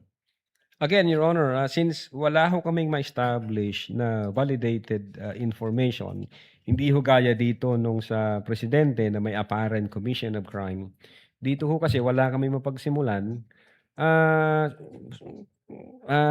hindi ho na kami pwedeng mag-produce ng affidavit of investigation kung that's the case. Ang ginawa ho namin, although nag-aantay kami ng validated information at nangangalap kami, continue ho na nagmo-monitor yung aming intelligence service. I know that for a fact kasi yun yung trabaho nila. Siguro ho pag sila ang tinanong natin, baka meron silang masabi kung ano yung nangyari dyan, ano yung update niyan. Maging ho ang aming director. All right, now. But, Mr. Witness, you were also confronted with the facts that a certain Princess Maui mentioned in that press conference a certain Operation Romanov that allegedly is a security threat to the Vice President. Do you remember that? Yes, sir. Now, what did you do, if any, on this information? Yeah, security threat. Ang nakita naming relevant dyan, yun nga po, yung pag-aalis ng 75 personnel sa BPSPG, then nilipat dun sa Manila. Then aside from that, base ho kasi sa record ng COA, meron pa ring 335 more or less na naiwan na security personnel ng Vice President. At ang narinig ko yata kay Honorable, yung sa comment ng Ombudsman na ba siya noon o Secretary of Justice siya na yung number na yan mas malaki pa sa bilang ng security personnel ng Presidente. Okay, now, I'm Maalala referring ko. to, Mr. Witness, to Operation Romanov. Okay, what did you do, if any, on that information offered by Princess Maui, information on Operation Romanov? Objection asked and answered. No. That was his answer in the previous Asked question. and answered, Counsel. All right, Move all on. right, all right. Now, what else? What else did you do, if any, in relation to the investigation, your investigation on the security threat to the Vice President? Yes, Your Honor. Yung paulit-ulit kong sinasabi, yung open source, we trace, kung ano yung mga relasyon nung security threats, yung Romanov na yan, uulitin ko, na rinig namin yan first time sa bibig ni Mayor Baste nung during Maisog Rally in January 2024. And so far as the NBI is concerned, during that time, nung ako yung hepe, wala ho kaming na-establish na validated information vis-a-vis yung threat to life against the Vice President, sir. Okay, now, you also mentioned that you issued a subpoena to the Vice President and a letter asking her to shed light on the threats she said she was facing. You remember having mentioned Yes, that? sir. Yes, sir. Okay, now, again, what was the response of the Vice President to the NBI's official investigation to her to appear before it to shed light on the threats she was complaining about? Objection, Based Your on the Honor, second letter, sir. What is it, Counsel? Your Honor, that is misleading, Your Honor, because the subpoena was for her to answer. I think he mentioned letter, Counsel. Yeah. I heard letter, if I'm Letter. not mistaken. Let's focus on that letter, if you may. Yes, I think that was the December 2, 2024 letter, if I'm not mistaken. And then nag-reply ho sila ng letter at sinabi po doon ng lawyers na the Vice President is confident that the NBI will also investigate the alleged threat against her life.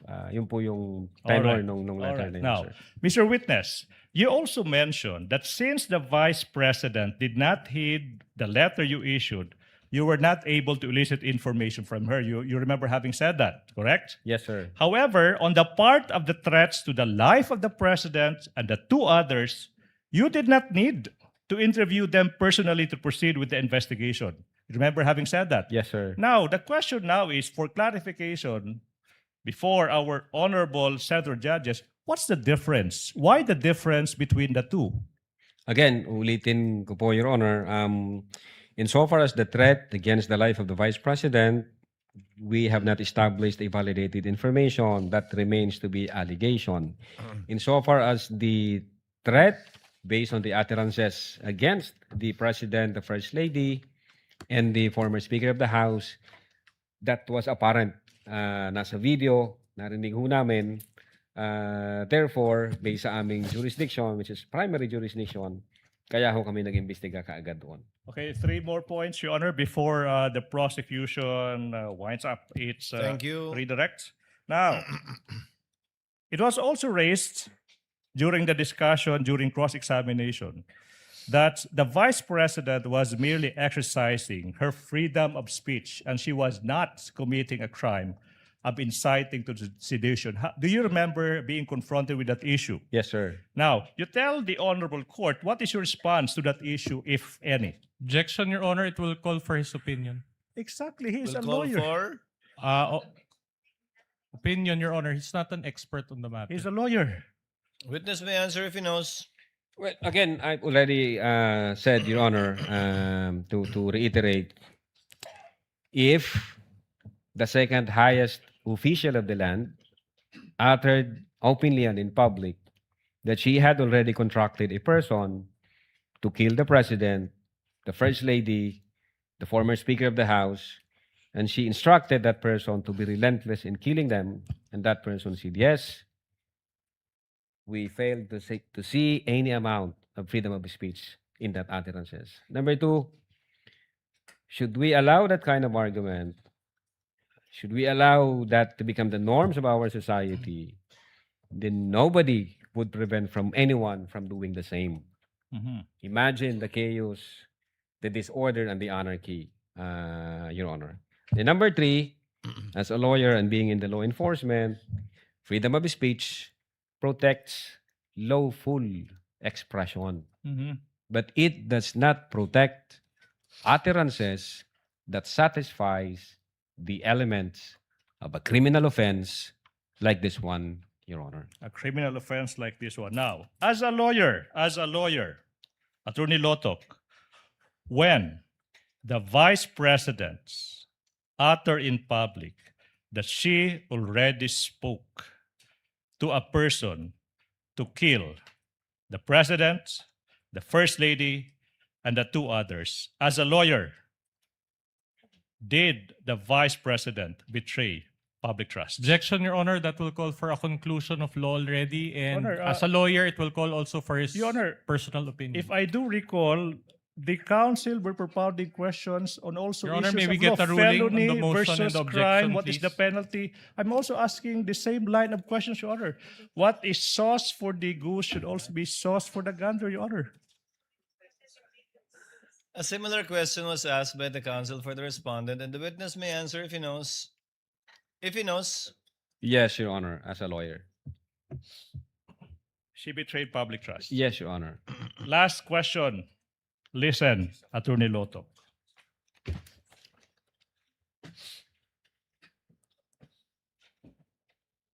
As a matter of law,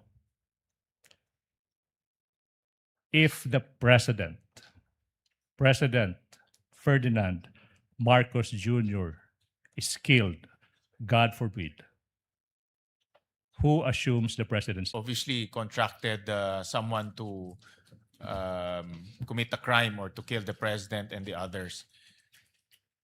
Kahapon, narinig ko na ipinapasa nyo sa investigative division ng inyong or intelligence service ng inyong ahensya itong tanong na ito. So, ano ba? Meron bang nakontratang papatay o walang nakontratang papatay? Yes, Your Dahil Honor. this morning lang sinabi nyo, you believe na merong nakontrata. Yes, Your Honor. Base ho doon sa utterances, we believe the Vice President na hindi ho siya nagbibiro nung sinabi niya yon. So, ang stand po namin, meron na ho siyang kinausap na tao. Anong ebidensya na meron kayo o meron ka o meron yung Cybercrime Division na made you believe na merong nakontrata? Una, Your Honor, kung yung pagbabasihan po namin is yung November 23 na may kinausap siya, pwede hong sabihin na nagjo-joke lang siya doon kahit galit na galit siya or etc. But then nung na-incorporate po natin yung November 26 na ni-reiterate pa niya at sinabi niya doon openly and in public na totoo may kinausap na siya to take revenge kung sakaling mamatay siya. So ang belief po namin may kinausap ang Vice Presidente. Now, insofar as kung sino yung kinausap na yon, insofar as yung existence ng tao na yon, ang makakasagot po, Your Honor, since trabaho nila yun, yung aming intelligence service po o kaya yung aming So director. yung belief mo ay nanggaling doon sa mga statements Yes, ni Your Vice Honor. President Sara. No more. Statements and admission, sir. Yun doon lang nanggaling. Wala nang iba. Insofar as the Cybercrime Division, Your Honor, yes. Okay. And then, meron din siyang reply. Na sinabi niyo nga kanina, nagpadala kayo ng letter dated December 2, Your Honor. December 2. And may reply rin si VP na dinideny niya na merong grave threat. No? So pag dineny niya na ginawa niya yung grave threat, obviously dineny niya na may kinontrata siya. Di ba? So bakit pa rin ninyo i-file o recommend na mag-file ng grave threat and inciting to sedition kung may denial na? Hindi ho, Your Honor. Ang na-establish po namin doon yung the elements of the crime of grave threat. So nung nakita namin na nasatisfy siya at na-comply siya, nung nirefer po namin ito sa Department of Justice, nag-concur sa amin ng Department of Justice na indeed na-comply ninyo and therefore tuloy yung proseso. But yung what made preliminary. you not, bakit hindi nyo tinanggap itong paliwanag ni VP Sara sa kanyang letter? Dahil kaagad dito sa letter niya, may denial na ginawa niya yung grave threat and therefore wala rin na kontrata, no? Kasi magkadugtong yun. Well, Your Honor, mere denial would not discount the fact na na-utter niya yon at may kinausap na siyang mga tao.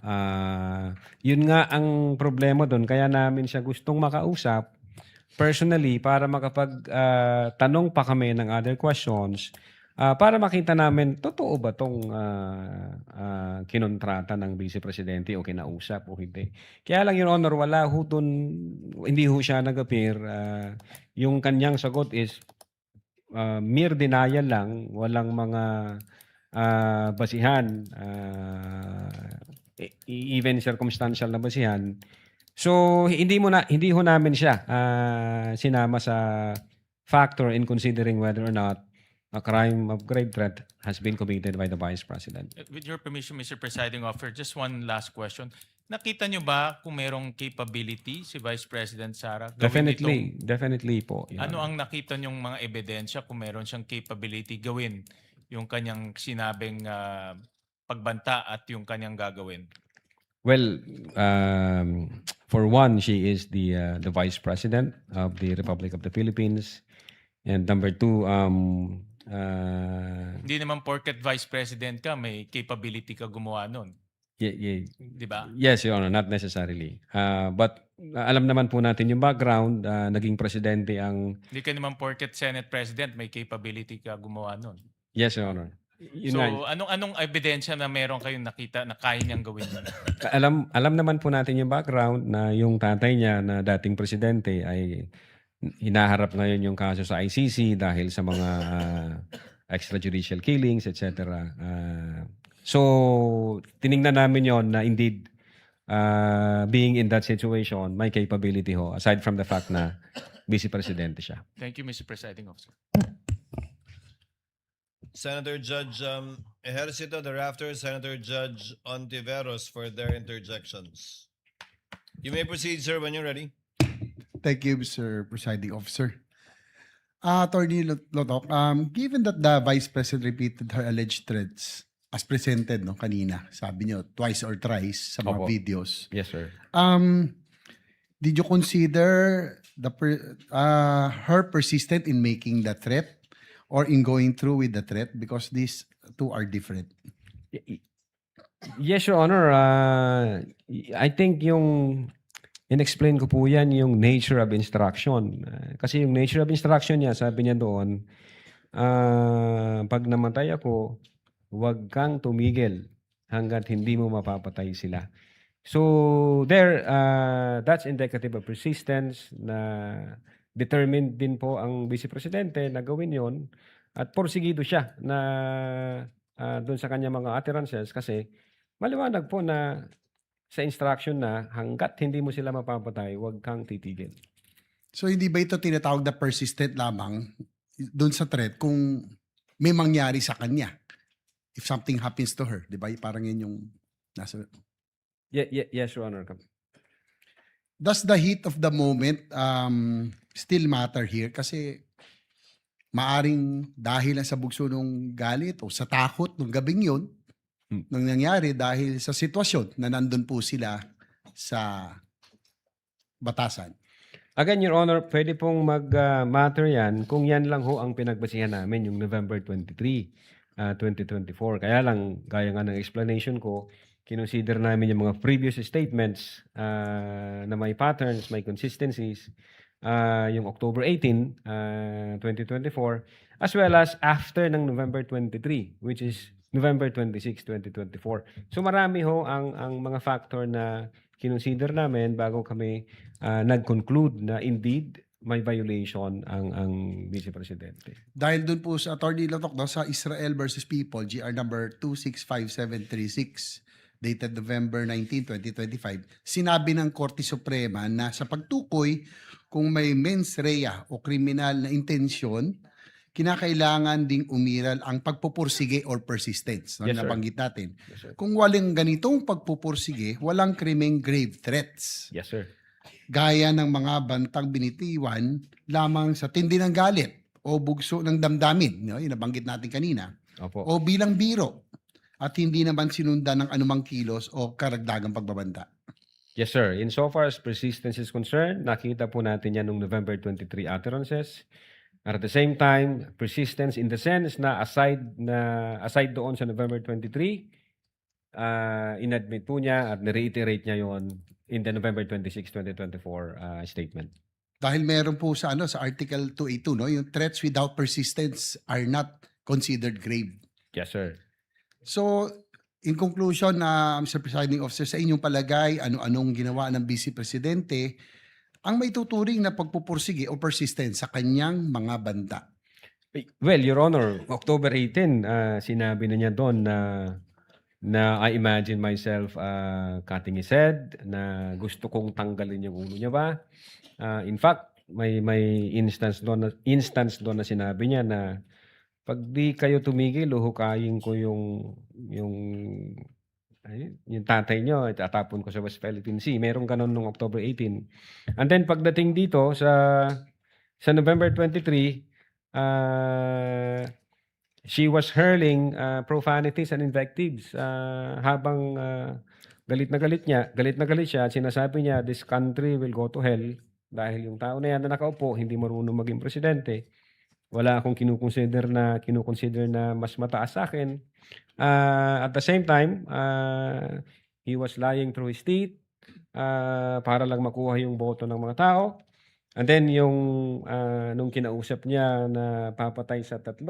At the same time, dinugtong ho namin yung November 26. Inulit pa ho niya yun. Aside na persistence na yung nature ng kanyang utterances, inulit pa ho niya nung November 26 openly and in public na indeed may kinausap siya to take revenge na kung mamatay siya, patayin niyo yung 3. That's much persistence kung i-establish po natin yung persistence, Your Honor. Maraming salamat, Attorney Latok. That's all.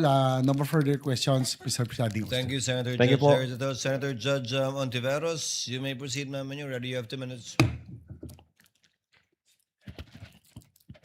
Salamat, Mr. Presiding Officer.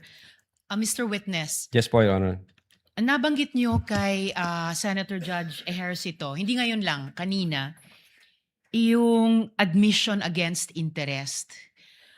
Sabi niyo po ang mga pahayag ng Vice Presidente ay maituturing na admissions against interest. Tama po? Yes, ma'am. May diferensya po ba sa pagtrato sa pahayag ng isang tao kung pabor sa kanya o against sa interest niya ang admission? I think so, ma'am. Ano po? Kasi base dito sa issue natin, ang Vice Presidente is abogada, alam na po niya yon na the moment she uttered those kind of statements, pwede ho siyang mag-fall in any criminal violation. So pagdating ho nung November 26, instead of avoiding mentioning those utterances, instead of denying instead of denying that she made those utterances, ang sinabi po niya, ni-reiterate niya, yes, sinabi ko yan, na someone has to take revenge kung sakaling mangyari ito, mamatay ako. Yun po, Your Honor, ang nakita namin. Kaya ko nasabi na admission against interest ho yun. So kung sa halip na i-reiterate niya, i-deny niya yung naunang sinabi, kung sinabi niya na hindi ko talaga minimin yan or may sinabi siyang maituturing na pabor sa kanya, iba po yung pagtrato niyo sa ganyang klaseng pahayag sana. Baka maging iba, Your Honor. Okay. So, ano po yung diferensya at saka halaga dun sa bigat na binibigay ng batas dun sa admission against interest? Well, pinapakita ho rito in the natural order of things, hindi ho i-admit ng isang tao yung isang bagay na ikakasira niya o na ikakaharap niya sa isang paglilitis, something like that. Kapag ho inadmit ng isang tao yung isang bagay na ikakasira niya, maliwanag na ginawa niya yon, sinabi niya yon, at determinado siya sa mga pangyayaring yon o porsigido siya sa mga pangyayaring yon. So masasabi po bang mabigat o napakabigat ang diferensya, ang halaga na ibinibigay sa isang o sa ilalim ng batas ang isang admission against interest? Yes, Your Honor. Opo. Panghuli na lang po, Mr. Witness. Bakit nga po pinaparusahan ng batas ang grave threats kahit pa hindi natuloy sa physical act? Well, Your Honor, for purposes of peace and order among the populace, pag hindi ho in-address yung speeches o yung utterances na magka-qualify as grave threat, magkakagulo ho yung mga tao. Pwede na lang ho sabihin kahit na sino na papatayin kita pag ito nangyari, gagawin ko to sa iyo pag ito nangyari. So I think the wisdom of the law is to avoid the disorder, the anarchy, and the chaos that it would create, Your Honor. So yung sinasabi niyong wisdom of the law ay hindi lamang sitahin o parusahan yung isang bagay na tumuloy sa physical act, kundi mag-serve ng deterrent para gawin Yes, Your Honor. ng taong iyon or ng ibang tao, Yes, Your yung Honor. grave threats? Pwede po yun, Your Honor, to serve as a deterrence, Your Honor. So may preventive na value din nakikita kayo Yes po, Your Honor. bukod sa curative. Opo, Your Honor. Alright. Salamat po, Mr. Witness. Salamat po, Presiding Officer. Thank you, Senator Judge Antiveros. Senator Judge Rafi Tulfo, thereafter Senator Judge Alan Cayetano before the recross of counsel for respondent, if any. Senator Judge Tulfo, you may proceed and you have 2 minutes. Thank you, Mr. Presiding Officer. Mr. Witness, aware ba kayo at one point in time, I just don't remember what date was it, na pinulled out yung certain numbers of security personnel ni BP Sara? Yes, Your Honor. Based on the news, may nakita po kami noon. When was that? When did it happen? 2024 yata, yung 75 PNP personnel Correct. from BPSPG, sir. Was that before the utterance of BP Sara in sa press con or after? Before, sir. Before. I think that's before, sir. So would it be possible na because of that, nakapag-isip siya na meron threat against her life because yung security niya being pulled out and walang binigay na reason kung bakit, kaya maaaring iniisip niya na, well, medyo sabi nga sakali na praning at Very much possible, sir. Po, yun po. but hindi niyo ba inimbestigahan bakit na pinull out yung security details niya? May nakita ho kami, sir, doon sa November 26 na video, kung nalimutan ko lang yung timestamp niya, may sinasabi siyang issue sa security niya doon nga sa BPSPG, parang from military attached unit, ginawang under na ng Presidential Security Command. I'm not familiar with that. So, doon ho yung... Okay. Sino pong nag-cause ng pull out? Sino pong nag-utos? Saan galing yung utos? Hindi ko ho siya masyado. Pero I think part ng reorganization, Your Honor, ng PSG, if I'm not mistaken. Part ng reorganization. So, ilan po yung na-pull out? 75.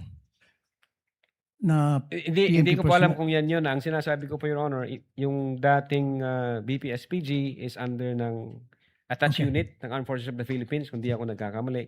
And then, inilagay na siya sa ilalim ng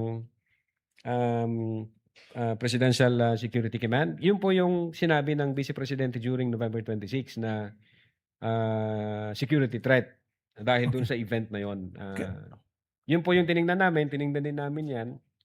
Pati nga yung 75 personnel, Kaya lang again, hindi po siya sufficient na mag-establish ng apparent violation of any criminal offense. Kasi nga, para siyang normal na function ng agencies and departments. Yeah, Mr. Witness, yung sa akin na kasi yung pag-pull out ba ng security, was it sudden? Did it, I mean, ano yung naging dahilan? At kanino galing yung order para i-pull out yung ilang numbers of security details niya, particularly PNP, and then sabi nyo nga, yung sa PSG, nabawasan din ba base sa inyong investigasyon? Bakit nga po nangyari yon? Yung sa Anong nag-trigger noon?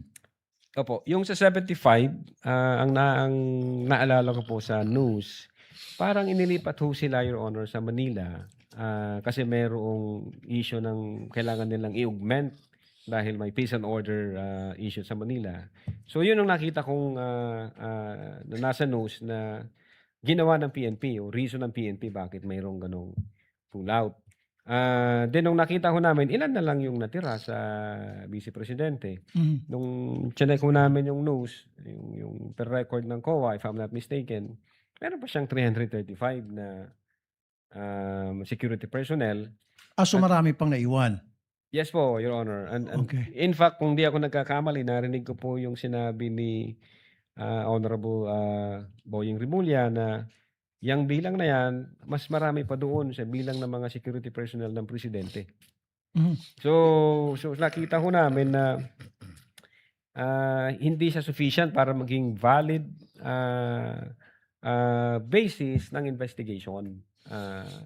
Hindi ko katulad dito sa threat against the President na apparent po yung utterances na nangyari. Okay, dalawang katanungan na lamang, Mr. Witness. So, base sa inyong investigasyon at karanasan, ilan ba dapat ang security detail ng isang Vice President? Sorry po, Your Honor, wala po akong idea kung ilan Okay. po dapat yung... Last na lamang. So, nung na-pull out yung ilan sa mga security personnel niya, sabi niyo nga 75, right? Sa PNP and then meron pa atay sa PSG. Nagreklamo ba siya? Sa inyong pagkakaalam? Doon sa November 26, Your Honor, I think ang isa sa issue niya na may threat sa security is yung paglipat ng BBSPG from attached unit ng AFP na maging under siya ng Presidential Security Command. Yun po yung narinig namin. Pero yun dito sa 75 personnel, insofar as I'm concerned, wala akong nakita sa reports, sa news, sa social media na nagreklamo siya na nawala yung 75. Pero baka maliho ako, baka mayroon akong hindi nakita. Pero insofar as I'm concerned, wala akong nakita sa news na nagreklamo siya dun sa 75 transfer ng PNP personnel from BPSPG dinala dun sa Manila, Your Honor. At hindi na siya nag-request ng augmentation o dagdag dun sa mga nawala na security detail?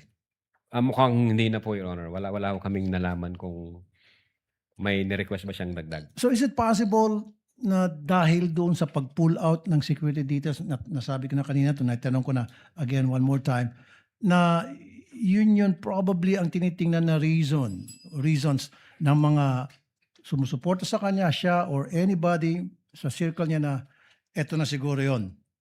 Tama po kayo, Your Honor. Thank you. Senator Judge Alan Cayetano, you have 2 minutes, sir. You may proceed when you're ready. Mr. Presiding Officer, dear colleagues, susundan ko lang po yung kay Senator Risa, Senator Judge Risa at Senator Judge JV at yung ibang nagtanong sa admission against interest. You stated this already, but just for the record, you viewed the whole video, right? The whole 2-hour video. The November 23, Yes. Sir. Yes. Yeah, that's isang beses, sir. Isang beses lang. Yes, sir. Okay. And how many times there has the Vice President made admissions against her interest? No, sir. Ang tinutukoy ko po ang admissions against interest doon sa November 26, sir. No, sabi mo yung November 23 din na ayaw ng defense gamitin contracted. So yung kinausap is also an admission against her interest, di ba? Di, sir. Ang sinasabi ko po ang admissions against interest, yung November 26 video po, sir. Na sinasabi niyang totoo yon at hindi niya Yes, sinasabi. sir. Okay. Opo. So, doon sa November 23, may nakita ka doon na admissions against interest? Insofar as I'm concerned, na ni-reiterate niya. Hindi, not reiterate. Siguro para malinaw, in your mind, or as a lawyer or as an NBI agent, what is an admission against interest? Yun nga po yung ini-explain ko po kanina. Ito po yung isang bagay na ginawa ng isang tao na... Hindi ginawa, sinabi. Sinabi Kasi ng, it's admission eh. Apo, sinabi ng isang tao na ikakasira niya, but then instead of denying na sinabi niya yon, inadmit pa niya ito, ni-reiterate Okay, niya. very clear yon. And you and Agent John Mark Kalilong said that the basis of the investigation was the November 23 video, the basis sa inyong affidavit of investigation sa nag-file ng kaso is certain portions of the November 23 video. As well as the November, as well as the as well October as 8, other evidence. Okay. Apo. Sa November 23, ilan ang admission niya against interest?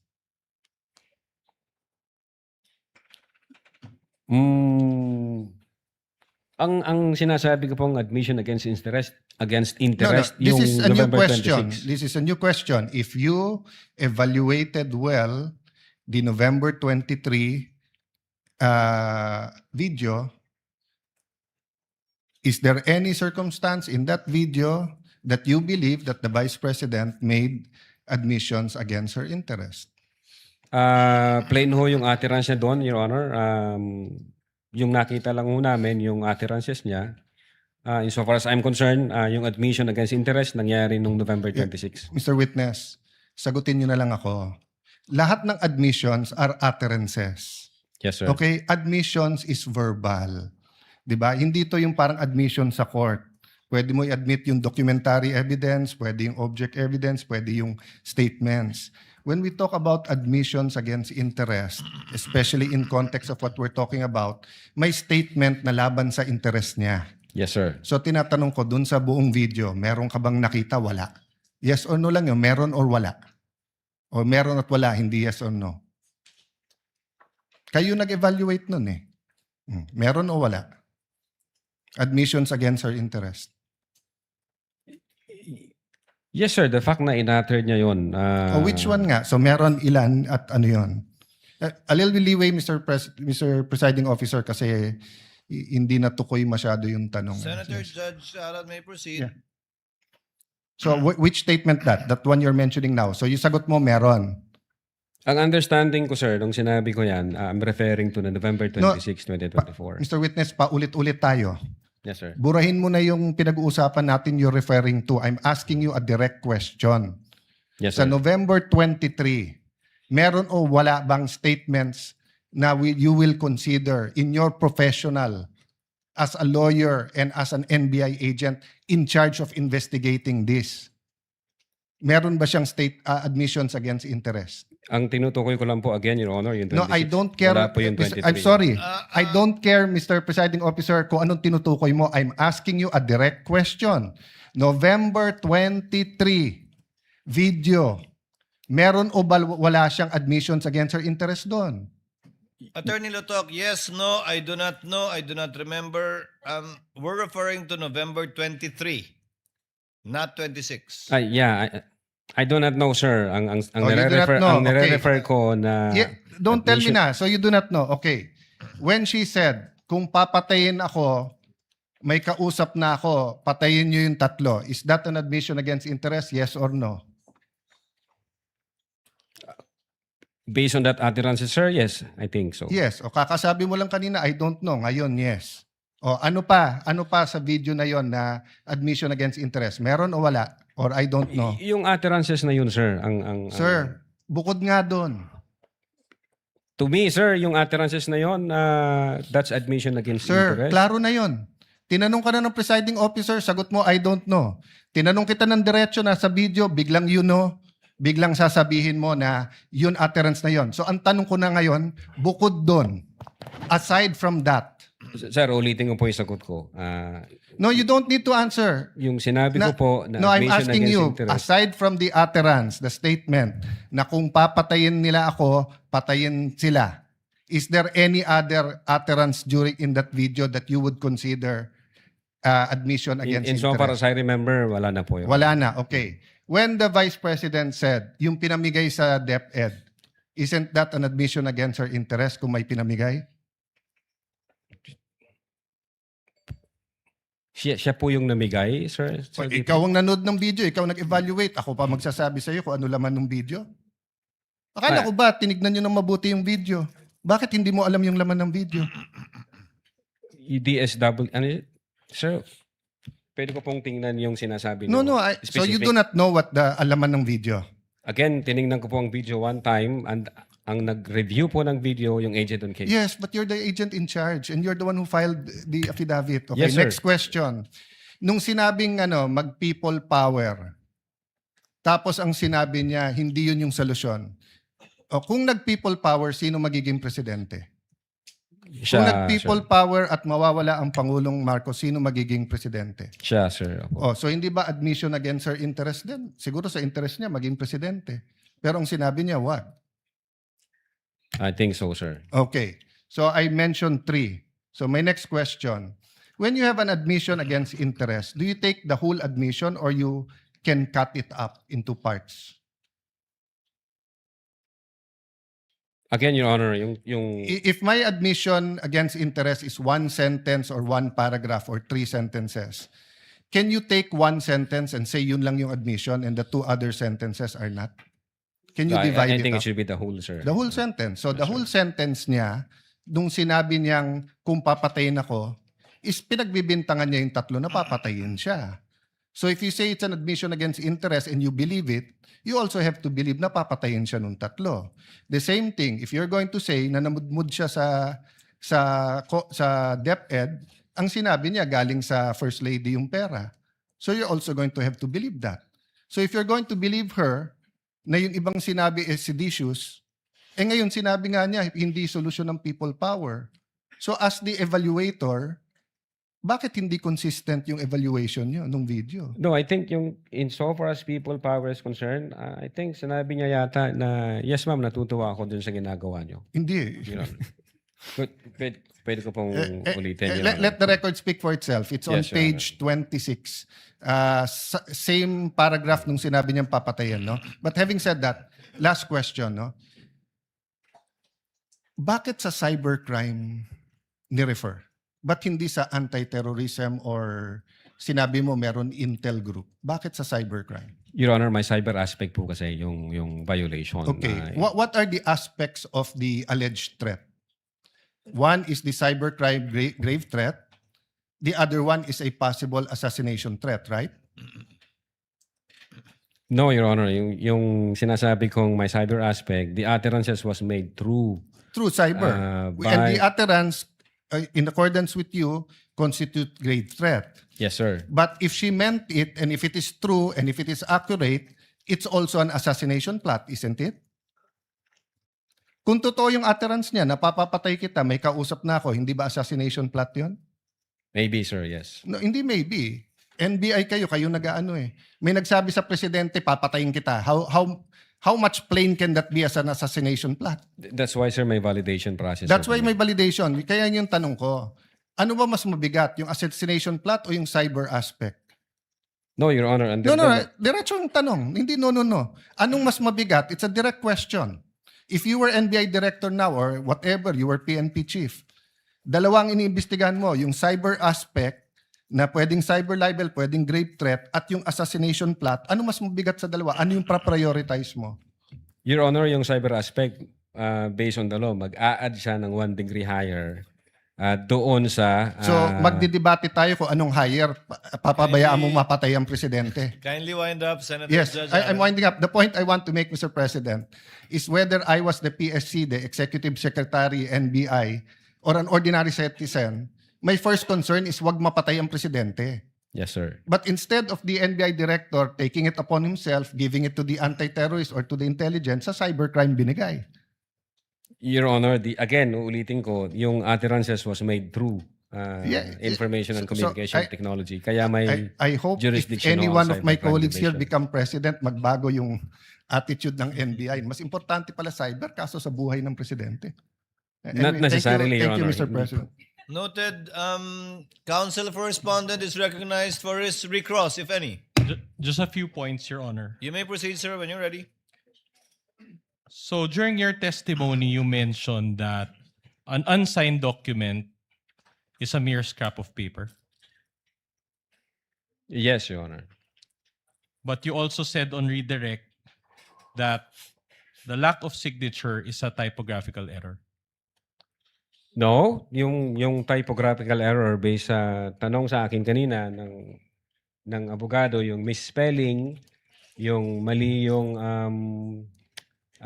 docket number, kung mali man yun, yun, Your Honor. Okay. Now, you mentioned on redirect also about the November 26, 2024 press con, correct? Yes, Your Honor. Yes, sir. So after that press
Senate President Wen Gatchalian kanina, sabi niyo po, maliban sa mga salitang binanggit o sinambit ng ikalawang Pangulo na may nakausap na siya nagagawa ng kanyang kautosang patayin di umano ang tatlong opisyal ng bansa, wala po kayong hawak na ibang ebidensyang may kinausap na nga siya. Insofar as the Cybercrime Division is concerned, sir, opo. Pangalawa po, sabi niyo po, sa ilang katanungan pinukul sa inyo na hindi nyo alam kung totoo o hindi ang ilang mga sinabi ng ikalawang Pangulo. Sa video na napanood po ninyo ng isang beses, yung mahigit 2 oras, sa kabuuan po, totoo po yun. Ang kaya nyo lang pong sabihin na sinabi niya yon, pero kung totoo man yun o hindi, wala po kayo sa lugar sabihin na totoo nga ba lahat ng mga sinabi niya. Well, una, since Vice Presidente siya at base doon sa sirkumstansya na galit siya at nagbabato siya ng mga pagmumura, we believe na totoo yung mga sinasabi niya, Your Honor. And as an advisement perhaps to the senator judges and the public as well, an admission against interest, as mentioned in the rules, is nothing really special. An admission against interest under the rules is simply an exception to the hearsay rule, where a person who is about to die or is unavailable to testify, his statements against his or her interest may be admitted, testified to by another person, not the weight we seem to be giving admission against interest na parang umami na dahil labag sa interest niya yun. The rules are specific and the purpose also is specific. It is an exception to the hearsay rule. If there are no other points or questions to be raised by any of the senator judges, Attorney talagang photo finish. Senator Judge Padilla is recognized for his intervention. Pwede po bang magtanong? You have 2 minutes, sir. Yes, of course, sir. Opo. Kanina po nabanggit kanina ng isang senador na meron pong 2 kaso sa panahon ni Pangulong Rodrigo Roa Duterte na inimbestigahan niyo po, isang 150 million, tsaka ano po yung isa? Ang naalala ko, Your Honor, yung kay Mas yata, yung sa... Hindi ho ako may hawak noon, Your Honor, hindi ho ang Cybercrime Division. I think ibang unit ang nanghuli, although ang Cybercrime Division yata yung nag-file. Pero hindi ho ako may hawak. Hindi po panahon niyo. Pero ano pong nangyari doon? Na-dismiss po ba yun? Ang alam ko na-dismiss yata, sir. Nagsagawa din po ba sila ng masusing investigasyon? Hindi ko po masasagot. Hindi ho ako nag-imbestiga, Your Honor. wala po kayong nabalitaan kung gumawa din sila ng masusing investigasyon? Again, Your Honor, kung ibang unit ho ang nagsagawa noon, wala po akong personal knowledge. Opo, opo. Kasi po doon malinaw na mayroong involved na pera. Kasi alam niyo, matagal din po ako nakulong. 3 taon din po ako sa kulungan. Marami po ako nakasama dyan na mga hired killers. Katunayan, pati po hindi hired killers, nakasama ko din po dyan. Sila Tihanki. Katunayan, excuse po sa aking seatmate. Madami po talaga. Pag usapin po kasi ng pera, talagang may threat. Pero sa tingin po ba nyo yung mga nangyari nung November 23, birthday ko pa po yun. Opo. Sa tingin nyo po ba, walang involved na kahit anong pera dito, walang kahit anong threat pa rin po ba yon sa palagay ninyo? Kasi ang hired killer, pera-pera po yan. Based on our findings, grave threats, Your Honor, and inciting to sedition. Meron po ba, inciting, okay. Maganda pong pag-usapan yan. Doon po ba, pagkatapos po ba nung November 23 na mga sinabi ng ating Vice Presidente, meron po bang ginawa ang ating mga taong bayan para maging inciting for sedition? Nagbunga po ba ito? Your Honor, ulitin ko po yung sagot ko. In the case of People versus Nabong, hindi ho necessary. Pakisagot na lang po kung yes or no, kung meron po bang naganap na pagkilos ang mga tao. Insofar as yung Seditious Act, wala kaming nakita, sir. Wala po, opo. Meron pa pong isang tanong. Doon po ba sa mga naganap na maraming protesta, merong trillion march, merong kung ano-anong march, nakita niyo po ba doon ang Vice Presidente? Yes or no lang po? Saan pong protesta, Your Sa Honor? lahat po ng protesta na ganap, Dilawan, Tinklawan, Duterte, ano man po. But wala akong personal knowledge, sir. Yes or no lang po, nakita niyo po ba doon? Si Vice Presidente, nagsalita po ba siya? Nagbigay po ba siya ng panahon dyan sa mga yan? Insofar as I'm concerned, wala akong nakita, sir. Wala pong nakita. Okay lang po, maraming salamat po. Thank you, Senator Judge Padilla. Attorney Lutok, you are excused and the court thanks you for your time and cooperation with this impeachment court. Thank you very sir. much, Your Honor. May I ask, good that the Honorable Defensor is standing up. Tomorrow, the subpoena for Attorney Lopez is only for today and tomorrow. The subpoena thus far, yesterday rather, and today. The subpoena for Captain Bello is for, no subpoena, but she is scheduled to testify tomorrow. So what is your pleasure, Honorable Defensor? Your Honors, before we proceed any further, the prosecution respectfully requests for a 5-minute recess. Just 5 minutes, Your Honor. You can do your thing, Honorable Defensor, while I recognize Senator Judge, with the permission of Senator Judge Cayetano, of course. Maybe they can... Can they do their thing? Yes, I was going to suggest that. I have a question about tomorrow. Maybe the defense can do their huddle while I ask Yes, this exactly the question. point. Exactly the The point. question naman is, Senator Cayetano, Alan is recognized. thank you, Mr. Presiding Officer, Mr. Senate President. This is addressed actually to the Presiding Officer, Senate Pres, and our colleagues. So, are we going to have the oral arguments tomorrow about Yes. the... So, I think we all received the... Copies have been copies distributed. The last night. memoranda of the parties have been distributed. More or to the less, Senator it's Judges. 33 and 32 pages, so that's 60 pages.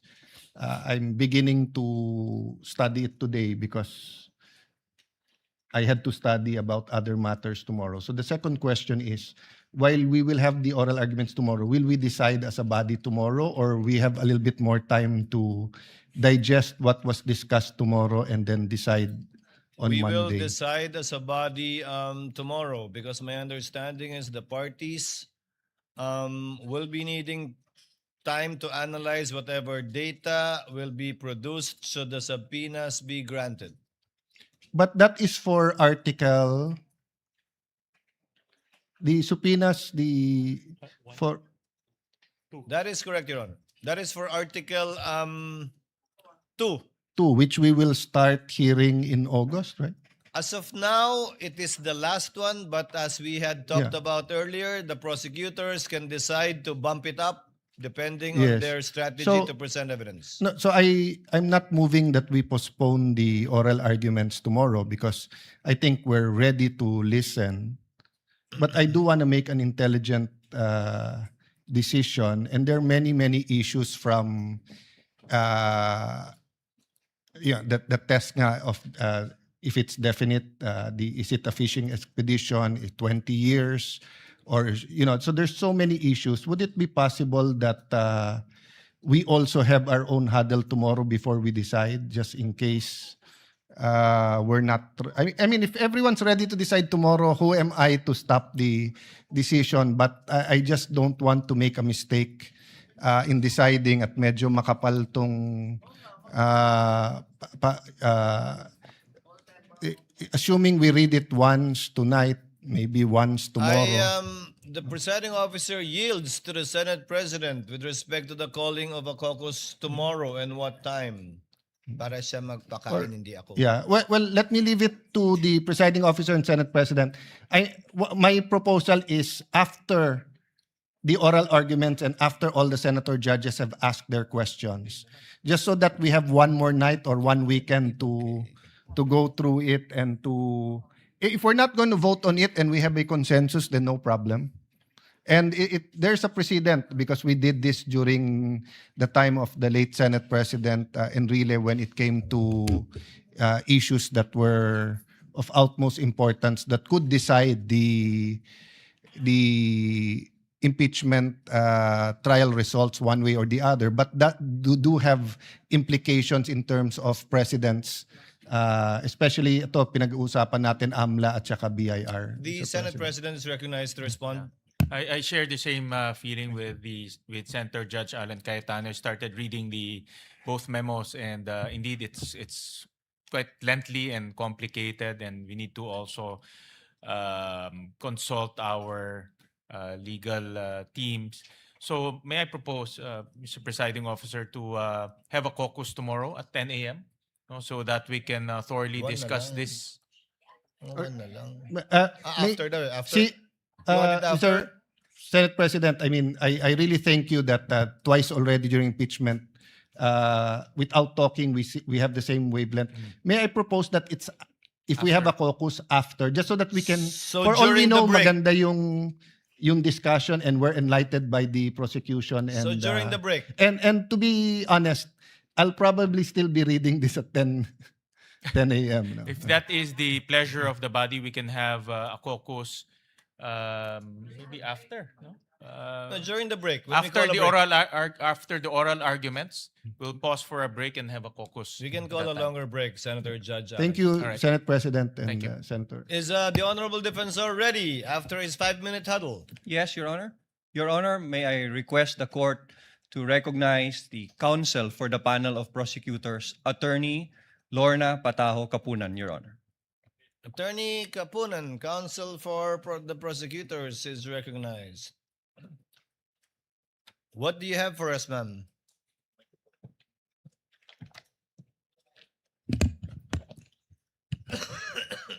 Magandang gabi po sa inyong lahat. Attorney Lorna Pataho Kapunan, counsel for the prosecutors, under the control and supervision of the House Panel of Prosecutors. If I may, Your Honors. Please proceed. I can see Senator Panfilo Lacson coming in. At narinig ko po yung kanyang interview nung sinabi po niya na baka magkaapo na tayo dito at magkaroon na ng national bird, hindi pa tapos ang impeachment trial na to. We have seen, this is, Ma'am, you said national bird? hindi po ba, Senator Lacson? Well, somebody who interviewed you said that you said that. It must be another senator judge or another person. Talking about birds, okay. Please proceed, ma'am. I never talked about birds. Then definitely my information was hearsay. In any event, in the last 4 trial days, we have had several hours of legal calisthenics, direct examination, cross-examination, and today we also had redirect and recross. A total of approximately 8 hours a day and 2 witnesses. Today we are supposed to hear a subpoenaed witness, Attorney Zulaika Lopez. And after her, another witness subpoenaed or called to appear here, Captain Belinda Bello. After hearing the 2 competent and credible witnesses, not expert witness, but through their credentials showed that they were competent to testify on the matters that they were asked to authenticate.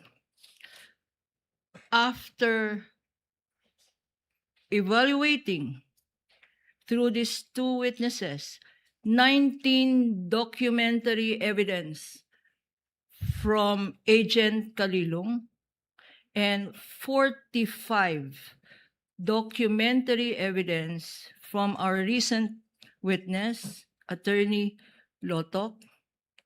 And after the very clarificatory and probing questions of our senator judges, after evaluation, and not only during this 5-minute huddle,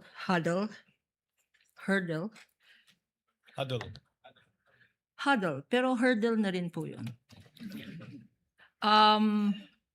It is the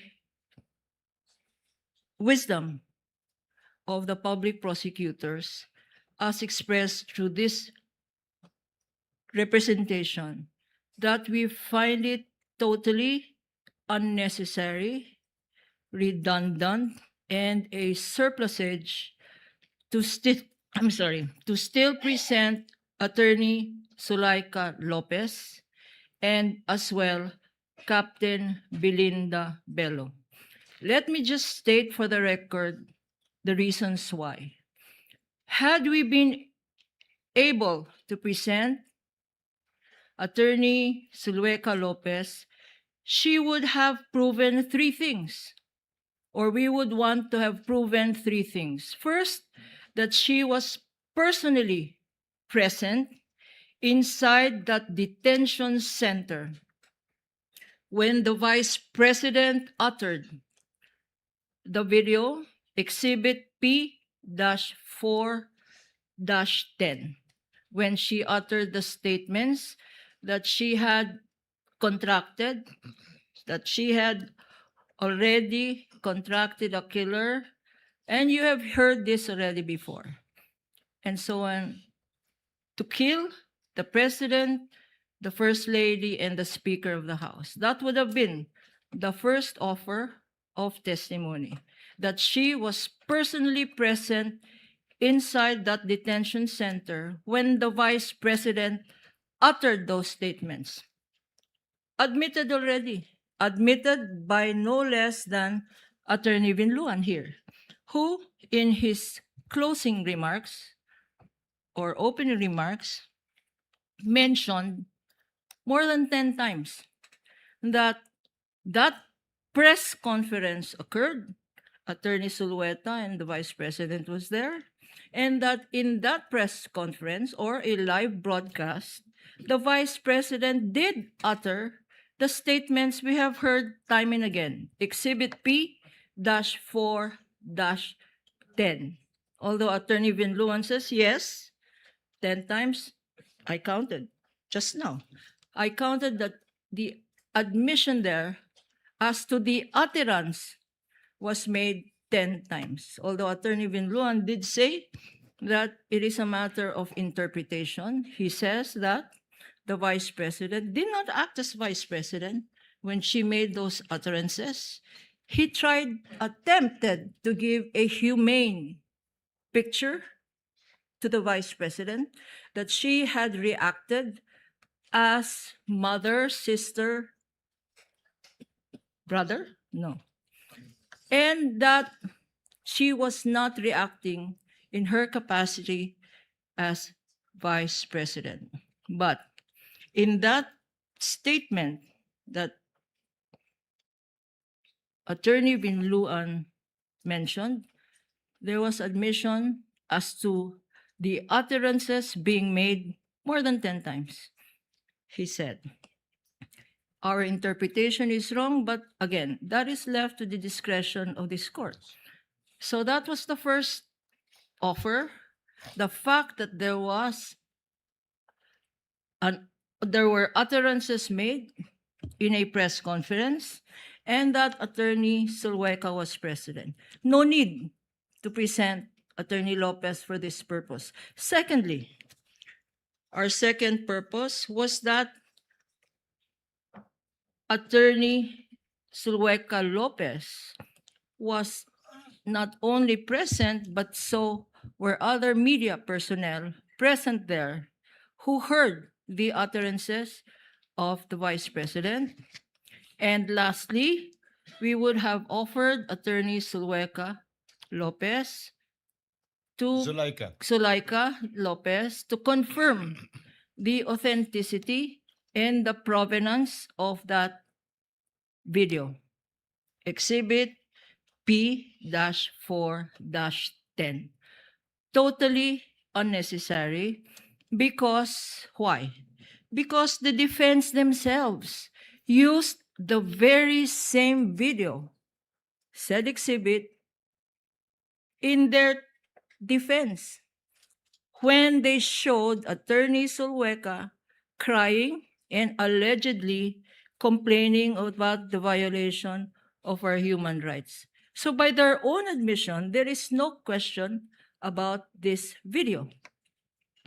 And so it is our contention, and we hereby manifest that with these admissions on file, and thank you to the senator judges for the clarificatory questions propounded. And I'd specifically like to say thank you to Senator Tito Sen, Vicente Soto, for, in his brief statement, by virtue of clarificatory, brought us back to what this trial is all about. We are not a criminal court, and much time has been spent. Is there grave threats? Is there inciting to sedition? All of this is relevant. But in the context of, is it by doing these grave threats and by inciting to sedition, does it make the Vice President a violator of the Constitution? Does it make her a violator of her solemn oath of office? Is this a high crime? Is this betrayal of public trust? That is what this impeachment is all about. It is not what Attorney Binluan says. If it is grave threats, by all means, we admit. Prison, correctional, 6 months to 6 years. And that's a fine of 2,000 pesos. If it is sedition, the same. MTC should be trying these crimes, or the RTC. But that's not what this is all Attorney about. Gapunan, Okay. with your indulgence, kindly Last sentence. take up the matter of the presentation of witnesses. Correct. Because that is the subject at hand. So going back to why we are making this manifestation, we have said, and I have said on behalf of the public prosecutors, Your Honors, that we will no longer be presenting Attorney Sulhueca and Zulaika Lopez. And Your Honors, in addition, because the testimony of Captain Belinda Bello is merely corroborative.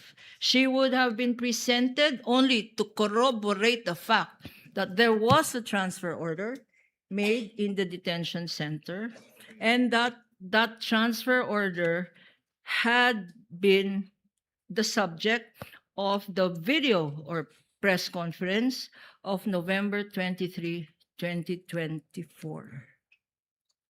And so, Your Honors, we are also no longer going to call as a witness Captain Belin to all. We are doing our part. We have reduced trial dates by lessening our presentation on this article by 2 witnesses, Your Honor.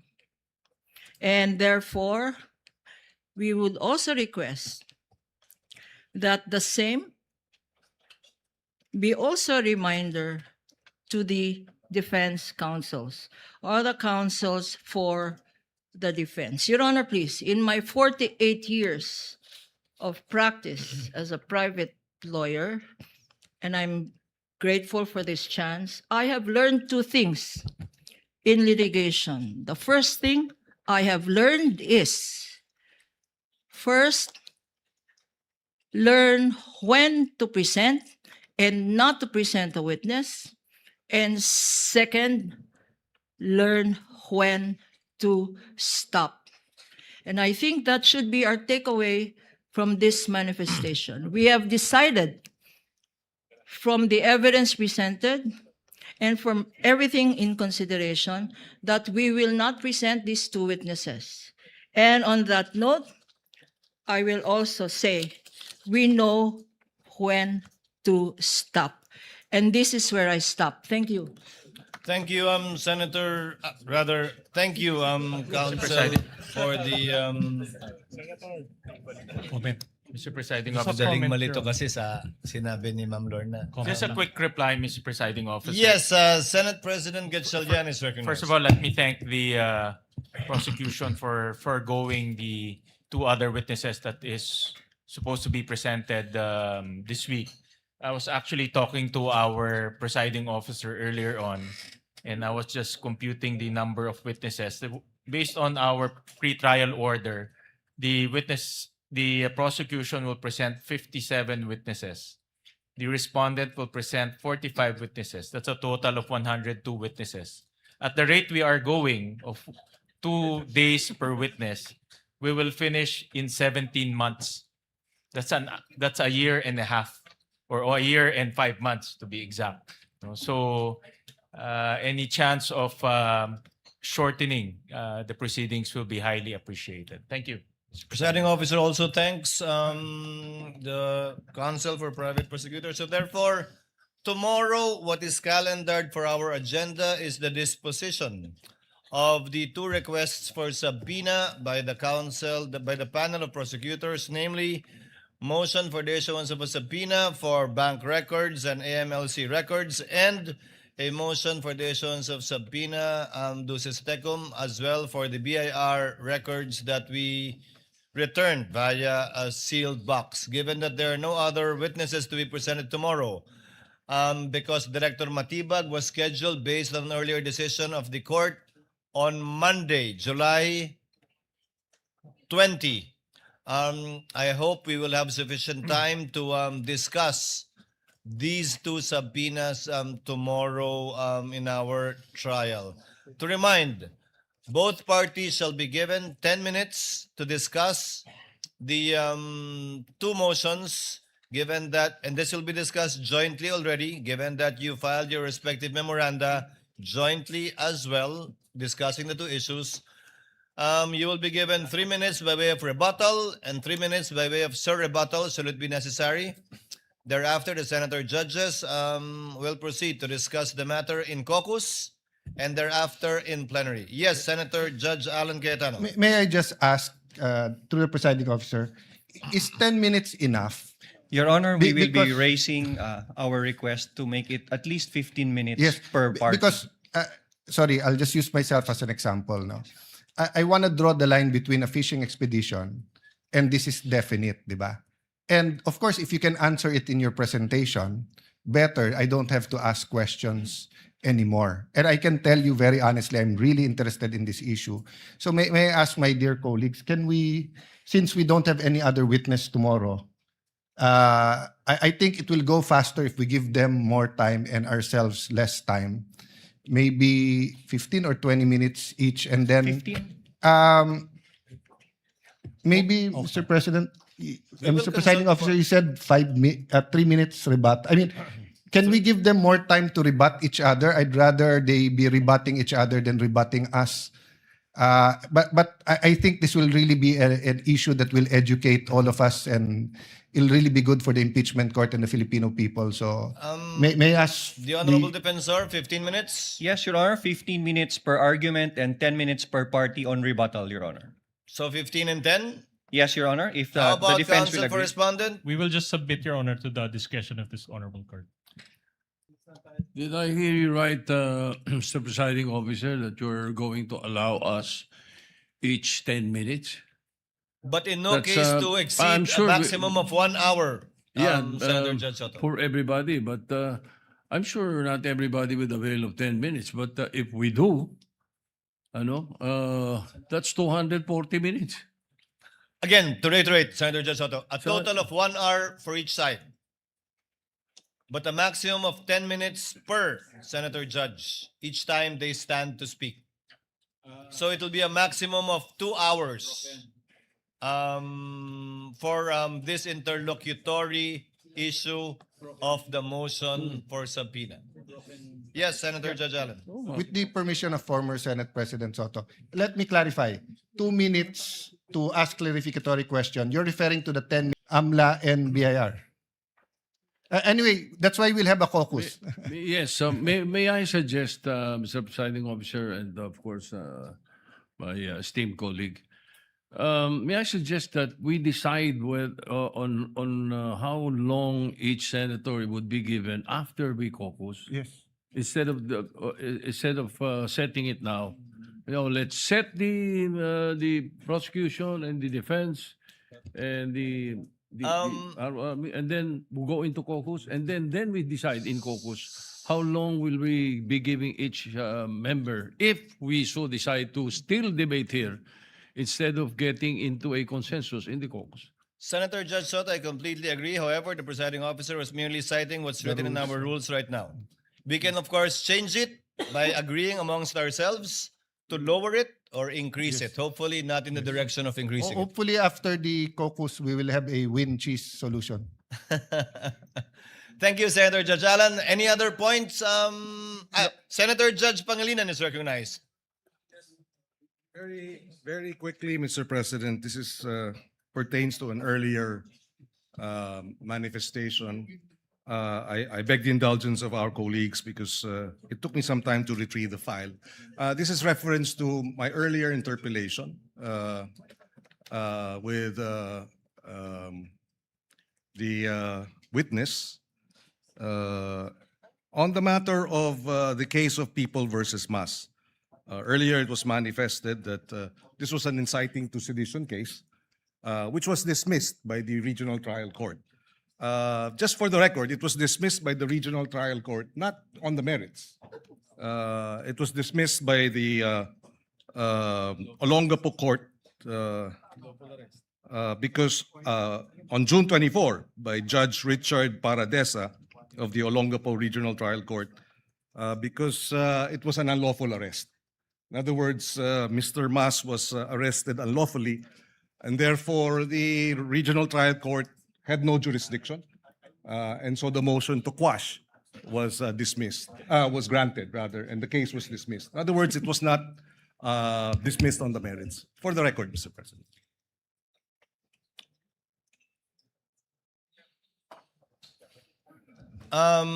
Yes, Honorable Defensor, just to remind you that tomorrow, kindly give us a list of your witnesses for the following week for the information of the court as well as for the other party. We will, if necessary, Your Honors. And will you be needing a subpoena for Director Matibag for Monday? We won't need a subpoena anymore for Director Matibag for Monday's testimony, Your Honor. Okay. Then no need to issue a subpoena. Any other points the counsel for respondent would like to raise? Your Honor, just to, before we end, can we Yes, request Honorable the Defensor? clerk of court to reseal the evidence, especially? Yes, after we adjourn, may I request the counsel, assisting counsels for the parties to kindly meet and reseal the USBs that were opened by the witness earlier amongst yourselves. Your Honors, we have no other matters for consideration this evening, Your Honor. There being no other business to be taken up by the court, trial is hereby adjourned until 2 p.m. of Wednesday, July 15, 2026. Thank you very much to everyone.